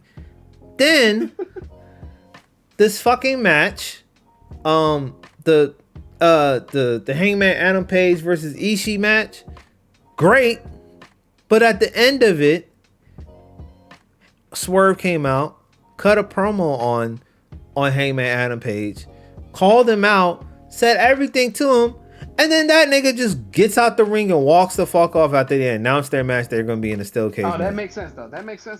It don't. No, the fuck it don't. Yes, it don't. No, it don't. Right, Tell me how it makes sense. No. Tell me how it makes sense after this man done ran around this entire fucking arena and through the locker room of the roster, beating ass, wanting to do everything to stop Swerve Strickland for becoming world champion or wanting to take everything from him. Just so you see the man that comes into you and step to you in your face, call you the fuck out and calls you sorry, and then you just get out the ring and walk the fuck off? Yes. Here's my explanation. Swerve Strickland made the eyes open of Adam Page because, let's face it, Strickland was spitting facts. Dog, you are so worried about me that you're fucking up your own career. Yeah, I get it of what the fuck I did is what I did. Going in your house, beating your ass up 2-3 times, whatever. But of you focusing on me so fucking much, you've been dragging your career down. Has he not? Not really, no. Bullshit. No, he hasn't. No, his career. I'm gonna tell you. Not to that extent. Not to that extent. But Like, what I'm saying is, it's like, dude, he could have had a chance for the world championship, but he was just more worried about beating Swerve Strickland. I mean, that's the story. Like, Swerve, wait. That's what I'm saying with the storyline. In Swerve- the storyline sense, yes. But That's what I'm saying for storyline sense. This is the whole storyline. I get. That's why it made sense where Hangman Adam Page, when he looked at it, he is so upset, so hateful towards Swerve that he hates him even more now because Swerve made him realize that he was spitting facts of, yeah, dog, you've been fucking up your own career as of lately by focusing on me more instead of focusing on your wrestling career. And that's why you're in the position that you're in now. And that's what made Hangman walk away, because he's like, you know what? he's making me realize, and I hate that I'm realizing from my enemy. Yeah, no, that's ass. I would have said, fuck that. I don't care. I'm gonna ruin my career, bitch. As long as I get to beat you up, that would have been a great whole segment. As long as I make sure you don't get nothing, and he just bashes him in the head with the mic and starts beating him and saying it's worth it at the end of the day, because at the end of the day, I get my set. He would come off as the most craziest deranged wrestler that plays into his character that he's been doing. Him walking out of that fucking ring and just walking away makes him look like a fucking total idiot. And I'm like, this. I'm like, this something better fucking shake and bake at this fucking steel cage match all out. Before the steel cage, remember we have one more Dynamite before all out comes in. So well, they better do something. But yeah, that shit made no, like, after that was like, what the fuck was that? Then this Jamie Hayter match versus, yeah, whatever. I'm not skipping over this fucking match. I'm skipping over this match. This fucking all-star 8-man tag match, yep, skip over that shit too, because it was boring. Ricochet versus Kyle Fletcher. That was a great match. And then at the end of the fucking match, here comes Pac. Pac had to step up and say, hey. No. Will Ospreay came. Thank you. Will Ospreay came. And then guess what he was going to do? He's probably was going to give him a title shot for this title. And Pat came before he even got a word out and said, nah, bitch. I've been number one contender for the last fucking 2 months, bitch. I'm tired of these niggas stepping in front of my fucking face saying I'm not number one contender. I'm number one contender. It makes it even worse. You're a trios champion. And you doing shit like that. Get these titles off this nigga fast, please. Please. I don't care if you got the hot shot that shit. Just get it off of him. He look crazy. Like, that shit don't make sense to me, bro. That shit looks crazy. Fucking crazy. No, that ain't it. They need help. And then Bryan Danielson speaks. I give his speech impediment. It was great. I loved the way he addressed the crowd. I loved the way he said he's not going to retire until he loses the title. But then for Jack Perry to come out and knee and get him a damn title shot after you have 2 other number one contender matches on the line. Darby Allin and Christian Cage. Nope. Here comes Jack Perry say, hey bitches, I'm next. Y'all need help. Y'all need help. And I'm not finna go into Collision because Collision looked like Rampage for 2 fucking hours. I'm not even gonna go over what the fuck that was. So we gonna skip over that and we gonna go into All Out predictions and then we getting the fuck off because yeah, that Collision looked like Rampage. That shit looked bad. I mean the only one that was interesting for me in Collision was the women match that the Fatal 4. I'm gonna tell you the bad part about that is you got FTR on there and they can't do nothing. That's bad. FTR is on that show. Oh, not to mention on Dynamite, they show a backstage promo of the Grizzled Young Veterans talking to the Young Bucks, right? Mm-hmm. Then we cut, and they cut in the promo, uttering the same shit that they just said in that promo to the Young Bucks. Yeah, that was. You see what I say? Dynamite looked like real confusing to me tonight. I was like, what is going on tonight? Tony, do you need help? Say I need help. Well, just tweet out. Do. He's gonna be getting help soon. And all you're gonna hear is, here comes the money. Here comes the money. I don't know about that. Oh, I'm pretty sure on that. Nah, because what I'm gonna see is he gonna be on fucking Twitter tweeting out how WWE is sabotaging his fucking whole show. I was like, WWE don't sabotage shit. You sabotage your whole goddamn show. Do you not know how to book a show sometimes? I mean, I know you get to book a show, but sometimes you need to have focus on everything. Stop booking number one contender matches for niggas that can walk around and say they got next for the next title shot. While number one contender standing there holding this piece of, want to get his ass whooped, bro. This invisible paper that says number one contender, but I'm the only one that can see it. No one else can see it. Because Tony Khan doesn't want to get his ass whooped. This is why CM Punk says he's a very nice guy. Anyway, on to the All Out predictions. I'm going to add this in there because they didn't update this. Hikaru Shida is going to be going against Mercedes Moné for the TBS title. And then I saw when I was looking up for this fucking AEW when I was looking up for the results for last Dynamite or whatever, this past week Dynamite, next week Dynamite, Mariah May is going to be defending her AEW Women's World Championship against Nyla Rose. You see where I'm seeing what this problem is going? I mean, because they just got to add some shit on this pay-per-view, honestly. That's all it is. No, Mariah May is defending her Women's Championship on Dynamite against Nyla Rose. While Hikaru Shida and Mercedes Moné is going to be defending their TBS title next week at All Out. Okay, moving on. I'm hoping people are getting to see the problem where I'm seeing. Anyway, so that's the match that was inserted in. Yeah. MJF. MJF versus Daniel Garcia. Daniel Garcia. Now, keep in mind, I don't know if this is going to go in order because this is not going to go in order. We will be reviewing this the next time we do a podcast. So the review that we're going to do, when we review it, like just how we do All In and all them other pay-per-views, that's the order that they go in. So when we do these predictions, they could put them in any order. So prediction for MJF versus Daniel Garcia. More likely, I'm gonna say Daniel Garcia gonna win. I hate to say it, but I also agree it would be Daniel Garcia. It will be a nice comeback, but it's MJF. But at the same time, I feel like with MJF, if he does lose this match, I personally feel like he might go away for a little bit. That's what I feel. I mean, Adonis?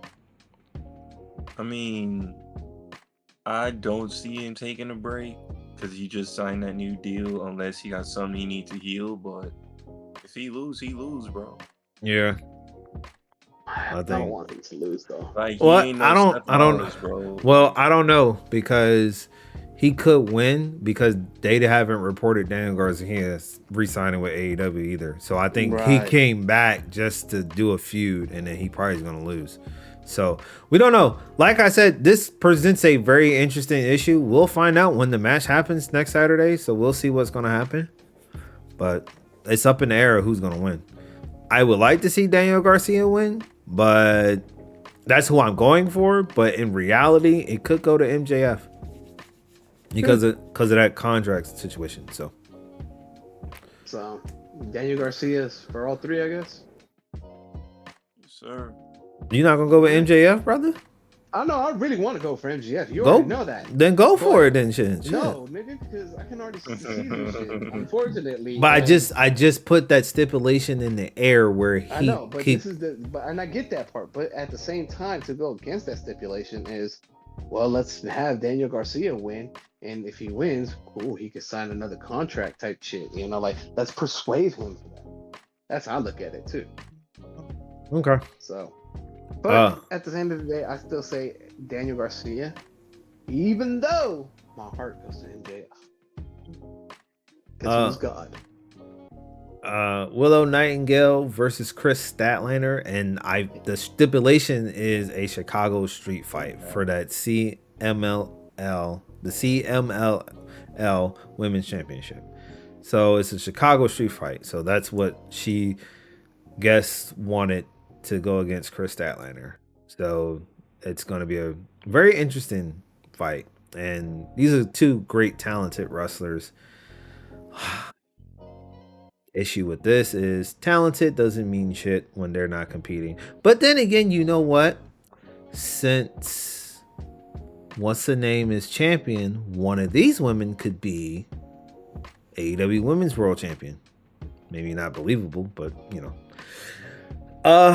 Will Nightingale could be she could believable She champion. could, but I mean, we know where that's gonna go when she holds the title and she goes against, you know. But we getting ahead of ourselves. So, like I said, this match looks good. I'm gonna go with my girl Willow Nightingale. Yeah. I I wish Chris Statlander was gonna win, but she's heel, so I know she's not gonna win. And I'm not gonna lie, her heel turn is kind of like could have been a little. To me, it's kind of whack. It could be a little bit better, but I don't know. To me, it's kind of whack. Uh, But yeah, Will and Nightingale, I go for her too.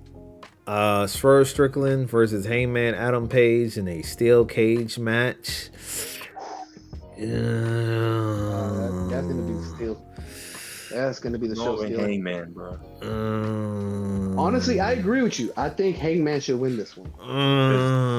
Story wise, bro, this is a revenge plot. This is revenge, and I also say, hold on. I also say this for Hangman: if he wins this, I personally feel like he'll go more crazy, more egotistical with it. Yeah, he's gonna go after that title. Not even that. I personally feel like he's not even going to be fully satisfied by beating him. Nope. You know, because this is just one of those rivalries where it can go. But so for me, I think Hangman's going. But what if he loses? Then what? Oh, he just becomes more insane. Either or. I don't know. Yeah, that's the only thing I like about it. He's gonna go crazy. He got the look for it and everything. That's the thing I like about this character. He is unhinged at this point. Yeah, bro. Because at first he was a happy guy, then he was a neutral guy, then he was a scared guy, then he became fucking angry, and now he's insane. He was a drunk guy. Oh yeah. He might play back. He might play back into that. If he loses, he can play back to the whole drunk guy. Yeah. And then I feel like that's when Kenny Omega comes in, whenever he does. Yeah. And you know, because I mean, God, I feel for Kenny Omega, bro. No, not that. But I don't want to see that Kenny Omega. It's gonna happen. I can see it happening. I'm gonna go with Swerve because I want to see what this outcome is gonna do to Hangman Adam Page. I'm gonna go. Oh, you savage son of a bitch! I just want to see if he's gonna explode and lose his mind if he don't win. You know he is. I just want to see it. Y'all say Hangman. Y'all say Hangman. You have one man that want to see some dead bodies. You have another man that wants to see his person go insane. Like, the fuck's wrong with y'all? It's wrestling, man. I know. You be insane. You do love seeing niggas bleed. So what's the difference? The difference is they're still alive and they don't go insane. It don't make it no better, brother. It makes it slightly better. No, it don't. No, it don't. So I'm going for Hangman Adam Page. I'm gonna go for Swerve. You're going for Swerve. And J Star. I mean, Kandana. You're going for Swerve? Yeah, I'm going for Swerve. I'm going for Hangman. Yeah, okay. Both of y'all said Hangman. Okay. Yep. So, but I feel like that's gonna be a great match though because. Oh yeah, it is. It's them two motherfuckers. Yeah. The next one is AEW International Championship. Yep. Will Ospreay versus the Bastard Pat. Hey, listen. Anything that got something to do with the American Dragon, I'm down to watch it. He bet not lose this match because that's what I'm going for. Nigga, wait, Tom.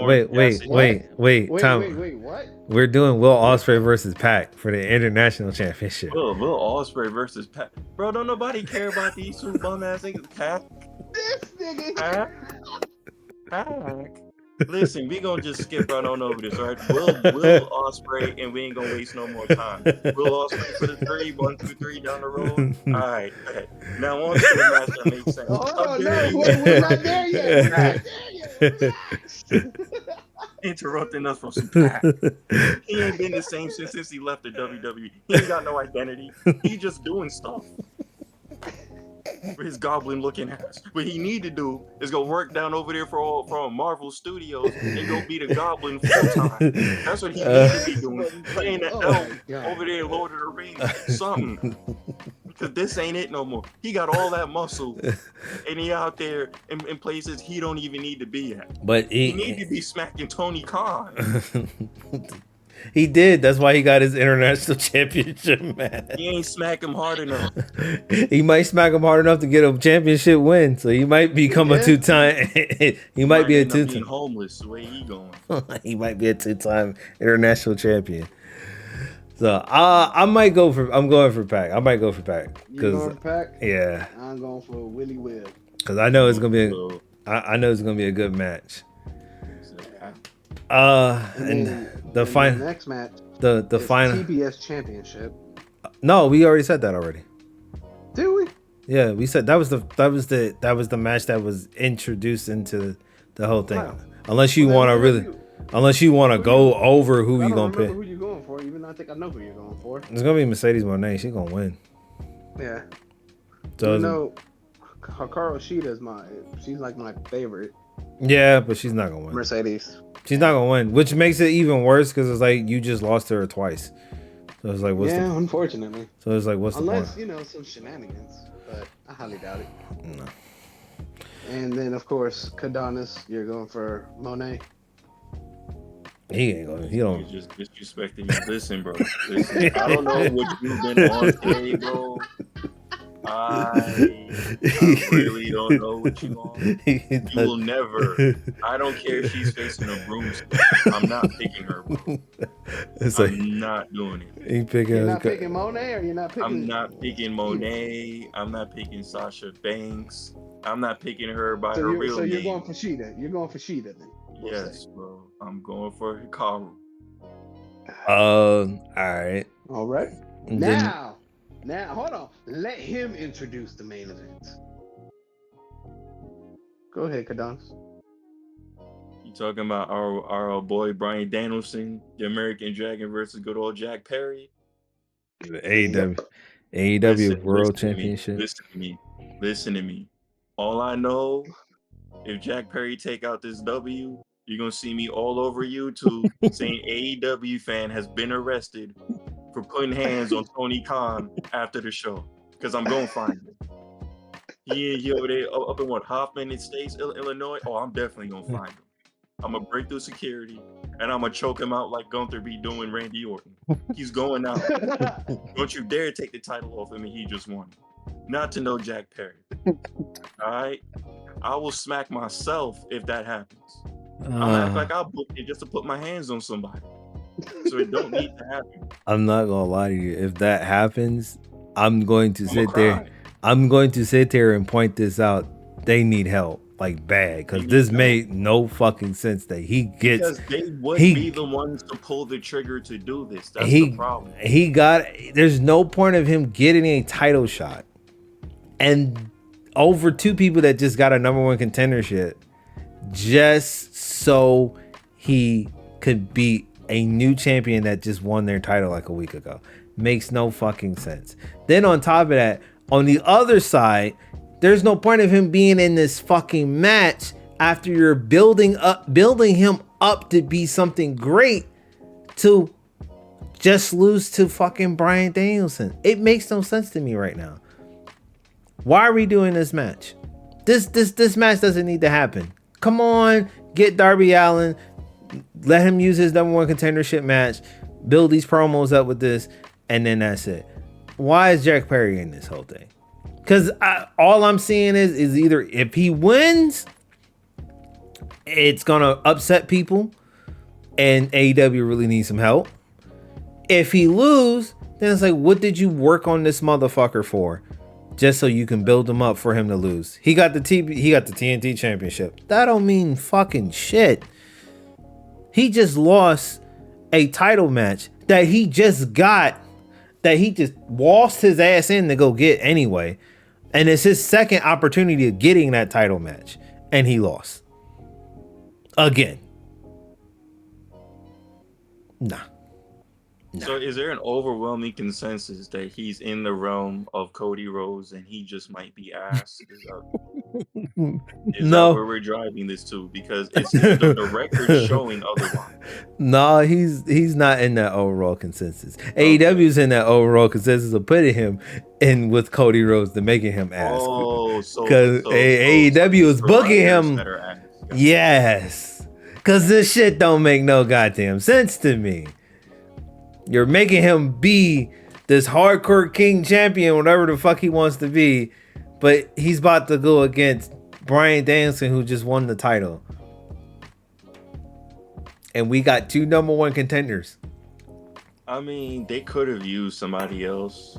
I mean, you got a whole locker room full of guys. They even could have went as far as bringing somebody back that we ain't seen in a minute. So you skipping over what I just said. They got 2 number 1 contenders. Let me tell you why I'm skipping over that, because AEW's skipping over that. So evidently, whoever they got as contenders, they don't want in this match against Bryan Danielson. So clearly, we gotta go look elsewhere. Because I've never seen this before. Like, imagine in WWE, you say Randy Orton is a number 1 contender, yet you see Seth Rollins, Roman Reigns, and everybody else get a title shot before Randy. And don't nobody say nothing. And then you announce another one. You announce another person who gets a number 1 contender title shot. And then eventually that champion loses, and now your number 1 contendership don't mean nothing. So what are we doing? I swear, bro. This is the overarching issue. Like, it'll throw you off if you just started watching it again, or if you didn't watch it for a while and you hear someone named as a number 1 contender, but you see 2 people going before. What's happening here? I mean, Tony Khan gotta get it together. I don't know if they're trying to like delay some storylines for those number 1 contenders because they have some lingering issues or something. I don't know, but it's not a good look.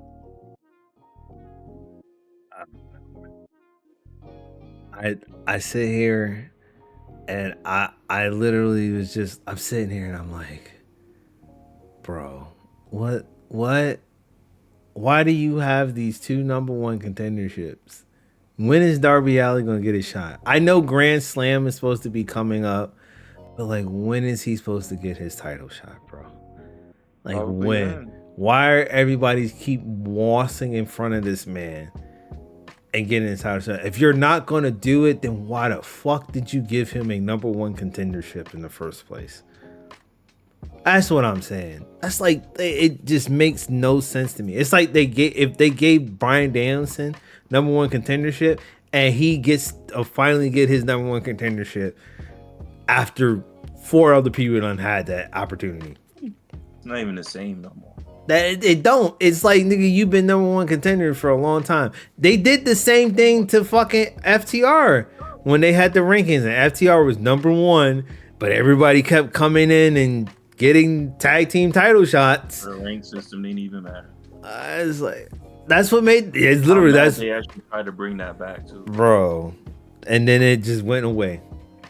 It was stupid. It didn't need to be there. AEW did a few things different, but the execution was trash. AEW, they need help, bro. They need help.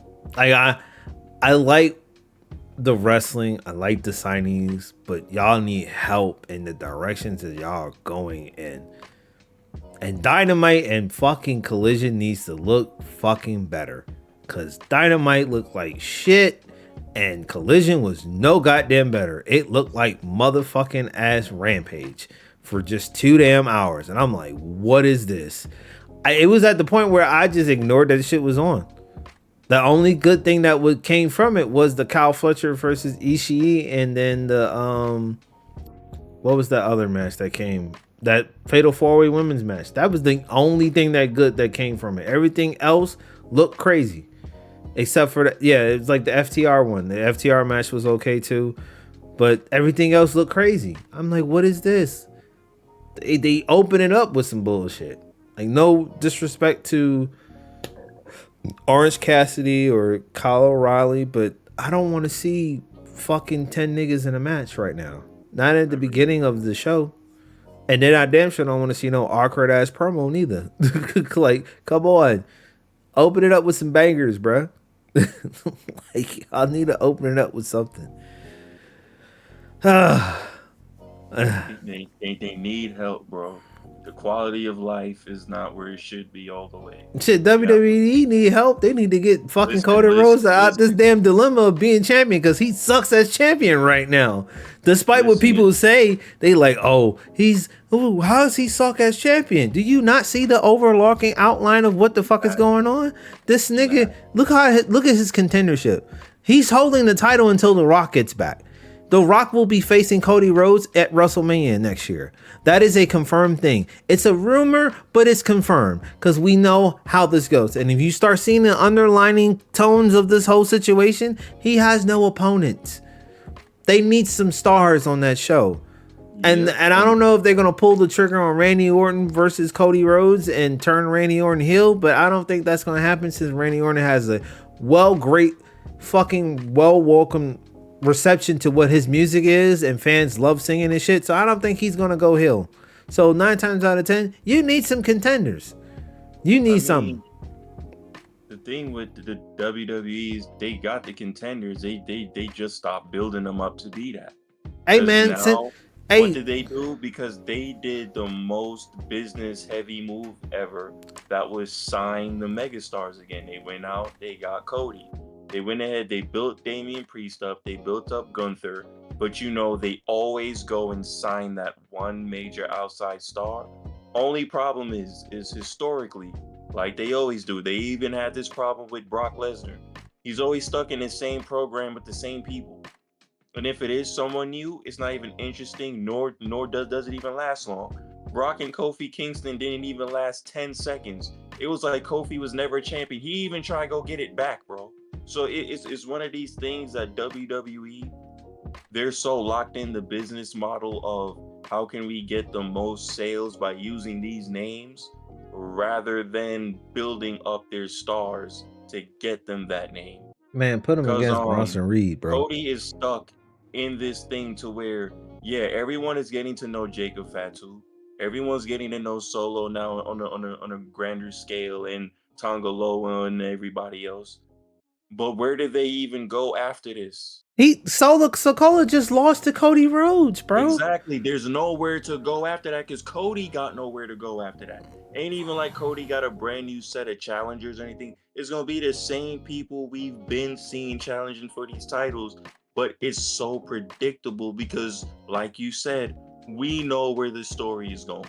And then on top of that, unfortunately. That's what I said. I mean, just gonna send Bronson Reed over there. Let him fucking fat boy fly that man on for like 6 times, and then at least I'll get some entertainment of Cody getting squashed by 400 plus man flying, doing a body splash on his head with like a little rib injury. Yeah. I feel a little bit better, but then 9 times out of 10, I know he's going to win and overcome it. So it's like I don't.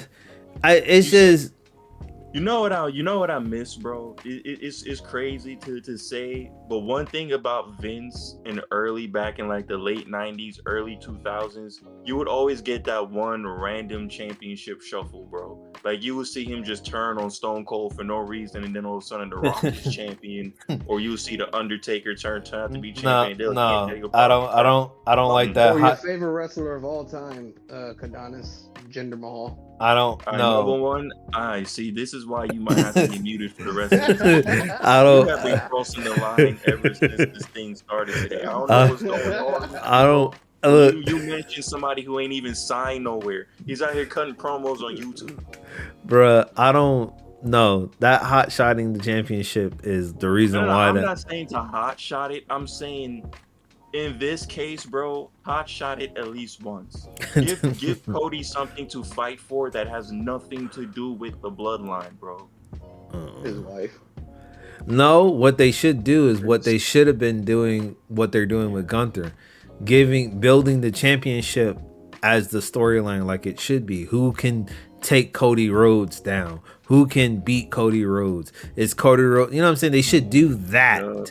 The issue is because that's what they're doing with Gunther. Everybody try, bro. That's what they're doing with Gunther. Gunther has there's no planned storyline for that World Heavyweight title. Like at the main event, there's no planned storyline for that World Heavyweight title because we know that no one's gonna lose to Gunther. Nobody's. We're not making Gunther lose because he just got the title, so he's gonna hold it until SummerSlam of next year. I think the first major storyline you see him get into is when he might have a chance to lose. Like how he did with Sami Zayn. So it's like it literally. Why can't we get that with Cody Rhodes? Because The Rock. So that is it's just because The Rock. If it was any other way, we would have been seeing this. Because look at how boring SmackDown is, bro. I don't even think you watch SmackDown. No, I don't. SmackDown is so boring to the point where you know what's gonna happen because no one got any direction. Yeah, he's right. He's right. No. SmackDown became so bad. Nigga, I went back and jumped back on Red Dead Redemption 2. There's nothing to look for, bro. Especially if Roman isn't going to be on the show, you got no reason to watch it. Well, look, see, I try to watch SmackDown. Here's the issue. Fuck you, Fox, because you like to show football over fucking SmackDown on a Friday night and shit. So when I'm looking forward to watching SmackDown, you bitches say, nope, NFL is going on tonight. And I got to wait until midnight. So at this point... Be happy that it's now about to be on USA now. Oh, I can't wait. September 13th. Oh, I can't wait because I get to see SmackDown when I'm looking forward to seeing SmackDown on Fridays and not fucking football. I don't care about football.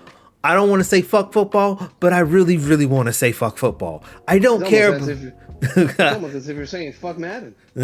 I don't care about that game either. Madden, I'm gonna still play it though. But fuck that game. I'm gonna stand up for it. But we all have that one thing. It's almost like work. Hey yo, fuck work, but I'm gonna go get this money though. Exactly. I'll just fuck 2K, but I'm still buying that motherfucker this year. Which I still never understand. I will never understand that. Hey man, you gotta be in that cesspool of that. Exactly. You got to be in it. You don't have a choice. You don't have a choice. No. This is one of your favorite sports, and you got no. I take my comment back. I actually do agree, and I can follow that because that's like me saying fuck Call of Duty, but I'll still play that shit. No, exactly. Everybody who plays that game says fuck that game, but you still play that game. No. See, you're not committed. Me and Condonas are committed to this Madden 2K shit. Bro, we buy it every fucking year. Bro. And we say fuck this. You not on that level when you buy this game. Hold on. The level of commitment I will have that will reach to that level, if not surpass, y'all already know. Yeah, we not already know. But see, that's GTA. Grand Theft Auto 6. We not worrying about. We not talking about that. We talking about sports games, nigga. The only thing I can. It's a game that you just want it to be whatever you want it to be at this point because you want it to come out so goddamn bad. You're damn right. It's Grand Theft Auto. I am fighting for my fucking life here to stay alive to play that game. Well, you stay alive and until if anybody that's listening is very deserving to give up a kidney for me, please let me know because I gotta play GTA 6. Do they have to have like the same blood type or anything like that to get that? Man, don't fucking. God damn it! Yes, you do. I'm a blood type O negative. Help a nigga out, please. So your will to live is to play GTA 6. That's crazy. Not the will to live. It's one of the main. One of the main. Because I am not the only one on this planet Earth that has the same visual I do, which I know. It's crazy. But it makes sense. But your sole purpose to live is to play GTA 6. One of the purpose, but yes. One of the purpose, yes. It's GTA 6, bro. If you don't believe me, you can go on a bunch of other, you can go to Reddit and have people, more than 300 to 500 people, if not in the thousands, are saying, I want to live to see GTA 6. I'm not the only one here. I know for a fucking fact I'm not the only one here. And I guarantee you, when that fucking game come out, you're gonna be off of work, Adonis is gonna be off of work. Oh, I'm gonna be on definitely. vacation. What's work? Kids, that's gonna be one of the most skippable fucking days for kids. It's gonna be fucking insane. Like, I don't know how. That's the definition of insanity. It's because of this fucking game. Like, niggas gonna stab niggas like if it was a chicken sandwich for this fucking Bro, game. everybody getting shamed. Nigga, I'm telling you, bro. Like, you might say, and probably you're kind of right that I'm crazy about this shit, but I'm spitting facts. GTA 6, when that motherfucker comes out, bet you it's gonna close the fucking whole world down just like COVID, but in a positive way. I don't even think there's any way to Tell close me if it. I'm wrong, I because you know I'm not wrong. The microtransactions going crazy that day. I don't I'm even. fucking afraid of that. I don't think is there any way to close this fucking segment, but just to leave it Fuck like no. that. Hell no, because GTA 6 will be life. Every Yup, that's fucking right. look, that's how I'm gonna do it now. I'm gonna be that nigga. Every podcast that we do, I don't give a fuck if it's a 2-second. I don't give a damn if it's 10 minutes. GTA 6 will be mentioned because that's life right now. And that's how we gonna end this, because this shit's been 5 hours and I'm tired talking. Bye. Bye, people. Peace, love, positivity. GTA 6. Yes, sir. We out. Yeah.